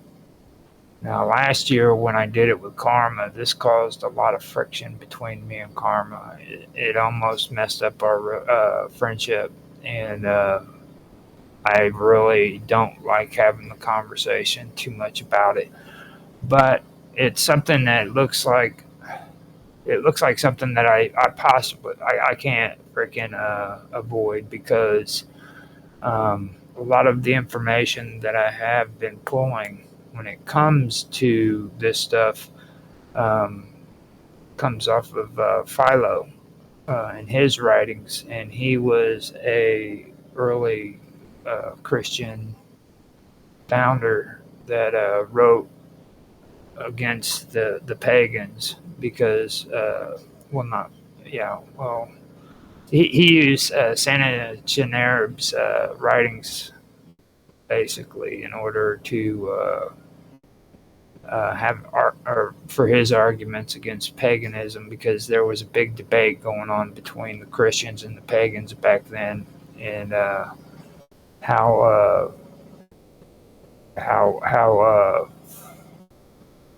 I don't know how you could say that how the Christian religion actually had a legitimacy basically is what the pagans were arguing and in turn, Philo wrote his arguments against the pagans.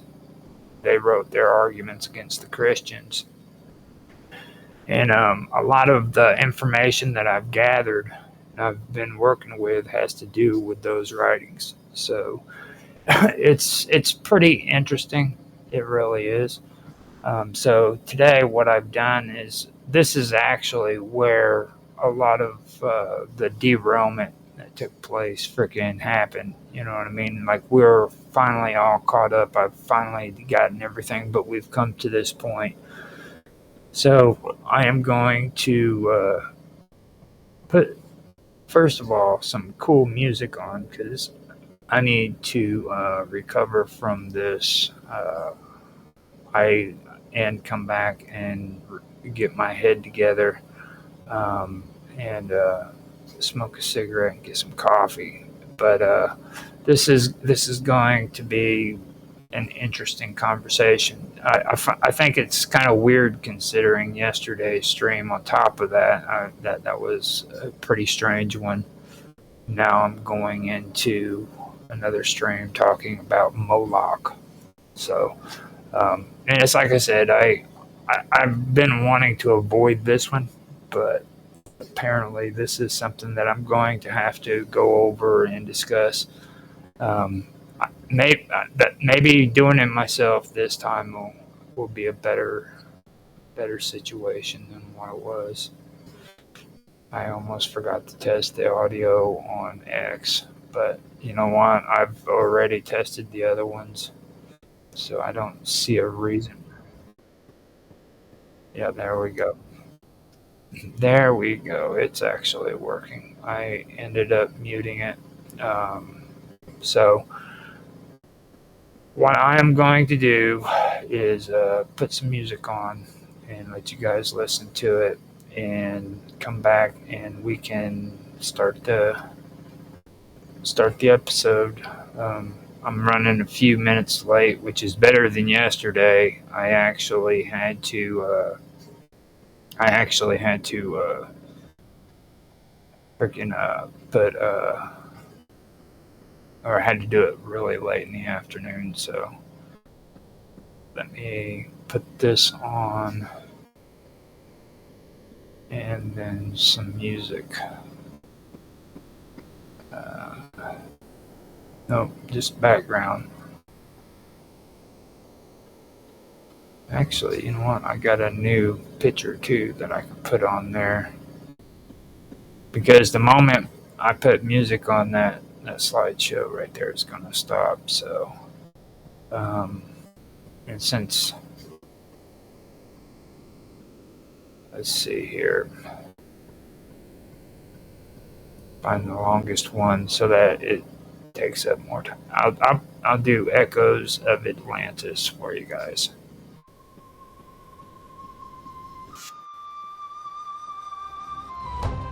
I'll be right back. Once the gods carved earth like a cosmic chessboard, Poseidon claimed Atlantis, his starborn accord. 10 twin suns, throne of tridents waves at his command. Empire stretched from bow, big stones to Mayan sand. Monolith stacked like Legos blocks no crane could lift. Sonic levitation, gods don't need pulleys or grit. Athena taught Athens, Hephaestus forged veins of gold, but Atlantis spires pierced heaven, stories untold. Because of virtue, divine blood pure in the veins. No egregious geodesic temples where scarlet reigns, but mortality crept in, diluted the grace. Will turn to rust, hubris eclipsed the god fast. Of Atlantis, drowned in the deep. Poseidon's lost kingdom, where titans still sleep. From these to Tetragonical, the coalition all as above, so below. Cosmic empire of modern princes of plasma, their thrones now debris. Echoes of Atlantis, where gods walked the sea. Watch the fall, saw vice crack the divine.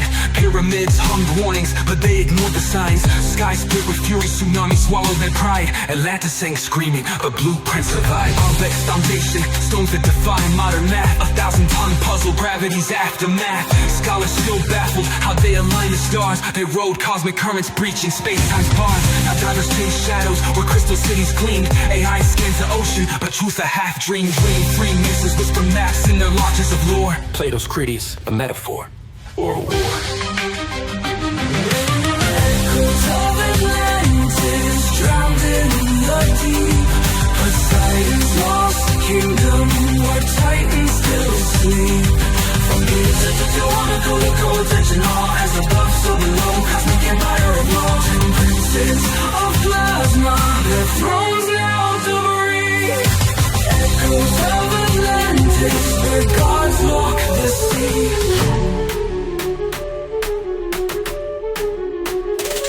They say Poseidon's seed still flows in our veins. In every megalith, every grid that restrains. The Dogon chart Sirius, temples guard the flame. But Atlantis tech, it's encoded in our DNA's frame. Zeus's verdict was fire, a flood and ice. Yet the Sphinx still stares, whispering sacrifice. Mortal minds crave power, but miss the design. True kings rule through resonance, not bloodline. Now decode the ruins, their psalms etched in stone. A star-born king's empire, now dust and bone. The hall of records buried neath Giza's cold gaze holds anti-gravity schematics from pre-flood days. Crystal engines hummed, organ fueled their might, till pride turned their frequencies dissonant blight. The Anunnaki fled, Mars colonies crumbled, Leviathan's bones and the Mariana rumbled. But Poseidon's ghost rides the Bermuda's mist. Evolve past the greed or drown in the abyss. Tsunamis taller than gods crack continents like eggs. Jungles of Egypt drowned, turned to sand in Poseidon's regret. Mammals shrunk to lapdogs, skies choked by volcanic breath. Waves circled the globe thrice, 3 funerals for death. Up Nepistim, rode the arc of frequencies, not wood. Up tetrahedron ziggurat where anti-grav pulses stood. While Atlantis sank, he spliced DNA and quantum seeds, stashed them in Göbekley's veins and Indus Valley reeds. Volcanic winter's curse, Zeus hit the reset, scorched the grids, erased the moon-ringed internet. Noah's not a shepherd, he's a star-born archivist, cracking hermetic scrolls in caves where mushrooms twist. The survivors crawl from mud with amnesiac eyes, built new gods from scrap metal and fallen skies. Now desert bones whisper where cedars once soared. Man's just a ghost in Atlantis' holographic horde.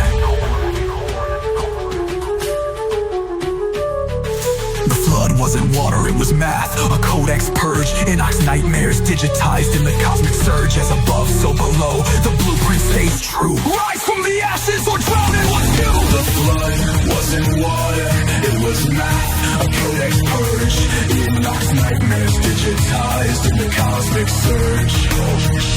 As above, so below, the blueprint stays true. Rise from the ashes or drown in what's you. Echoes of Atlantis drowned in the deep, the deep. Poseidon's lost kingdom where titans still sleep. From Giza to Tijuana, their codes etched in awe. As above, so below, cosmic empire of law. 10 princes of plasma, their thrones now debris. Echoes of Atlantis, where gods walk the sea. So when you see Stonehenge, Angkor spire, know Atlantis lives in the quantum choir. The gods were missed, their mentors in code. Rise from the ashes, or repeat what they owe.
Once the gods carved earth like a cosmic chessboard, Poseidon claimed Atlantis, his star-born accord.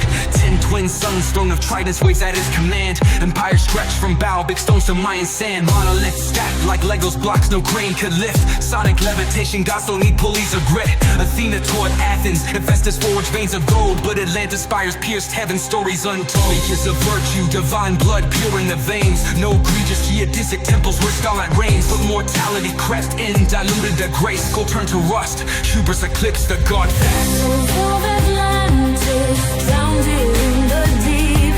Poseidon's lost kingdom, where titans still sleep. From these to Tijuana, the codes etched in awe. As above, so below, cosmic empire of law. And princes of plasma, their thrones now debris. Echoes of Atlantis, where gods walk the sea. Watch the fall, so while vice cracked the divine. Pyramids hummed warnings, but they ignored the signs. Sky split with fury, tsunami swallowed their pride. Atlantis sang screaming, but blueprints survived. Baalbek's foundation, stones that defy modern math. 1,000-ton puzzle, gravity's aftermath. Scholars still baffled how they align the stars. They rode cosmic currents breaching space-time's bars. Now divers chase shadows where crystal cities gleamed. AI scans the ocean, but truth a half-dream. Green Freemasons whisper maps in their lodges of lore. Plato's Critias, a metaphor or a war. Echoes of Atlantis drowned in the deep. Poseidon's lost kingdom where titans still sleep.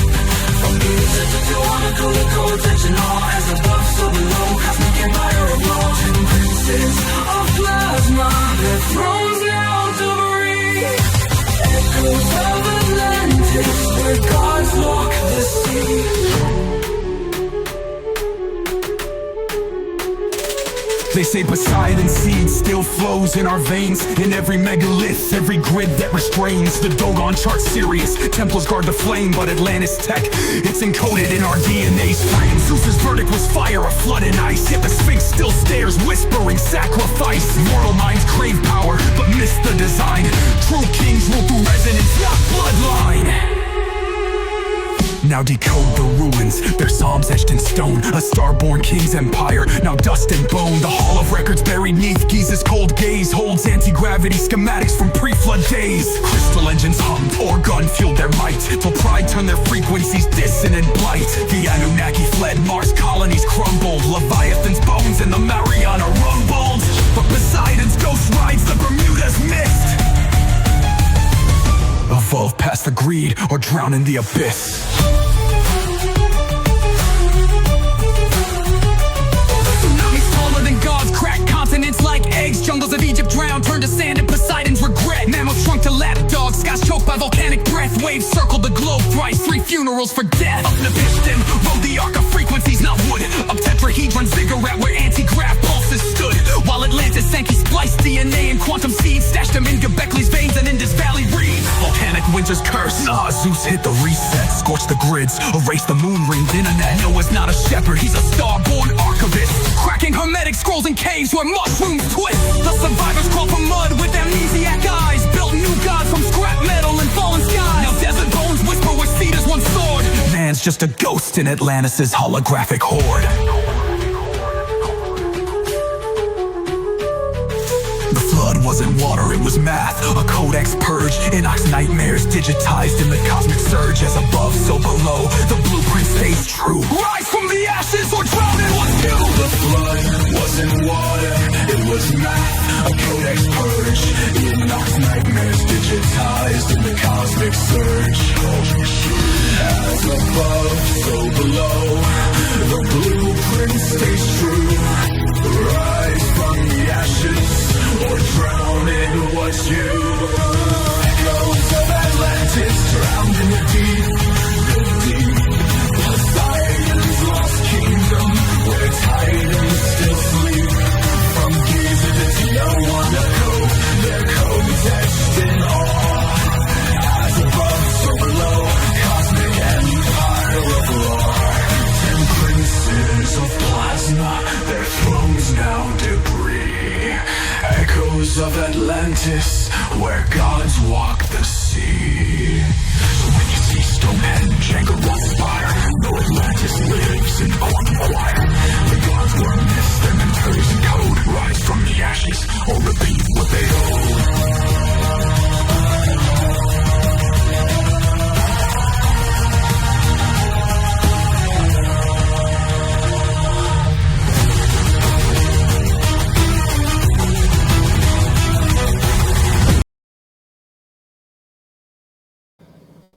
Okay, so with that being done, I think it's time to get on with the show. We were already 21 minutes in. There was only like a minute left of it, and it's all just musical. So that was Mr. Robot's song. It's called Echoes of Atlantis. Before I get started, I want to correct something that I said earlier. The writings that I've been going off of has been from Eusebius of Caesarea. I said Pluto, or I said somebody else. I'm having a hard time right now. I got off to a crazy beginning for today. So, with that being said, I'm going to continue where I wanted to start off. Now, like I said, last year, this is pretty much the area where freaking everything fell the off the map, I guess, when it comes to the discussion that we were having. We basically derailed from everything, and it happened even before then. But this was where we finally ended up having to just call it quits on this topic. And don't get me wrong, like even with the episodes we did last year, which is actually being posted on the Wonderful World of Weirdness as not strange stories, but ancient mysteries. The 15-minute blocks, not the live streams, but those are from last year. And we did have good conversations about different topics, but it wasn't exactly what I had outlined for doing. This was supposed to be based off of the writing of Eusebius of Caesarea. And he took quotations from Century Atheon, which was translated by Philo Biblos, and that's where I said said it wrong. I said that they were writings from Philo Biblos, but this is actually Eusebius using Philo Biblos's translations, and he was an early church member back whenever Christianity was in its golden day, as people like to call it. But that's where these writings come from, and this is where I pulled a lot of this information from. Now, this is a good time for me to actually start reading some of the stuff that Eusebius wrote, and then incorporating what I had learned in that as well. Now, this does relate to Moloch. So with Moloch, we're going to be hearing about it. I had some misconceptions of it as well, but I was also right to a certain extent too. So with this, in this episode, we're going to find out the truth about Moloch, and that's going to be it. I'm not going to have anybody on here this time either, because the last time I did it, like I said, it caused a lot of issues. This is a very controversial topic.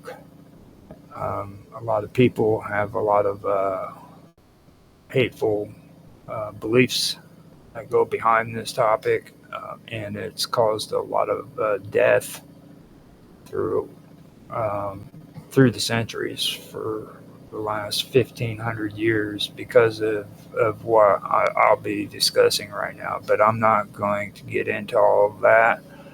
I'm going to get into the facts on what this is. And the first thing I want to point out is the fact that this was written by Eusebius.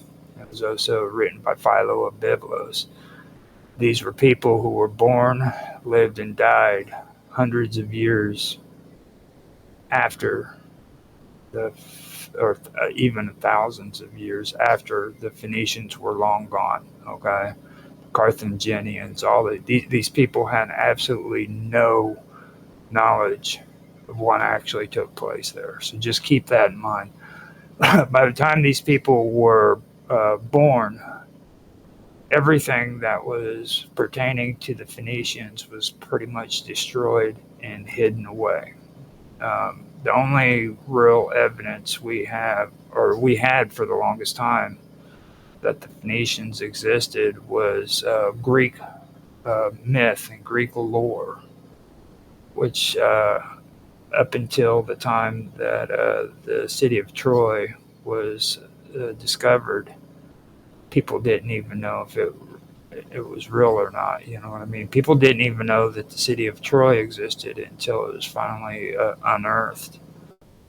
This is within the last 200 years. Okay, so kind of keep that in mind whenever you hear this. You're hearing a lot of this stuff from a Christian/Greek point of view, not from the Phoenicians' point of view. So when I'm reading this, so let me go ahead and get it started.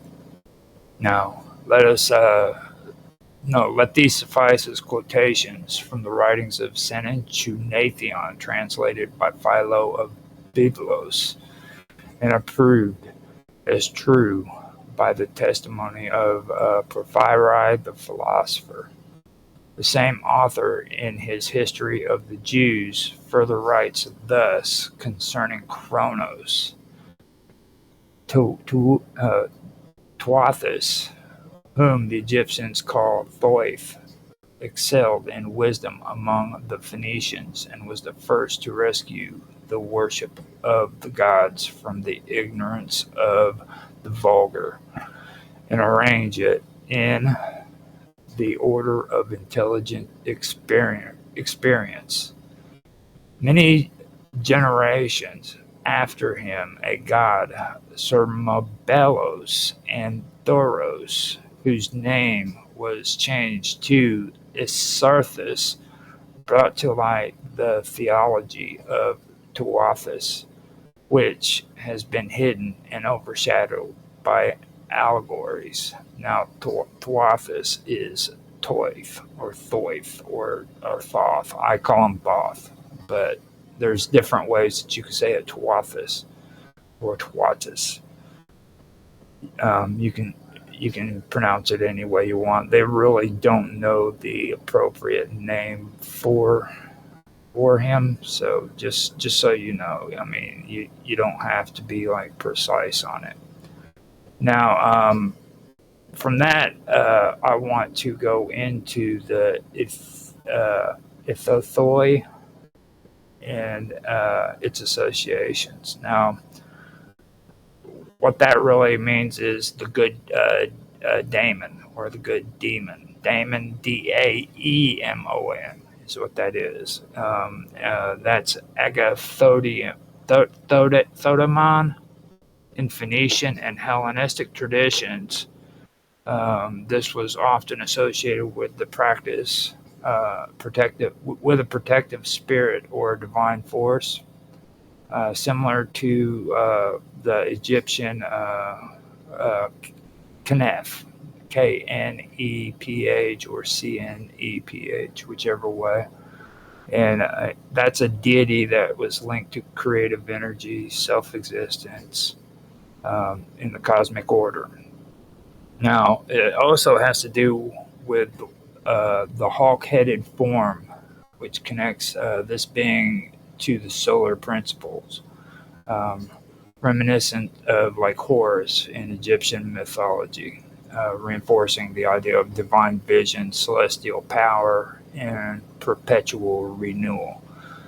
And I've mentioned that before, like in a lot of this, you'll hear the term renewal, regeneration, all of that being brought up over and over again. This is a term that's constantly used all throughout history, even before Judaism or even the Egyptians, to be honest. I've been finding it everywhere, so just keep that in mind. These are concepts that's been around for a really, really long time. Now, the idea that Ithothai is immortal and self-consumed suggests a cyclical nature akin to the phoenix, Ouroboros, or self-regenerating deities in various Indo-European traditions. This symbolism aligns with mythological concepts of eternal recurrences, sacrifice, and divine self-containment. So now you have regeneration, you have regenerating, okay? You have sacrificing and being reborn. You know, this is something that occurs all throughout all throughout ancient history. It started all the way back with the Indo-Europeans, the Indo-Aryans. It's in not only in Judaism, it's also associated with the Phoenicians, with the Canaanites, all of these, the Egyptians, the Babylonians, all of them, even with the Nords, the Nords up north with Odin. It's they all speak of this, so it's pretty interesting. Now, if we analyze Ephiathai in a broader mythological framework, it fits into a pattern of primordial beings that embody cosmic balance and self-renewal. Now, Ouroboros, which is Greek, Egyptian, Norse, and Gnostic traditions, okay, says that the serpent eating its own tail represents infinity, self-regeneration, and the cyclical nature of time. Now, the phoenix, which is Greek, Egyptian, and Persian traditions, says that the phoenix is a bird that dies and is reborn through fire, embodying the principles of resurrection and eternal life. Now, when we go on to the Hindu tradition, you have Vishnu's Garuda, right? And that's a bird-like being associated with cosmic balance, protection, and divine energy. Now, this one is where we come to the Greek Phoenician traditions. This is Agathodaimon, okay? Now, this is a benevolent serpent spirit, often linked to wisdom, protection, and faith.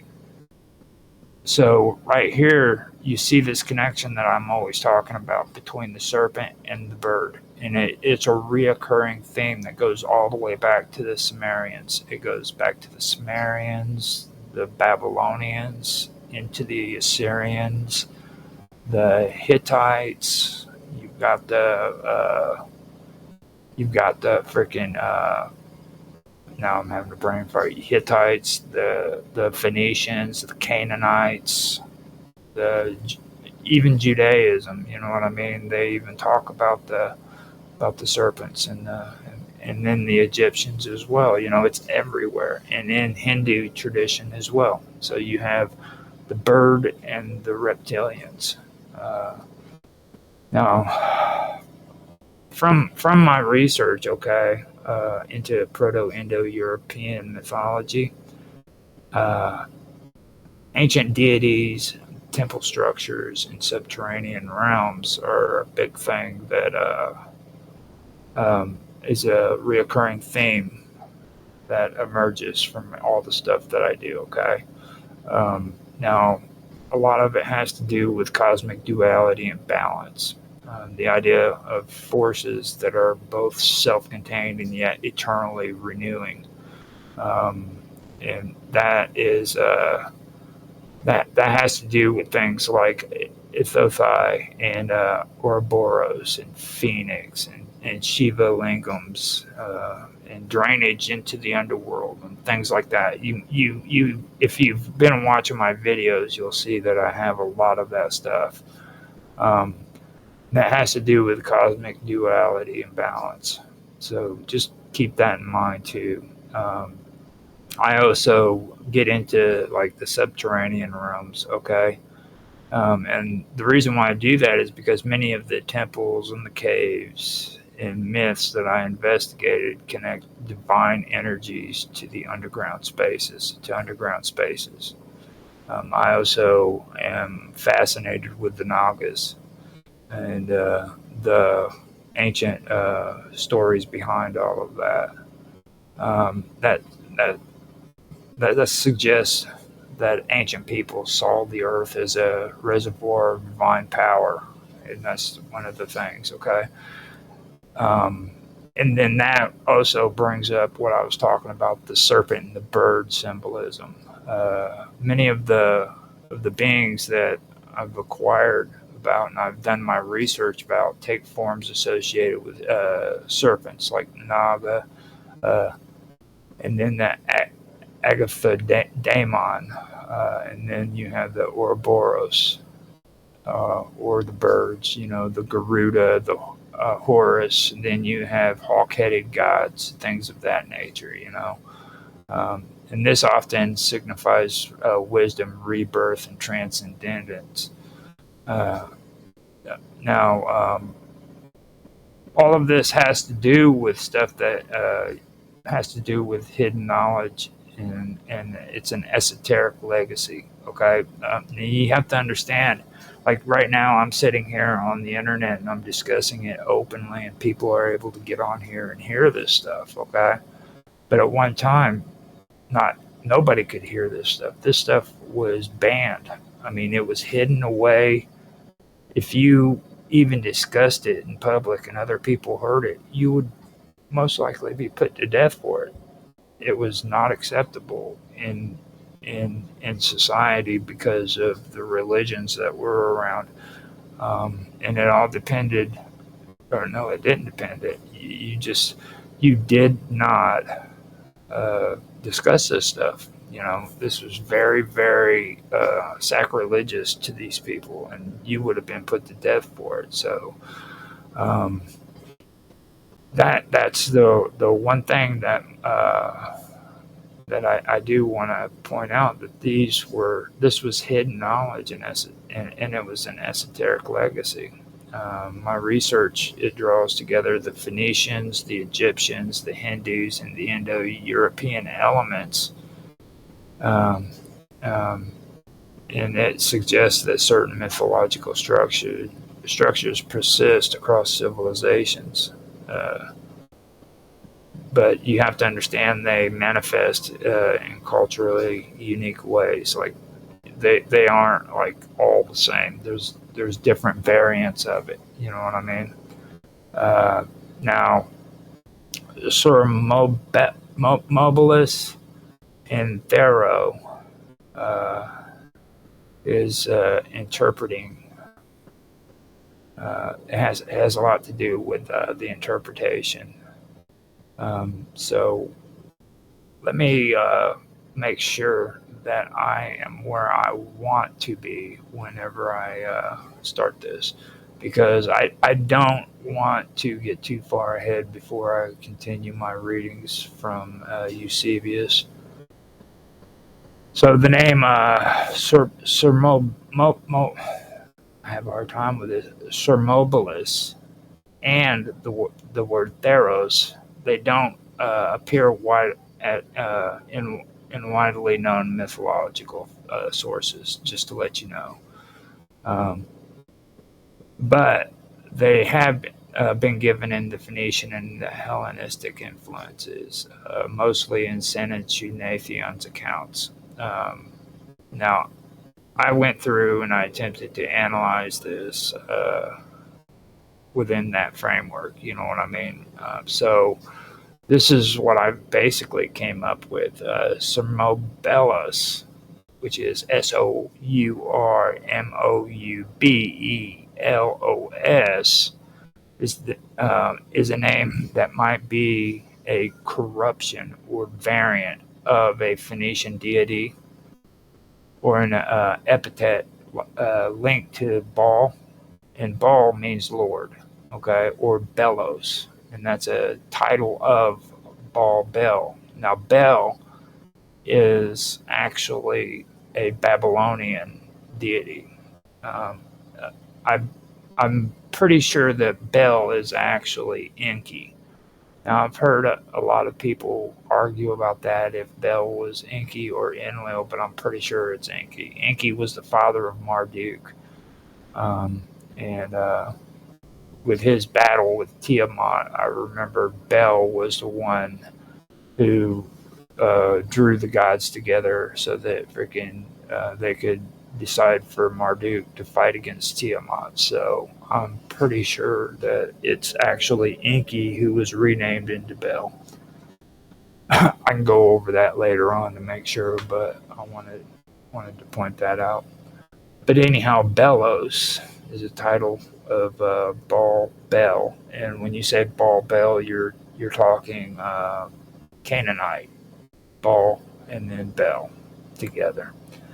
Now, it may have connections to Moloch or Baal Shaman or Shaman. Now, Baal Shaman, which is BAL or BAALSHAMIN, he's often mixed up with Baal Bel, but they are actually two separate deities in the Canaanite pantheon. So just be aware of that.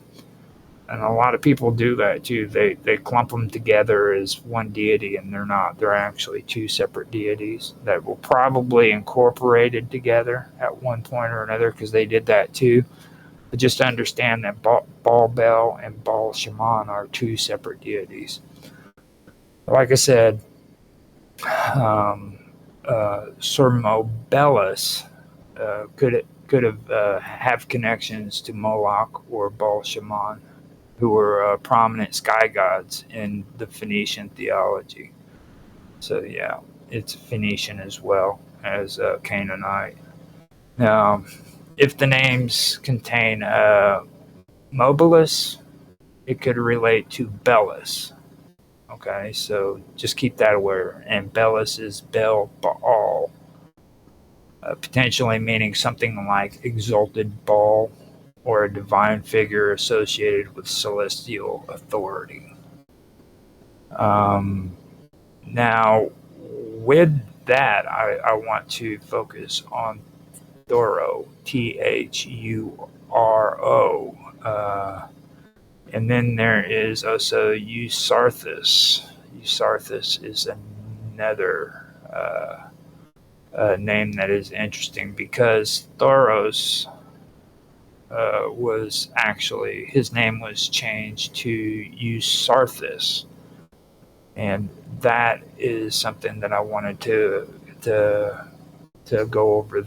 The name change from Thoros to Eusarthus.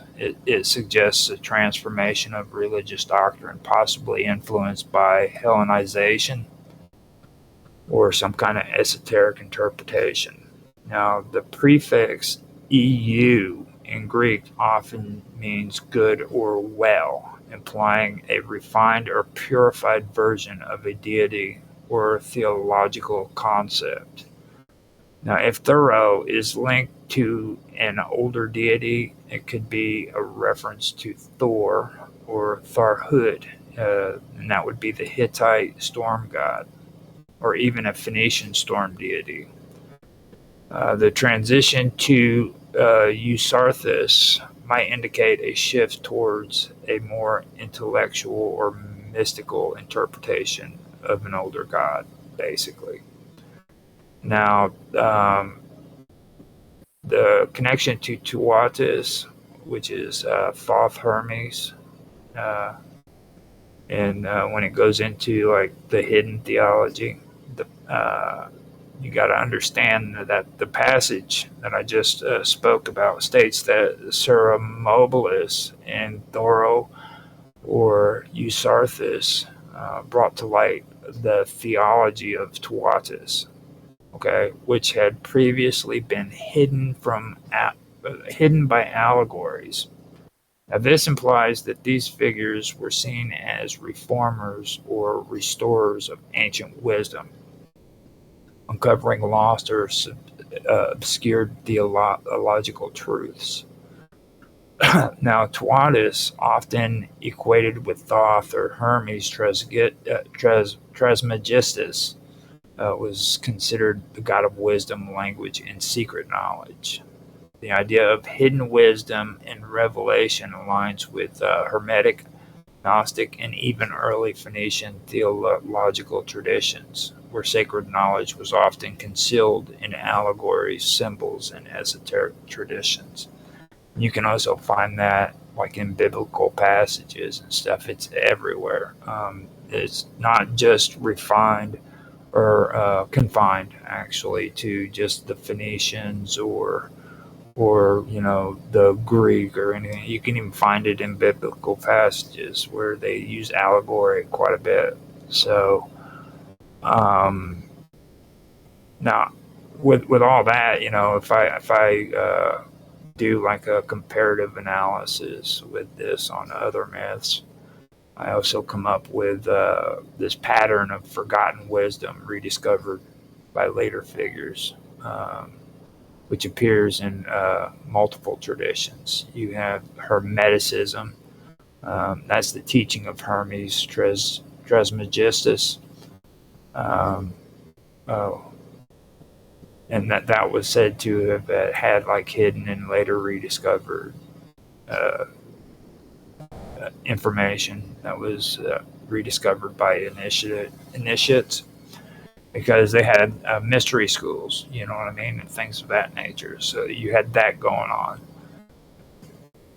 Then you have like the Hindu Puranic tradition, the Vedas, which are considered eternal, but often become obscured in dark ages and are often revived by sages, things of that nature. You have the Gnostic and the mystic traditions, which have sacred texts that are often said to be misunderstood by the masses and later clarified by enlightened teachers.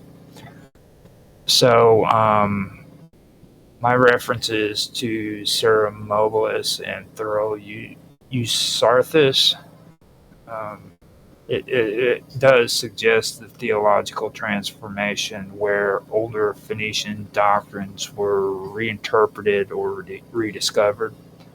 You have to understand that these figures may represent priestly or divine reformers, reviving the wisdom of Tawatis in a more accessible or systematized form.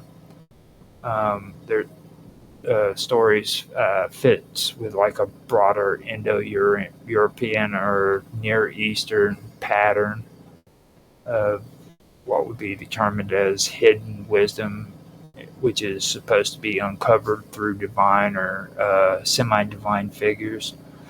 And Thoth, in everything that I've found so far, Thoth, there is a really, really good chance that Tawatis or Thoth was actually human. And he brought writing to the Egyptians. He brought education to the Egyptians and taught them how to write and things of that nature, from what I'm reading. I mean, it's not just with Eusebius either, but like with the Phoenician traditions and things that are going on there. I have noticed that that there's a good chance he could have been a mortal where he was deified after the fact, you know what I mean? And that's something that also is mentioned in a lot of these older books, where humans are being deified to godlike status. Eusebius even brings it up in his book about that happening. And after going through this stuff as much as I have, I'm starting to see that maybe he was right about it. I'm not a big fan of Eusebius, don't get me wrong, but he does bring a pretty good argument up when it comes to that term. So it's something. Now it's something to look at. You know what I mean? So I'm going to stop there with those topics, and I'm going to continue with what I was talking about. Now, let me go ahead and repeat what Eusebius had said about shadowed by allegories. Okay. Now, he's talking about Philos, Biblos, I believe. Okay. Tawatis, whom the Egyptians called Thoth, excelled in wisdom among the Phoenicians, and was the first to rescue the worship of gods from the ignorance of the vulgar. and arrange it in an order of intelligent experience. Many generations after him, a god, Sormobelus, and Thoro, whose name was changed to Eusarthus, brought to light the theology of Tuathus, which had been hidden and overshadowed by allegories. And soon after he says, it was a custom of the ancients in great crisis of danger for the rulers of the city or nation in order to avert the common ruin, to give up the most beloved of their children for sacrifice as a ransom to the avenging daemons. And those who were thus given up were sacrificed with mystic rites. Now, this is where we come up into Moloch. And like I said before, understand that this is Eusebius who is writing this, and he's using he's using Tawatus as an example for this, as well as Eusarthus. So understand that much. And this is taking place years and years and years after Phoenicians were long gone and the Carthaginians were long gone. This is something that was translated by the Greek Christians and not actual text that's being written by the Phoenicians themselves.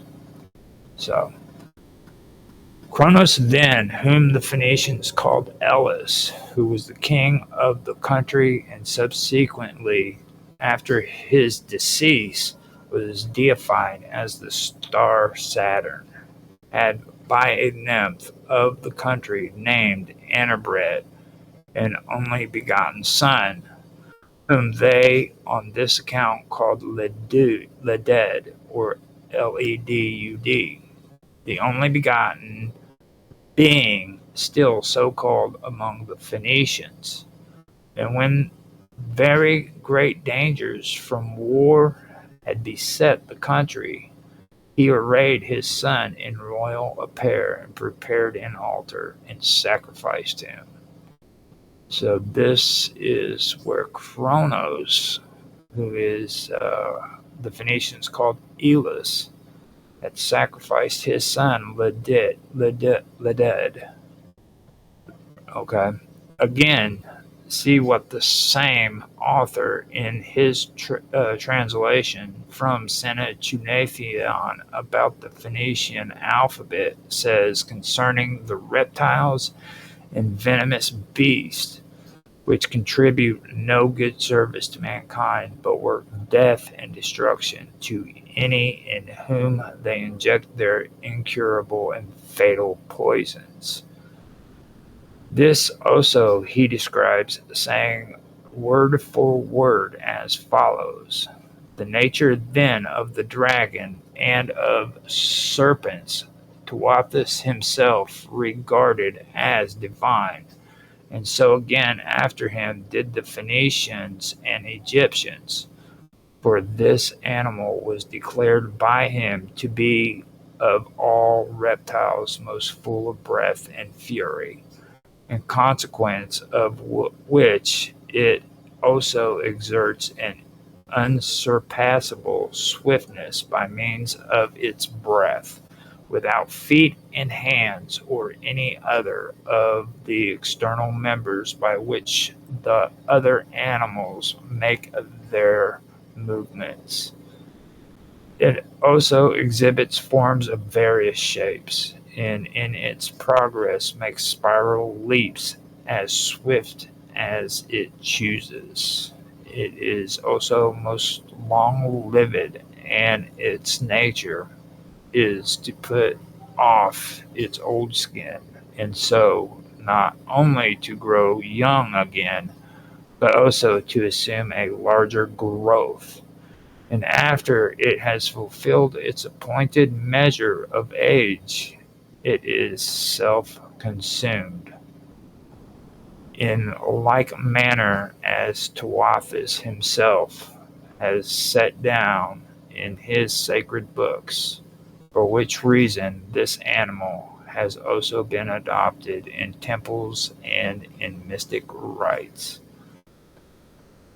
So, with that, I want to take a step back and I want to discuss the Phoenician records that explicitly mention a deity named Moloch. Okay. Now, like I said,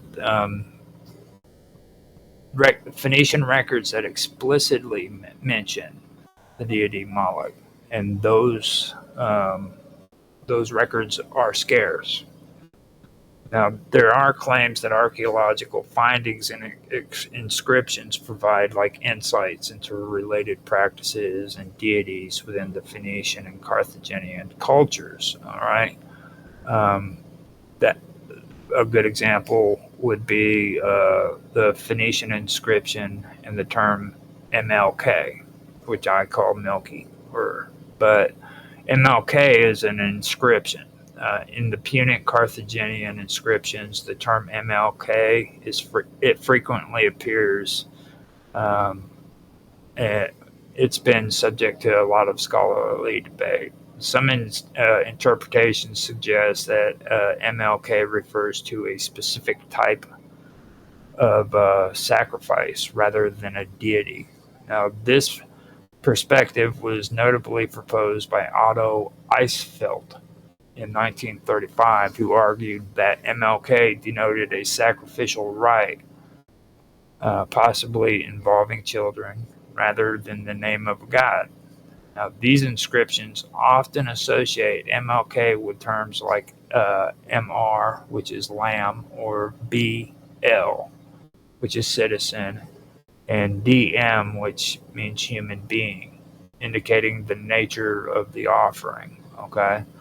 Now, this next part I want to bring up too. Like they talk about Tophets, and they talk about this inscription. Okay. So let me go ahead and get through with the inscription. Now, archaeological sites known as Tophets, which are open-air sanctuaries, have been discovered in regions associated with Phoenician and Carthaginian settlements.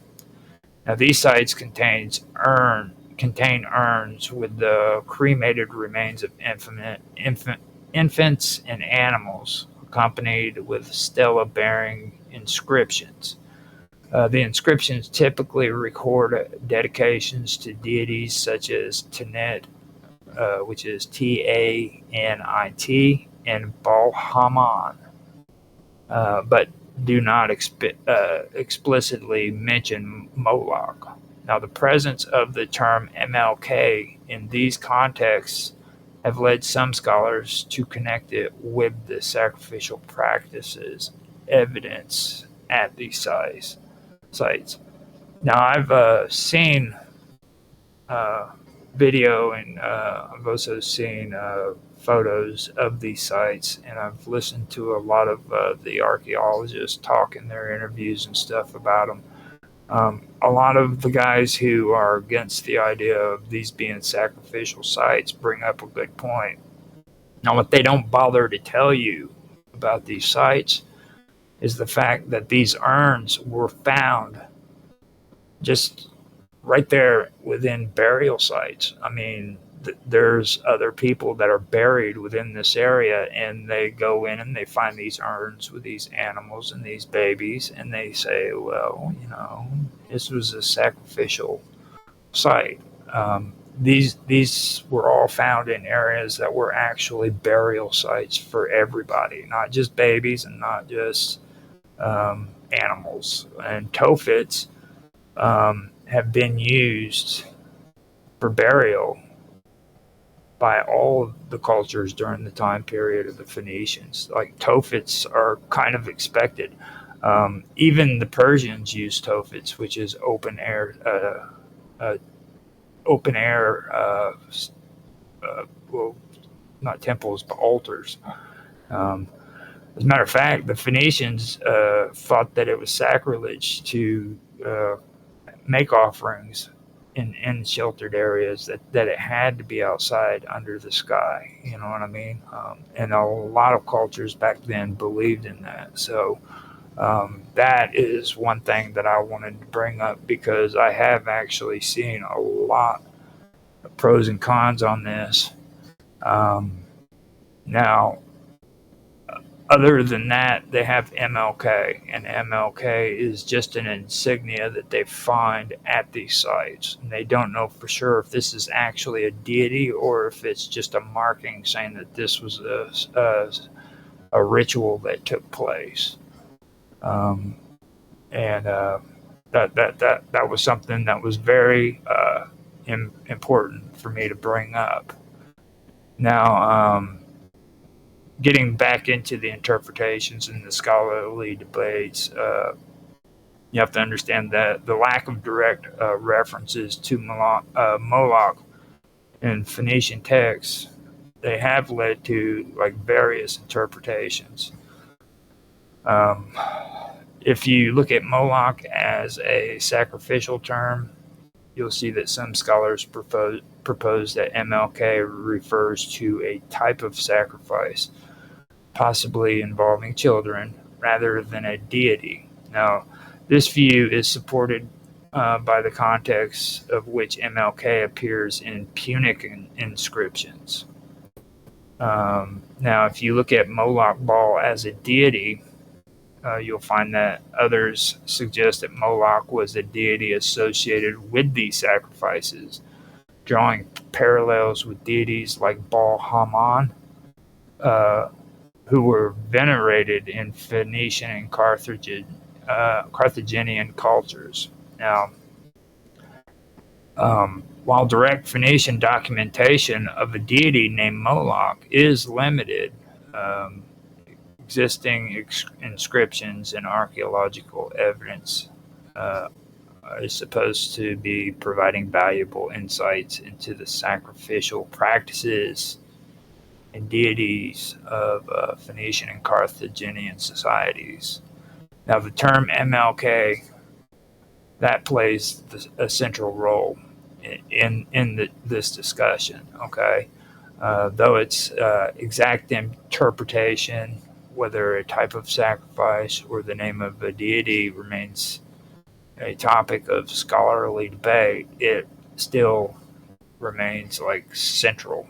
It's central. It's central when it comes to this discussion. This is all they have when it comes to the whole idea of Moloch. Just 3 words, MLK, and that's it.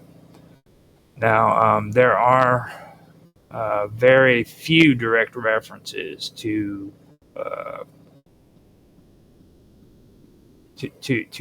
lot of that too. So you need to understand that these aren't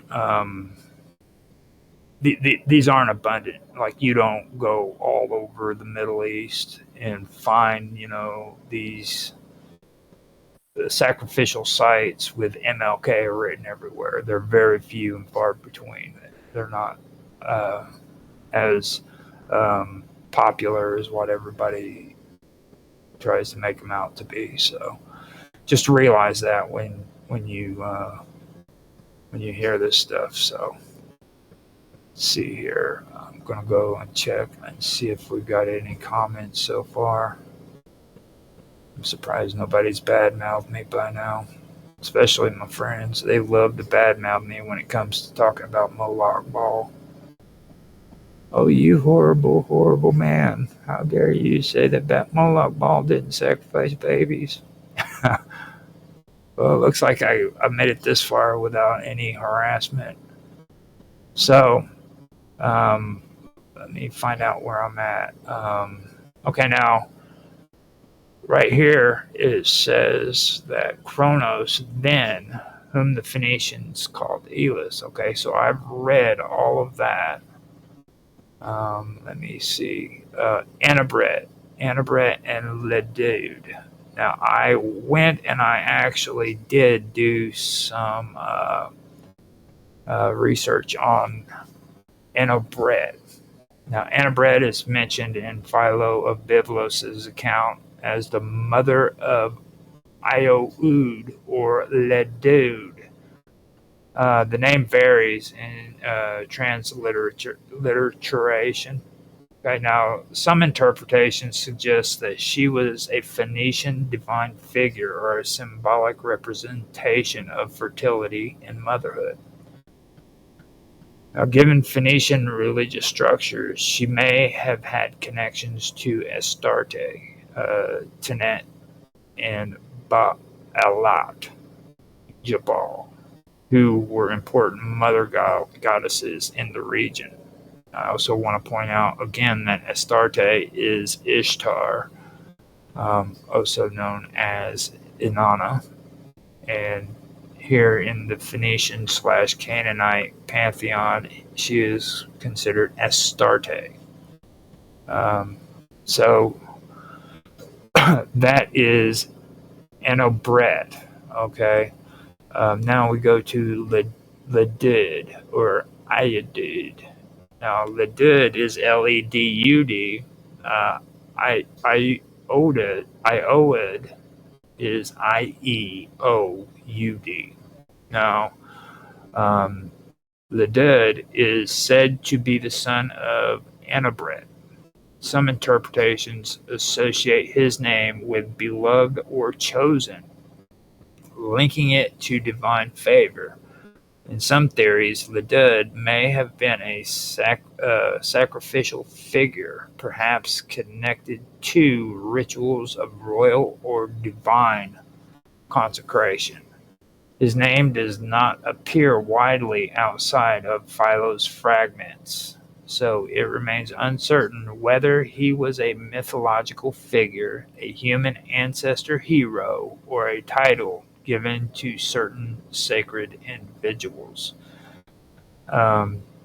So yeah, this would be where a lot of this comes from, is this Ledud, Ledud, and he would have been referred to, or he may have been like a sacrificial figure, perhaps connected to these rituals that are later interpreted as being sacrificing babies in urns and stuff of that nature.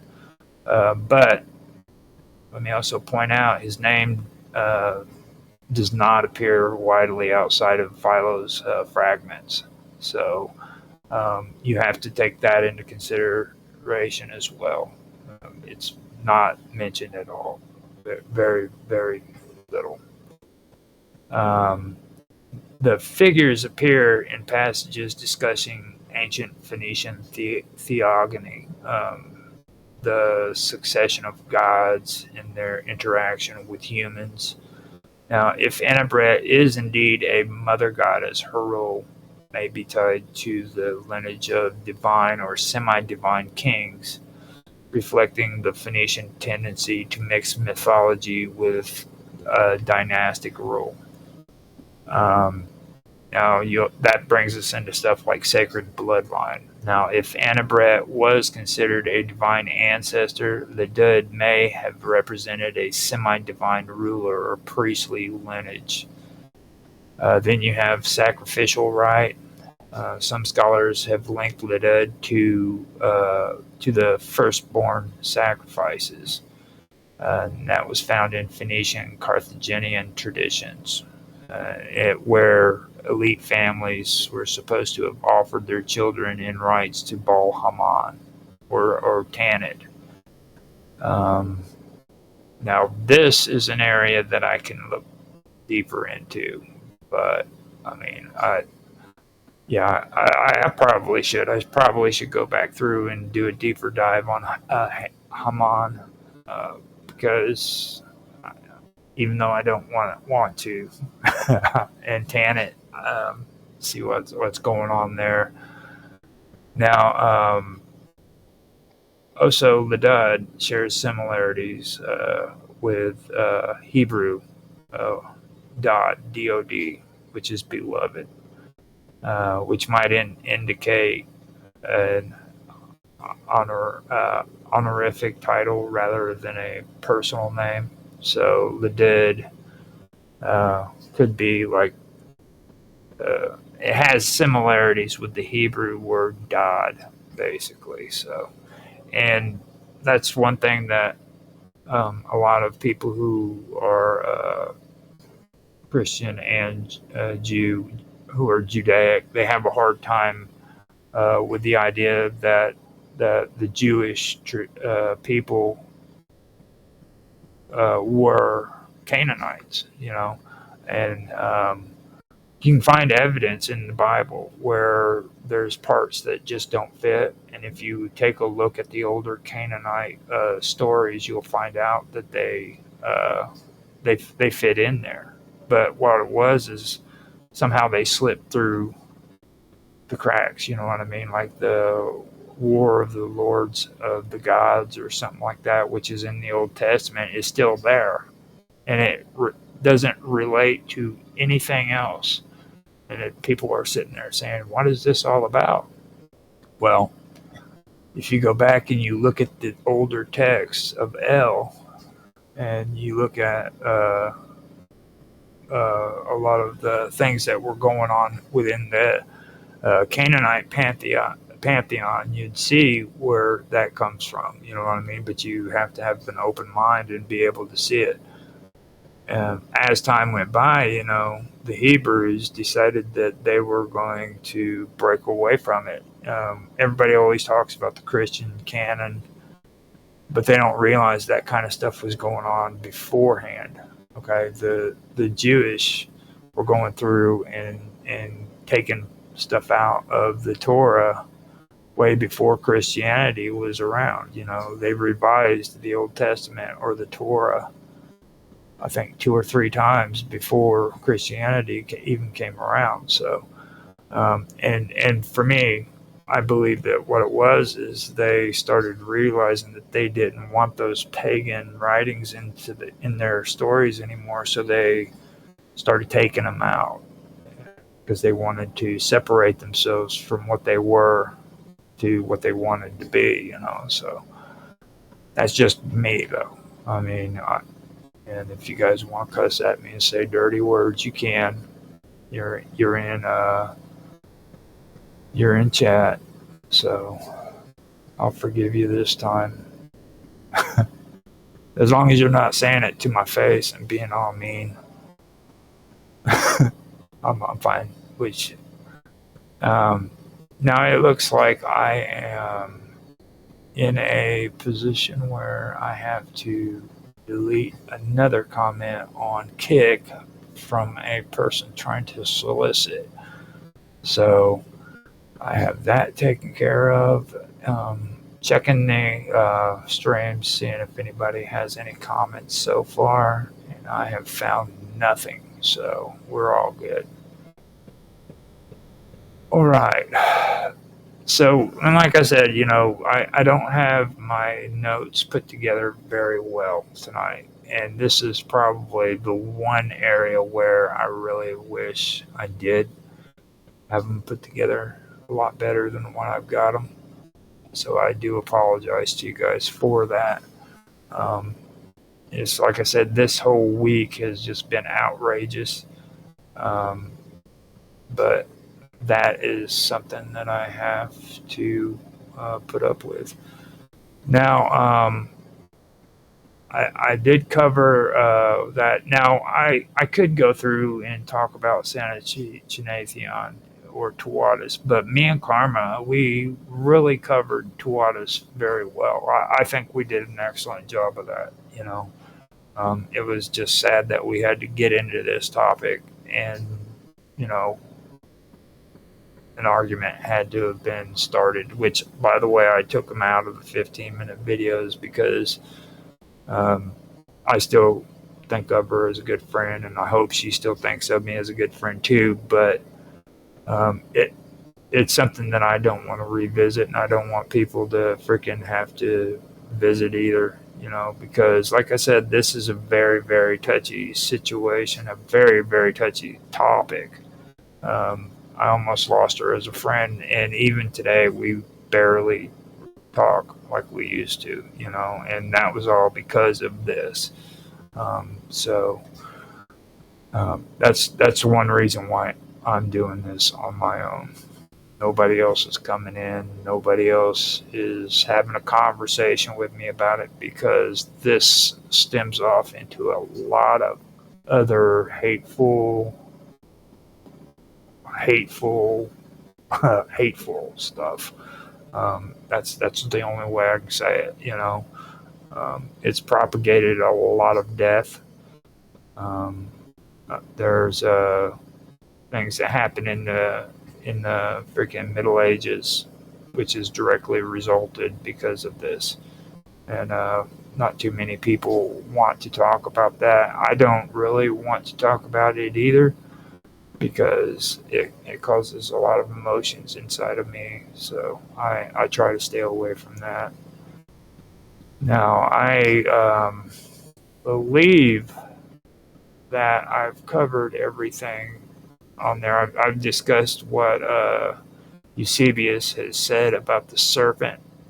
And again, I want to mention, too, this goes back to what I was talking about with the serpent and the bird connection. It is everywhere. Even Native Americans here in America, which is North America, South America, Central America included, all of them have that bird serpent connection. Here recently, I've been talking about mountain worshiping and also trees, like the world tree, and things of that nature, and they're all connected and they're everywhere. So these are things that are popping up all over the place. Now,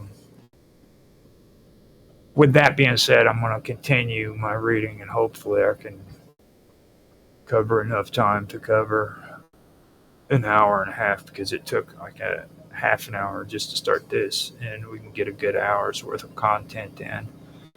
But I will continue with Eusebius's writing. Okay, we have spoken more fully about it in the memoirs entitled Ethiopia, or Thea, which is Ethothhiae, in which we prove that it is immortal and is self-consumed, as is stated before. For this animal does not die by a natural death, but only if struck by a violent blow. The Phoenicians call it Great Daemon. In like manner, the Egyptians also call it Kneph, and they add to it the head of the hawk because of the hawk's activity. Now, Epeus, which is Epeis, is also, who is called among them a chief, a hierophant, and sacred scribe, and whose work was translated by Arius and Heracleopolis, speaks in an allegory word for word as follows. The first and most divine being is a serpent with the form of a hawk, extremely graceful, which whenever he opens his eyes filled all with light in his original birthplace. But if he shuts his eyes, darkness came on. Epeus here intimates that he is also of a fury or fiery substance, but saying he shone through, for to shine through is peculiar to light. From the Phoenicians, Parasitus. Okay, From the Phoenicians, Parasitus also took the first ideas of his theology concerning the god called by him Ophion, and concerning the Ophionidae, Ophionidae, which is spelled Ophionnidae, of whom we shall speak again. That was horrible. But anyhow, I did go and pull up some more information about Epia, or Epia, not Epi, as a hierophant or sacred scribe. Now, Epi is described as a chief, hierophant, and sacred scribe, meaning that he was likely a religious authority responsible for interpreting and transmitting sacred knowledge. Now, his writings, which were translated by Arius or Heracleopolis, seem to focus on Phoenician cosmology and theology, using allegoric languages to describe divine beings and primordial forces. Now, the divine serpent in a hawk's form, okay, that means that this divine being, which combines the features of a serpent and a hawk, appears to be a symbol of primordial light and darkness. Now, the description suggests it is a being of fury essence, which could connect it to solar or celestial deities. Now, the act of opening its eyes bringing light and closing them bringing darkness resembles Egyptian, Mesopotamian, and other Near East myths of gods controlling cosmic order through sight or presence. The serpent imagery aligns with the Ophite traditions and the worship of serpent gods, a motif found in Phoenician, Canaanite, and even Gnostic traditions. If you remember, in Gnostic traditions, they have the lion with the serpent, which is something to also take into consideration. Now, the connections to Pherasides or of Syros and Ophion,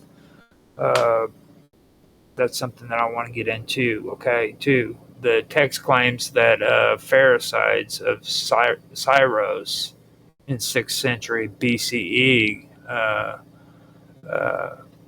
which is a 6th century BCE Greek philosopher, borrowed elements of this Phoenician theology to construct his own cosmology.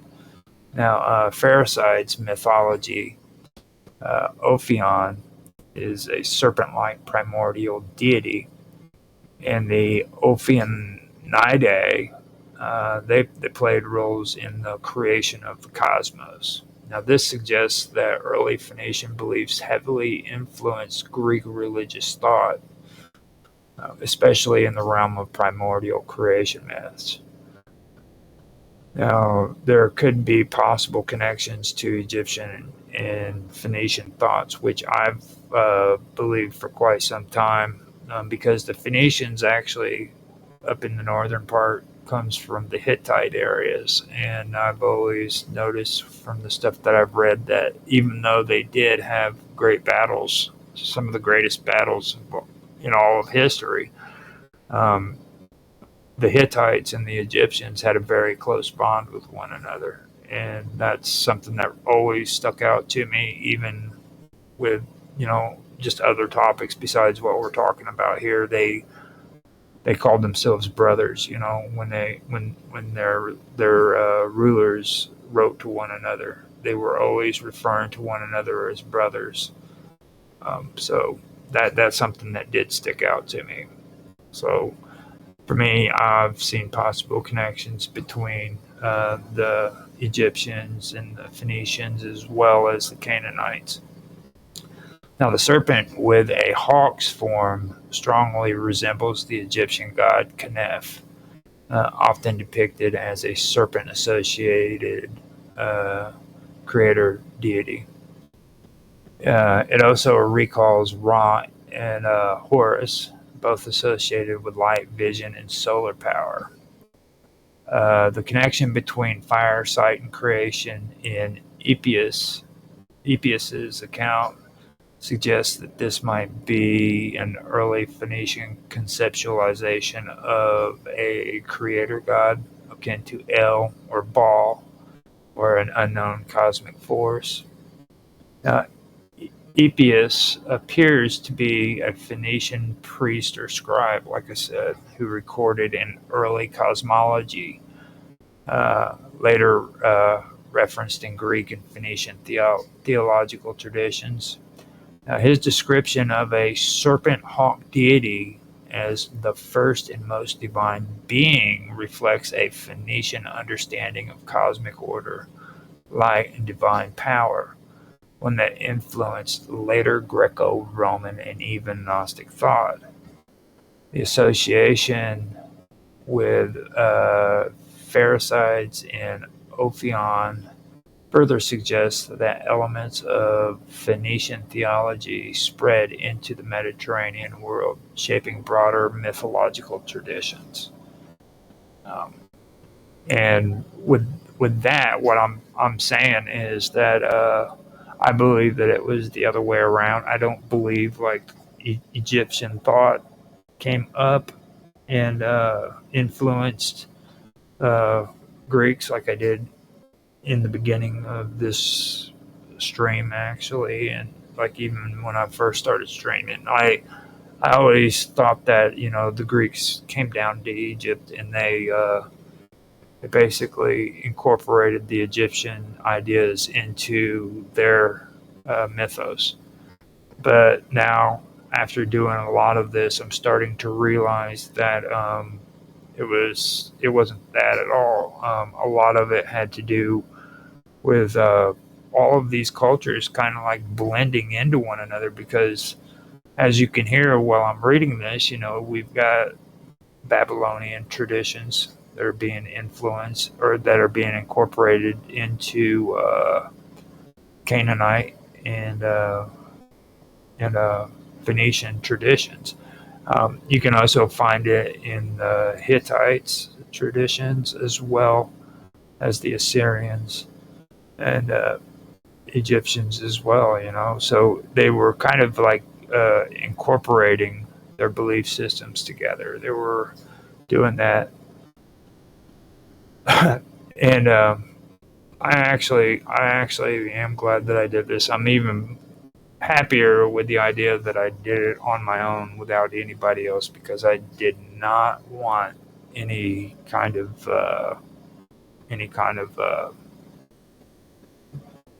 bad results coming out of this. This is something that I do want to discuss, but I don't think that it would be wise to have more than one person doing it. Now, later on, I can have an open conversation about this, maybe on WoW Talk or something. But I don't think that having anybody on this episode would have been a good idea. I think that I was able to get through it as well as I could. I really wish that I could have taken the outline and done better with it. I really messed up on doing the notes. I honestly thought that I had all my stuff, or I had more information than I could do. I didn't even realize that I'd run out of notes last week. So I kind of had to rush all of this and put it all together as quick as I can. Next time I come in, I will have it better organized, and I will also be going into new areas of where I was supposed to be, because this is old stuff right here that me and Karma had covered, but I didn't really cover this stuff as well as what I could have done, you know what I mean? And this is actually something that I'm glad I was able to finish up on. I believe that I have been able to cover an hour's worth of material for you guys. I know that it took about an hour or a half an hour to get everything set up and stuff. I was running late. This whole week has been just crazy as heck, so I apologize for that. I will be back next week, and next week I am going to be moving forward in these notes. According to my notes, this is where I need to be. So it's pretty cool. Let me see here real quick. Yep, this is it. So this is starting out with going forward after the stuff that me and Karma had discussed. So I hope you guys enjoyed. I'm going to go through again, see if anybody told me anything that was horribly disgusting or bad mouthing me, calling me a degenerate pagan loser. No, nobody. So I did good. I did good. I got out of this with room to spare. So I hope you guys enjoyed. If you did, please like, subscribe, and share. Also, leave a comment in the comment section. I love to have talks with people about these topics. So don't be afraid, man. Reach out and say hi and leave a comment. I love that. So with that being said, I'm going to end it, and thank you guys for watching.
In ancient Greece, what was the equivalent of Venus in ancient Rome? What was the equivalent of her? That's a good question. They ended up. They could have still. I totally forget. I knew it, but right now it escapes me. And then ultimately, in the post-Roman era, I think it carried on to the Virgin Mary. Mm-hmm.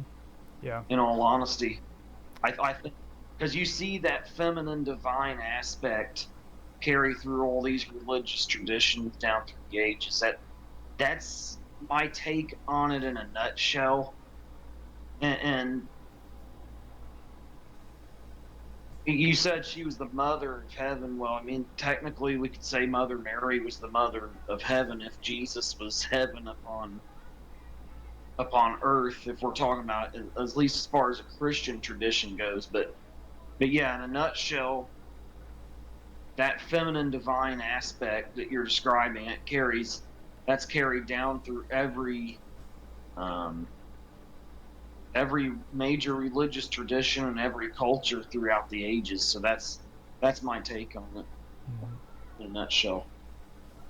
Okay, so now What do you think? Well, for me, the thing that gets me about a lot of this is that there was a transition between Namu and Tiamat. So the whole story of these entities or deities were transmitted. Now this, you got to understand something about Samaria. and the Sumerians and the Babylonians. This is a cult or a civilization that went on for thousands of years. Like, imagine how we think about the old or the ancient or the Great Pyramid, how old that is, okay? Now, if you go back in time to when the Great Pyramids were first built and they look at the Sumerians, they're looking at that time period as old as what we do them. Okay? And I tend to think the pyramids are way older than we've been told because um, there's a lot of vertical erosion on them, and the Sphinx as well, and there's also a lot of the kind of erosion you would see from long periods of submersion and salt water. So, and the last time Egypt had a major flood or rain sufficient to cause such erosion was at least 10,000 years ago. Now, we're told the pyramids were built around 5,000 years ago. So, I think they're at least twice as old as we've been told. And even when they built them, the pyramids, whoever it was, they, like you said, they may have been looking back another 10,000 years to the Sumerians, because I think the Sumerian, our interpretation of the Sumerian timeline here in the modern day is very flawed. The Sumerian tablets clearly tell us that the Sumerian culture lasted for 500,000 years. During that period, their king list only names 28 kings, and we just look at it today as this embellishment.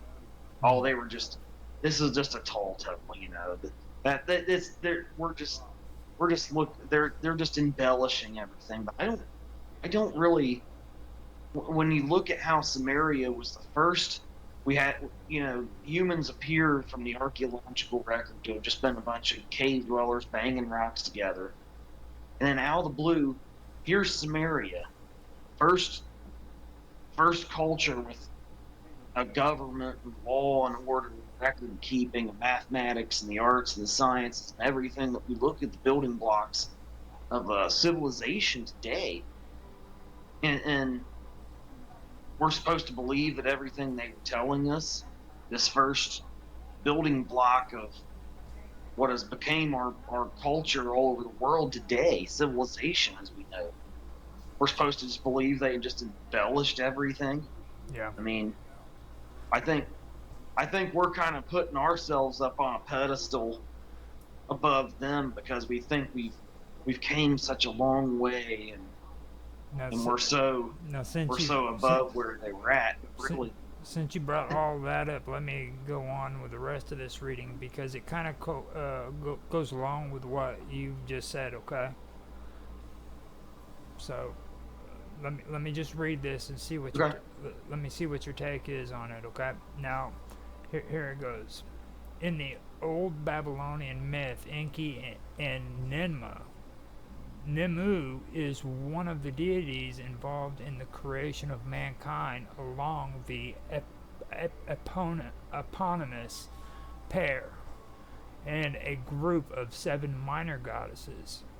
Her presence differentiates this narrative from other texts dealing with the same motif, such as Atrahasis. The Atrahasis is freaking one of them, but I have read the other one, the myth of Enki and Ninmah, and I do have to admit that is a pretty interesting thing right there. So the whole thing about Namu and Enki and Ninmah is they were, according to the Babylonian myth, they were supposed to be the ones who created human beings, and not only did they create them once, but they created them twice or 3 times, I believe. They created them multiple times according to that myth. So, what's your take on that one?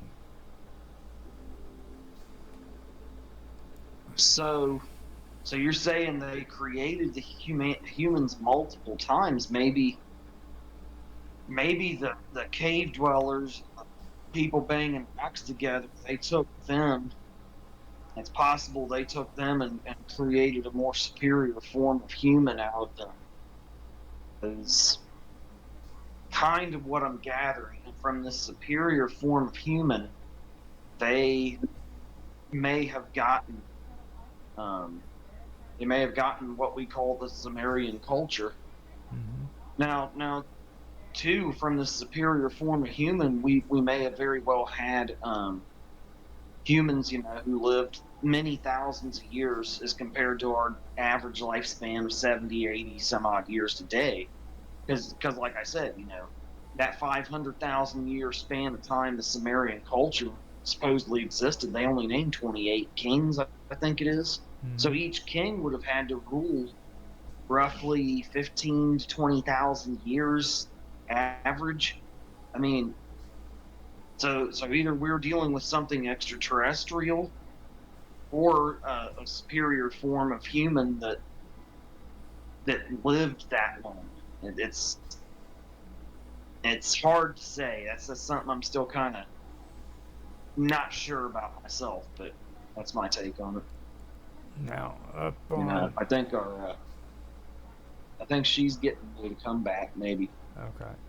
Now, also earlier, whenever I was talking about the battle between Tiamat and Apsu, when it came to fighting against their children, the deities, it was all over noise. And after that, it comes down to Namu and all of this. Now, the flood myth that started with the Babylonians actually had to do with the same situation, because humans now, instead of the deities making noise, it was the humans that were making a lot of noise, and that annoyed Enlil.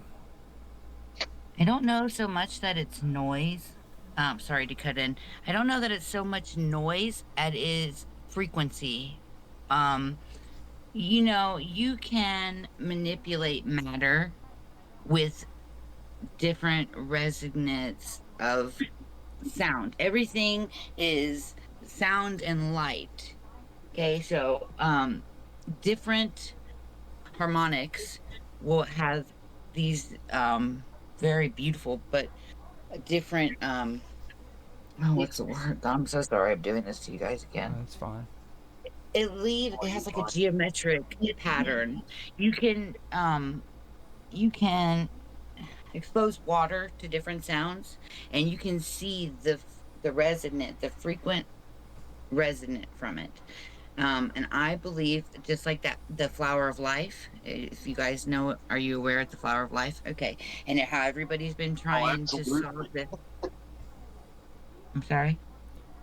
I got a I got a carving of that artwork over on my artwork channel. So I'm very, very aware of that.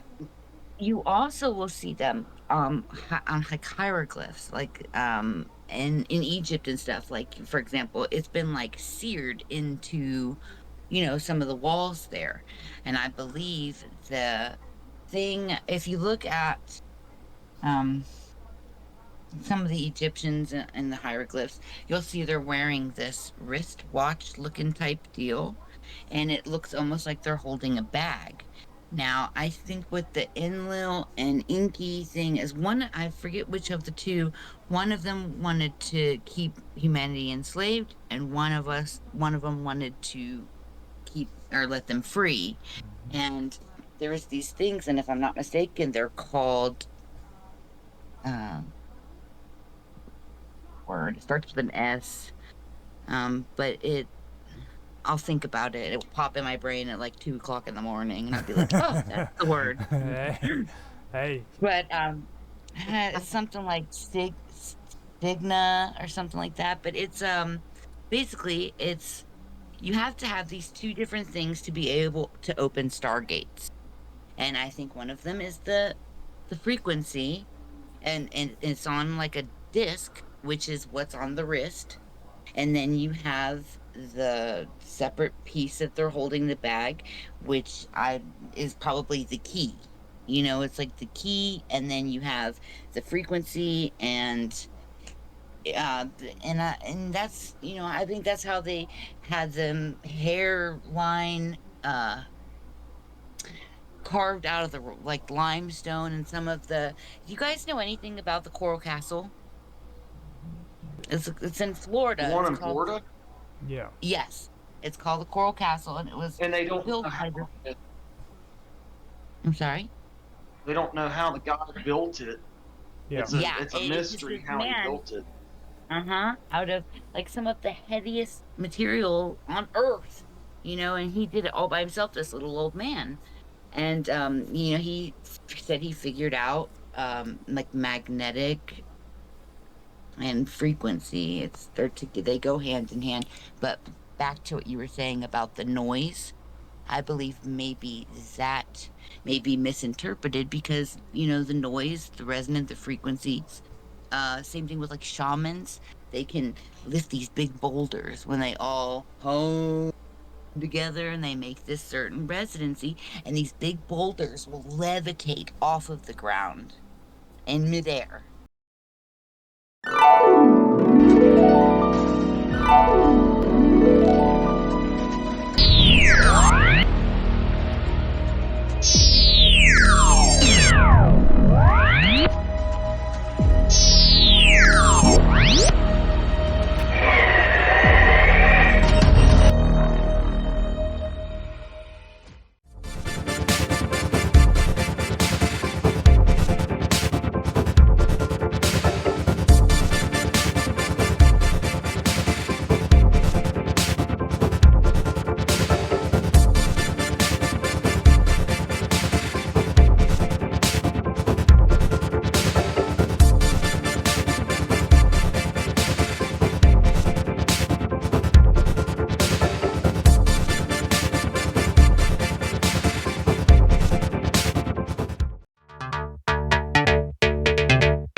Laura.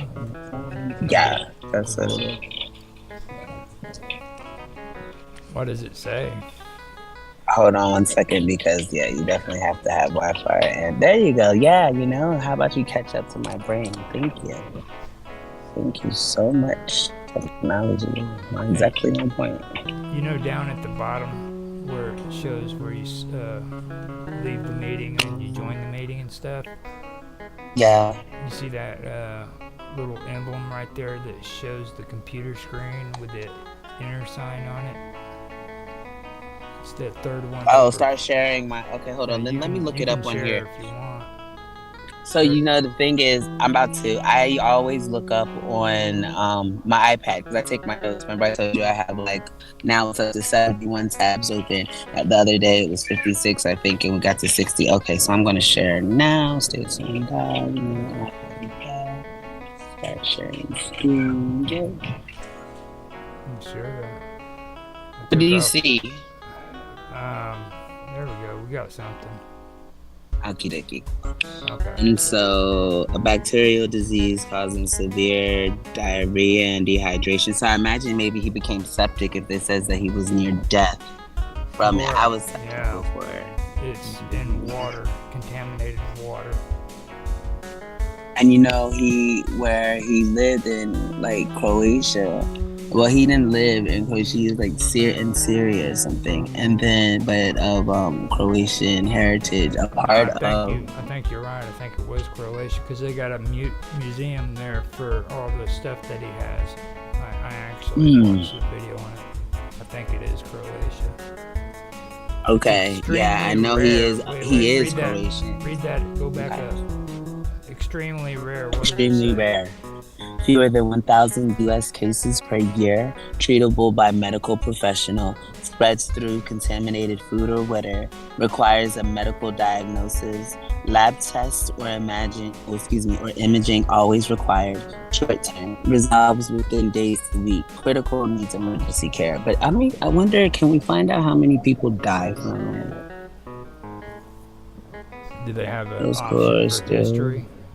Like, is there Let an me. area? Usually they have like a category for the history of it. Okay, spread across the world from its original reservoir in the Ganges Delta in India. 6 subsequent pandemics killed millions of people across all continents.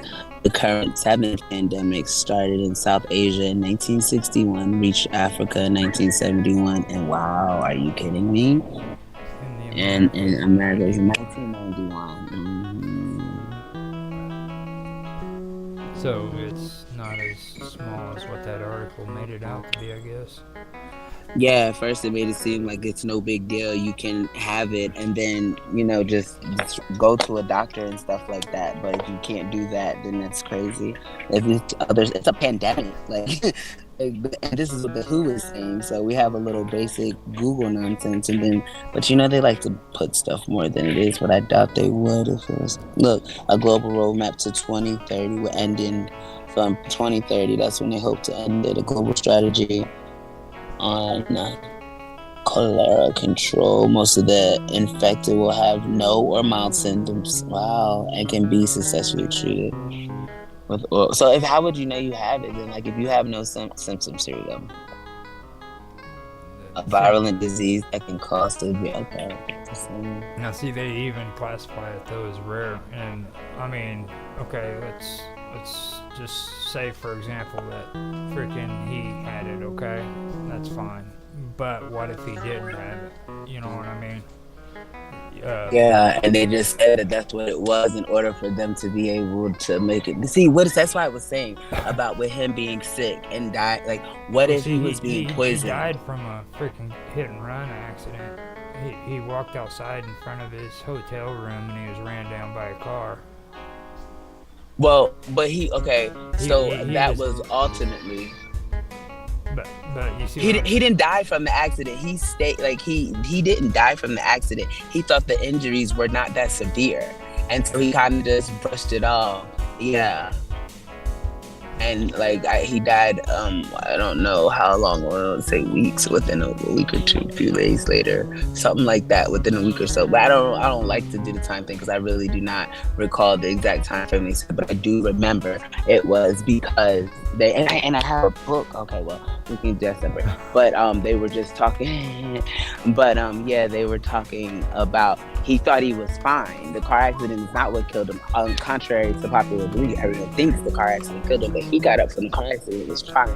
He actually ended up dying later. I'm telling you, they were poisoning him, and I don't know. And I feel like he told me that he was being poisoned. Now that's where I sound like a crazy woman, so I don't like to express that too much. But I'm telling you, and I keep saying it. Oh, he got poisoned. He was poisoned. He was poisoned. And before me and you had this conversation, I had a talk with him. This was a little while ago, and he said the same thing. And then now we're talking about it out loud, putting minds together, and we're talking you think, even you thought about the car accident, no, the car accident isn't what killed him. And so for that to be something that's popularized, because I thought everyone knew the car accident didn't kill him. So if people really think the car accident did kill him, if this is not common knowledge that he really did not die from it, he probably did get poisoned. They put the car accident out as the diversion, but then they have this select avenues. You know how when stuff goes away and people feel like telling you exactly what happened, oh, I was in the CIA when this happened and this is what really went on, and we lied to you about this, we lied to you about that. So I could imagine them coming and saying,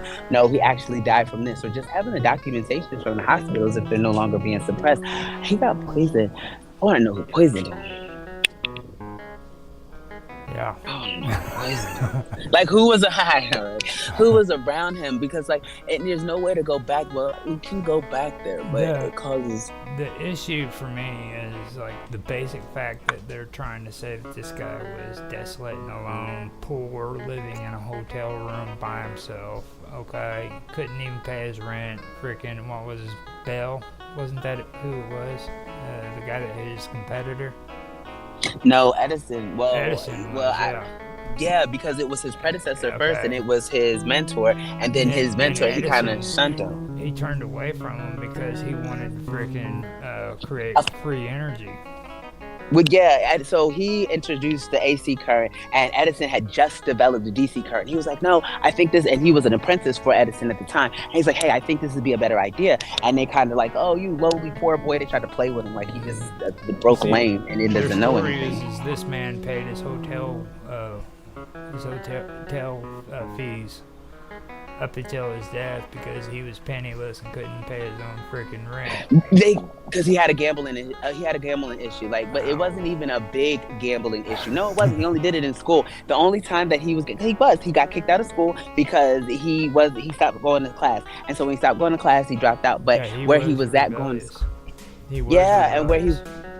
and where he was going to school, like he had to get barred because you had to have a visa or something, have a reason to be in the country, and he had no reason to be in that country once he was no longer in school. But he was hiding in the streets. I don't want to say in the streets like a homeless man, but he was living in like little apartments, and he would shoot dice and stuff. He was gambling, and then so I can understand he might have had a money issue, or where people as kind of like manipulate him and say, hey, we have to take care of your money if we're going to give you any money. He asked for $50,000 in order for him to get funded for his idea, for his concept, and they completely shunned him. And he's like, no, I'm not going to do that. And so then he ended up quitting with Edison, and that's when Westinghouse. Stuff about the gambling, though. I mean, don't you think that could also have been like a smear campaign? You know? To taint his integrity, and taint his character. Absolutely, he's so smart. He's a brilliant man, and he's so like he's a good guy. That's why I know it was. Like, I mean, yeah, he's a yeah. And I mean, just in his death alone, it's mysterious because, like we were talking about the other day, we didn't have it on stream though, so I'll bring it back up. You know what I mean? But it's like think about it, all right? The man was a genius, like you just said, okay? And you know how much money a person who can freaking repair a radio back then would have been making? That's like the equivalence of a computer programmer here today, in today's world. You know right. With a new software present. Yeah, that type of investment. Yeah. Back then they had radios, and I don't think television had come out yet. If it did, it was a new thing. But it was right around in that time period, you know. But he would have been one of those people who would have been able to freaking repair those things, if just that, you know what I mean? Absolutely. So you're telling me that he was homeless and or he was poor and desolate and couldn't freaking manage to take care of himself, even though he had the ability to fix freaking radios if he had to. But and he started with he started doing it. He had a cat named Magic, and I like the reason why it stuck out because the cat's name is basically Magic, but it was Magic. But that's what got him interested in being able to learn these things because his cat, like I from if you watch the documentary, the one that I saw, and I'm gonna link you, but it sounds like it was something to kind of taint his image. It sounds like just even the way the story is told, it's kind of like here's the basic information, but I watched a few different documentaries on him, so that's kind of why I kind of can see the contradiction and put the information together a little bit. But when regards to the DC current that he was attempting to not just necessarily dismantle, I feel like he was attempting to just adjust and make better before he was told absolutely no, and that's why he went to AC. We use that now, like almost everything is alternating currents, and but the thing about it is that it's cheaper. It's a cheaper alternative, and that's the biggest issue with people with Tesla. Like people don't like the idea of not spending money. Do you know that freaking after he invented AC, they literally lit the entire freaking farmers market in honor of his invention. With like one generator. Westinghouse ended up investing. He bought the patent off of him for like $1 million or whatever, which back then was like a gajillion dollars. And so Westinghouse was supporting him. But then Westinghouse's investors said that they were no longer going to support him if he continued to support Tesla. So Tesla bowed out graciously and kind of said, hey, look, you can keep all this stuff. You helped me out. I appreciate that. And he kind of made a move to kind of do something different. Now, have you ever heard of HARP? HAARP, right? Right. Yeah, I've heard of it, but can you refresh my memory and let me pull up a new tab? I can read it. Oh, I'm still sharing my screen. I apologize. Should I unshare? Or should I look up HARP on here and then share? Are you going to read it? HARP, to be also clear on it too, like HARP actually is also a freaking company too. It's the world's most capable high-power, high-frequency transmitter for study of the ionosphere. Okay, that actually does exist, but oh wow, and it's in Alaska. That's interesting because there's so much part. You can only travel to a certain part of Alaska. You're not allowed to really do much there. I don't want to say do much because on what kind of scale? The military has antennas there for transmitting frequencies for communication and stuff. And my little cousin, when he was up there stationed there as an MP, said that when he was on watch duty,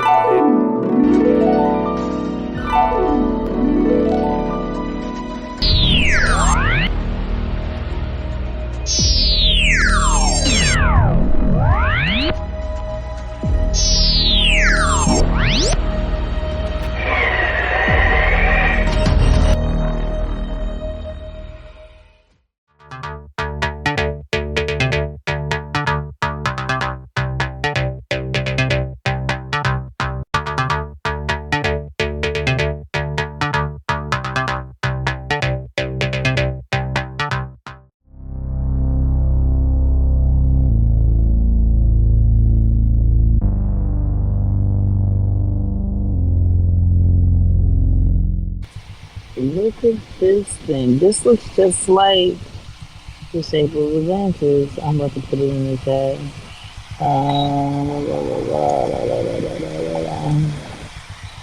See, that's why. Because if you look at stuff long enough and put it, I can't put a picture in here. I'll put it in the binding. But if you look at stuff long enough, you can see that someone's not telling the truth. Because look at the shape of this and say it does not look like. What is the problem? This phone is. It's like you can see it looks, and then I'm going to show you this other picture I this was looking at for advantage, and I'll use this one just because it looks like it correlates more with it, and then you can see that. Look at this. This is crazy. This is like the same place. And you have this one here, and you put this in here. And then, oh wow, we've been on for an hour and 45 minutes. We're really over time, yeah. We've been doing that a lot lately because it gets so good. You might have to start extending your show. I have no problems with it.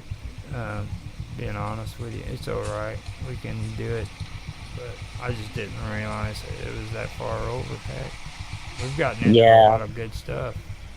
You always do, and you teach me so much because it's stuff that I probably am guided to for a reason. And I mean, there's a reason that your show is the only show that, like, when you popped up, that ever since that first day, I've been hooked. It's like a drug. You take one hit and you cannot stop. Well, I mean, hopefully you can, but I mean, most days. You see the difference, though?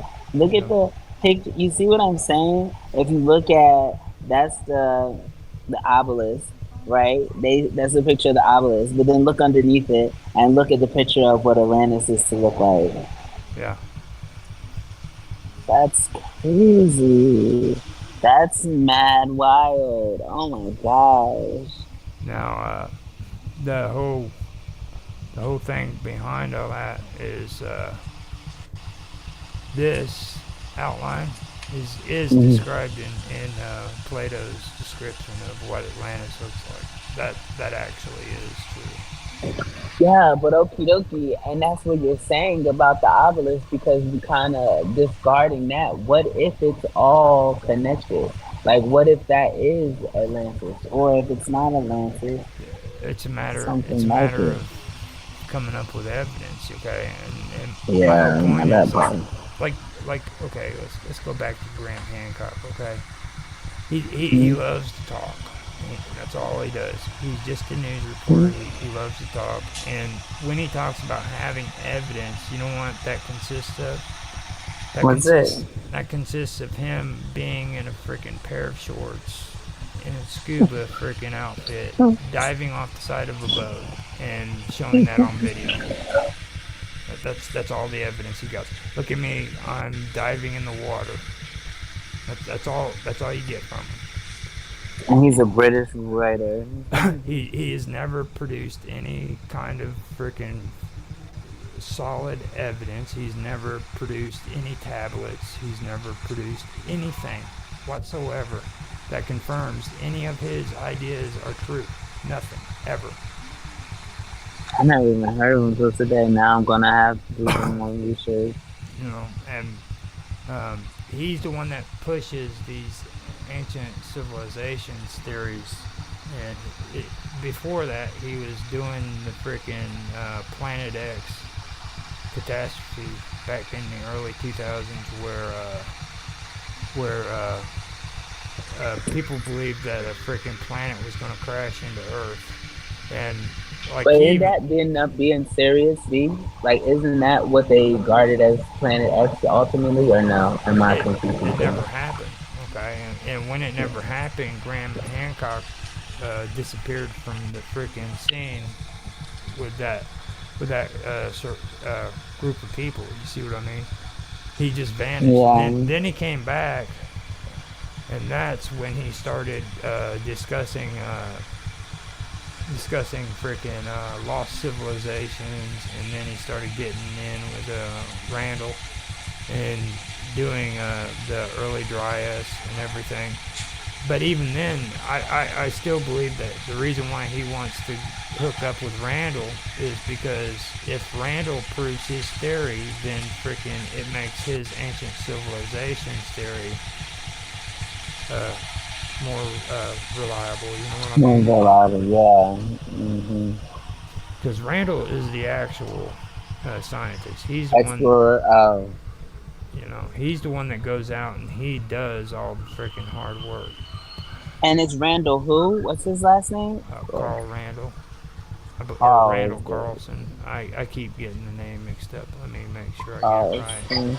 I'll just Google and then, it'll tell me if it's Randall Carlson, yeah.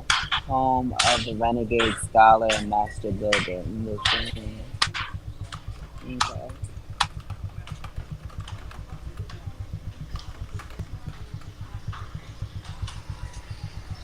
Well, he looks like he goes out there and he gets it done.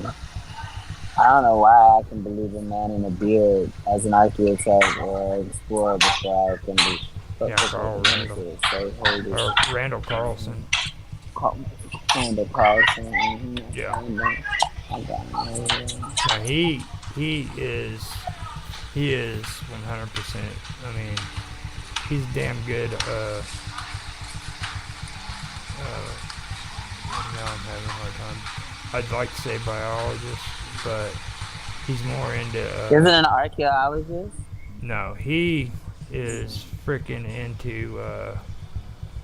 He is into freaking or geologist. He's a geologist. Geologist. That's what I see what you're saying. Yeah. And he's and showing where civilizations were located before, or land masses were before, or Yeah. I was just wondering. Look, and this has this Graham Hancock. When I look, Randall Carlson, I'm seeing Graham Hancock now in relation. Yeah. Who is this guy? See, and that's what I'm saying. He's riding his freaking coattail so that he can freaking put a spin on it. And you know, all I'm saying is he's legit. That's what happened with Tesla's. That's what happened with Tesla's. Tesla had like an enemy, not really an enemy, but there was a guy. Hold on, I have his name in my notes. Who basically that they said created the radio instead of Tesla. Tesla had the concept first, and then he ended up promoting it first before Tesla got it out. And he just took all of Tesla's research. Oh, what is this guy's name? He was an Italian. Hold on. I gotta open my notion. Yeah. And I gotta see what his name was. But that's the same exact thing that happened with Tesla. Well, I don't want to say same exact thing, but uncovering truths with Tesla. Well, see, I got into something back then when I wanted to write about a lot of that stuff because a lot of people don't understand that there's freaking a lot of controversy over that happened back then when it comes to copyright. I mean, scientists were arguing over who freaking invented the freaking hair trigger or the freaking spring that freaking worked in wrist or pocket watches and shit. You know what I mean? Yeah, because everyone was kind of jumping on everyone else's coattail, not really doing their own research in order for them to get the credit. They were that was a lot of using each other's freaking information or using their research. I wish I could see the name of the guy. I'm gonna have it for. I'll know the name later, and I'll be able to tell you. But it was, and I was reading it, and I was either reading it or I don't remember if it was in a reading or if it was in a documentary. Now I think about it, it might have been a documentary. And like, yeah, you don't know who I'm talking about? The Italian guy that supposedly was Tesla's arch nemesis, and he said that he created the radio instead of Tesla. I know that there's a couple of stories and everything. I don't Not know. familiar with it.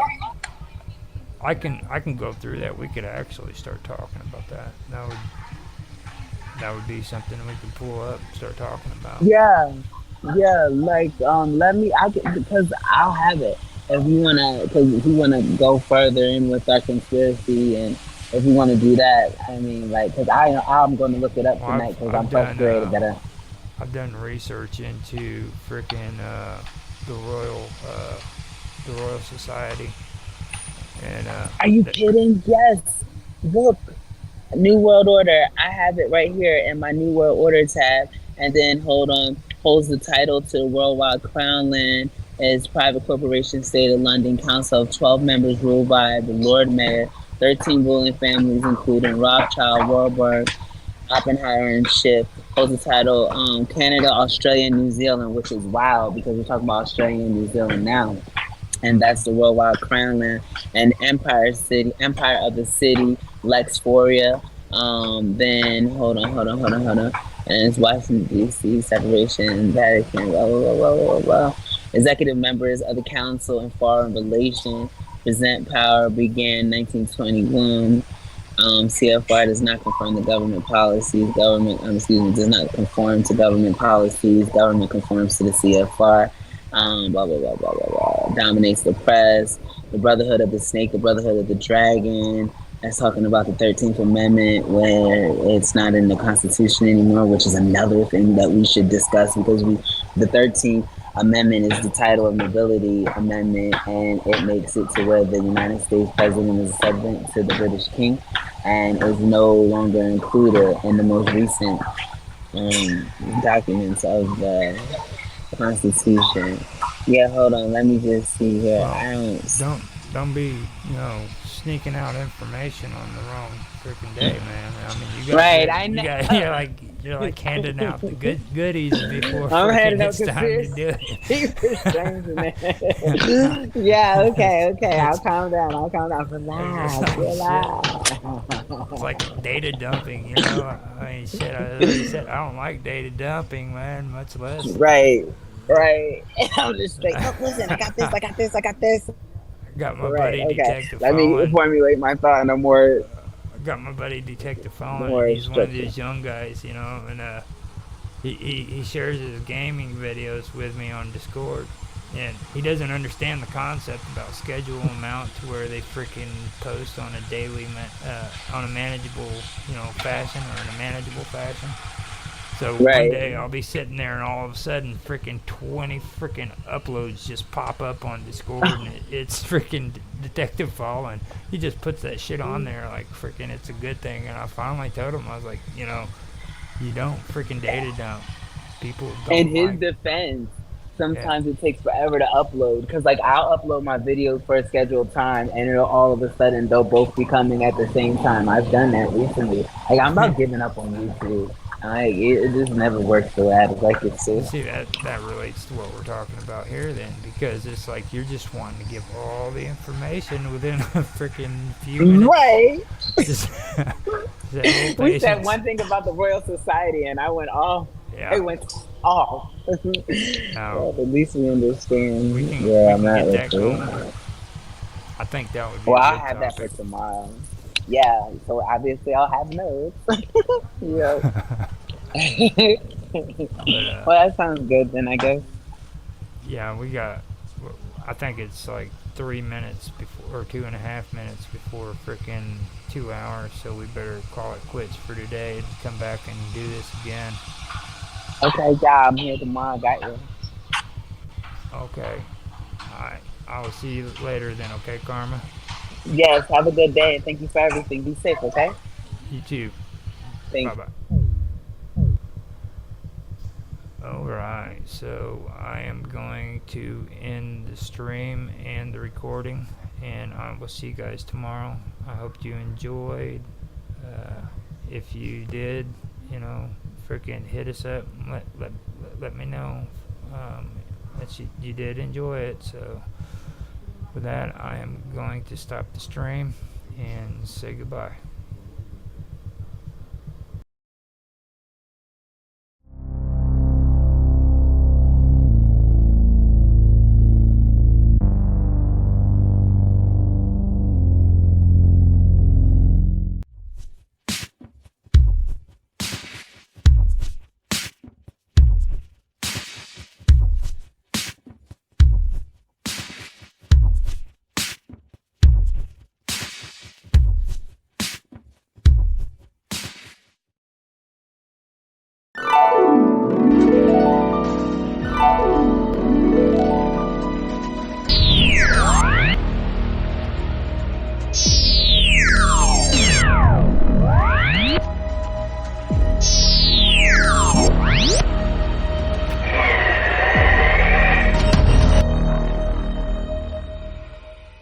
I mean, he's got so many other things going on that I don't know. But yeah.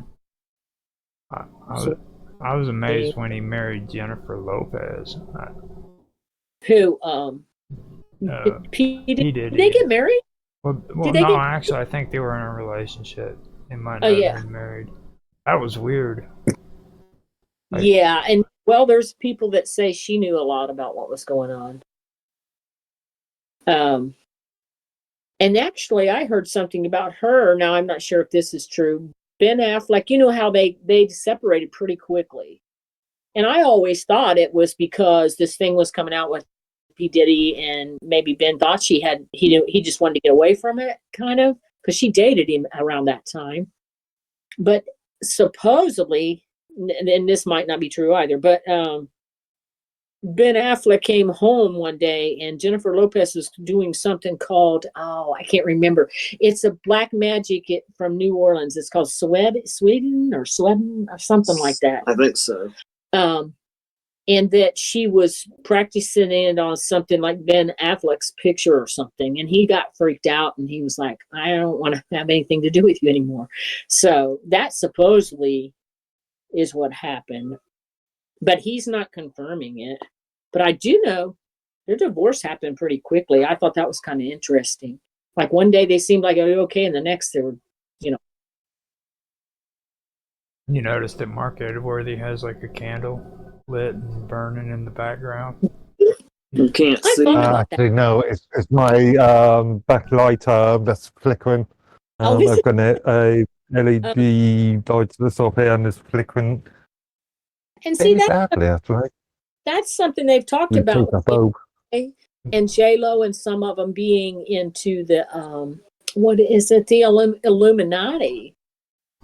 That was kind of weird that J-Lo, Ben came forward with this. Well, he didn't. The story came forward about it. Supposedly he told somebody, but they said a lot of those people are in the Illuminati. They've sold their soul to the devil to be so famous. But I don't know how much. There's a big thing going around about Hollywood and the Illuminati and MK Ultra. Yeah. Yeah. Well, that was what it was with Beyonce and J-Lo, and gosh, there's a lot of them. But yeah, did you find it? Yeah, there was that Australian show that Telly Savalas was on was called The Extraordinary. I've never heard It of was it. big in the. See, that's what. See, this is what I'm talking about with Mark. Like, Mark's English. He should know all this British stuff, and he just.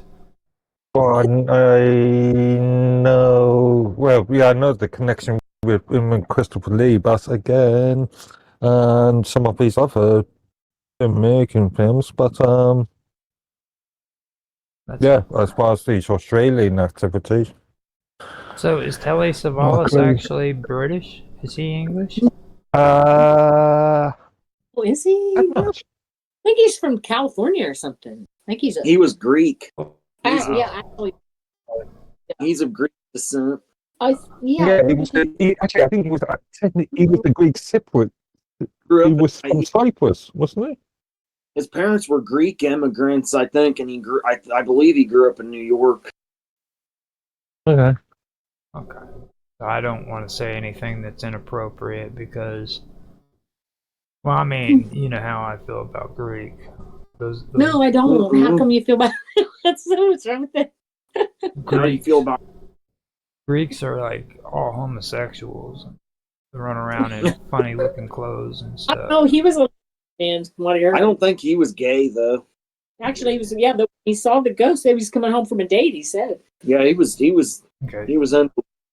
So he was one of the straight Greeks.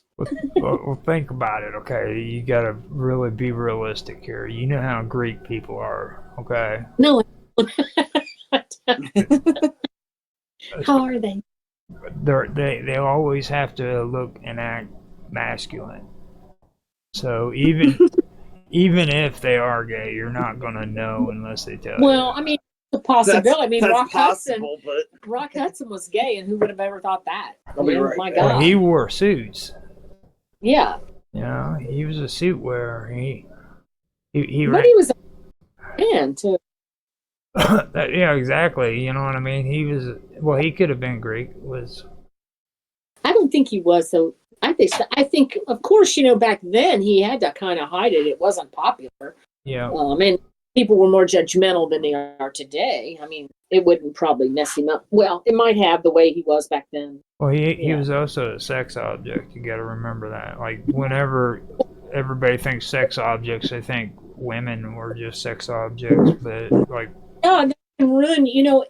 Being a star and stuff. It's all about the image you create for yourself, and you're not always which right. Which takes us back to Hollywood.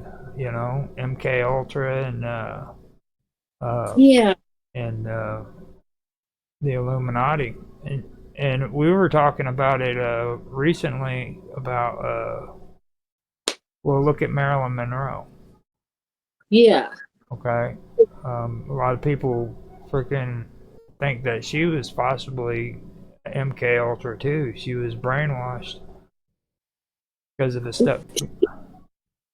She got famous pretty quickly. Mm-hmm. And look at the relationship. She said she was in a relationship with the JFK before she committed suicide. Well, both of the brothers, yeah. Oh yeah, actually, I didn't even think Bobby too.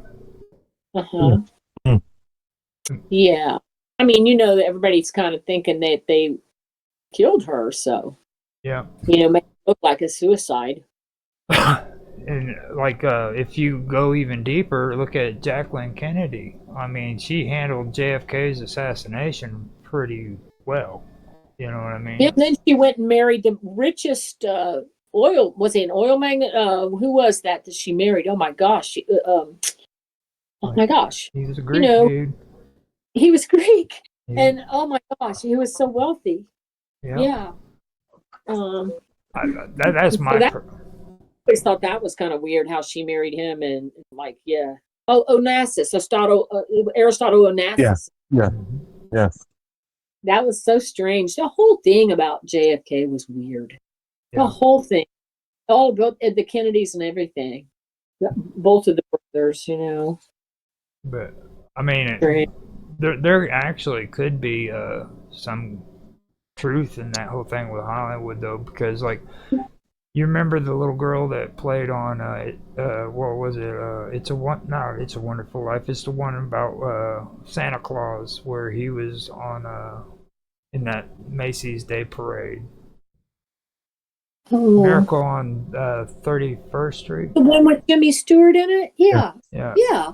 You remember that little girl right there? She was actually they considered her maybe being a part of MK Ultra too, because her death was mysterious, just like Marilyn Monroe's. Oh. I forgot. Now I know there was a girl that died when they were doing. Was it the Poltergeist? She had stomach issues, and they said that they couldn't figure out what it was, and then she had some kind of septic shock or something she died from. But I don't know if they think that was weird or anything. I thought it was. But in the Poltergeist, there was some weird things going on with that. I thought it was anus. Didn't she have cancer in her butt? No, that's Farrah Fawcett. Wasn't that Farrah Fawcett? Lady. No, I'm talking about the little girl in Poltergeist. Yeah, the little blonde girl. The blonde girl. No, she had stomach issues. I forget what her name was. And they couldn't, they did all these things and they couldn't find out what it was. And then she passed away. And then they looked, I think she had a blockage or something. But back at that time, it was kind of hard. They did exploratory surgery, couldn't find some things. And when you're that little, you really can't describe everything that's going on sometimes. But yeah, and then who else died in that? There was a lot of weird stuff going on in the movie. That Native American guy, the Indian guy in was that the Poltergeist? Yeah. He was in that too. He was supposed to be like a shaman in the movie or something. He passed away. Yeah, weird though. It was kind of weird just suddenly. And who else? What was else? There was just strange things that had happened during that movie when they were filming it. And same with The Exorcist and what was the one that with the guy looked like my brother? That was oh my goodness. The Exorcist. Was that The Exorcist? Yeah, it was. Yeah, he was the preacher in it. Yeah. He died from the flu, I think. Yeah, but I have my theories about The Exorcist, though, because, first of all, you don't mess with Pazuzu, okay? And you don't do what? You don't mess You don't mess with Pazuzu. And when the way they portrayed Pazuzu in that movie was freaking... They should have been ashamed of themselves, because...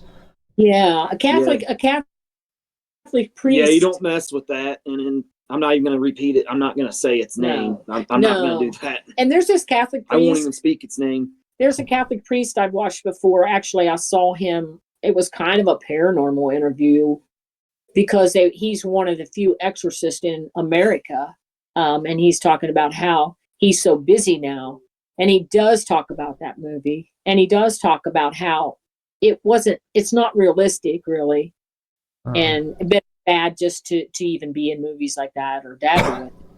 But he does real exorcisms. He says, yeah, there's a lot of stuff in that movie that's not, depicted correctly. But he says it's nothing to mess with. Well, you know the figurine that they show on there. Now, Yeah. he could be both good or evil. All right, and a lot of people back in those days would take that little figurine and they would bury it in the front of their doors and in the back of their doors, you know, around the house to ward off evil spirits. So it was how you had that relationship with that spirit or daemon is what they called him, that determined if he was going to be good or if he's going to be bad. So well, and like gargoyles and stuff, they're supposed to protect the castles and stuff from bad entities, but they look spooky. I guess you could use them for something bad. Well, gargoyles are fictional. You know, yeah, they are, but you know, people put them up for like if you go, we went to see Biltmore Estates in North Carolina have the gargoyles are like, they built them like that because it's supposed to ward off evil spirits and be good juju for your house or karma. But, you know, they really are. Juju. But they're so scary looking. You know, they're scary. Bad juju. And I went to there's a place called Waverly Sanitarium. Have you ever heard of that? It's this sanitarium in Kentucky. And it had TB patients, and it's supposed to be haunted. It's empty now, and they're trying to fix it up like a hotel or something, but they do tours. And they have gargoyles all over that place. But it's supposed to be haunted, and it's spooky. But yeah. Being in Britain, you obviously a lot of old Victorian Georgian houses here, buildings here, and there's a place just, I don't know, half a mile away from me, with quite a few gargoyles outside.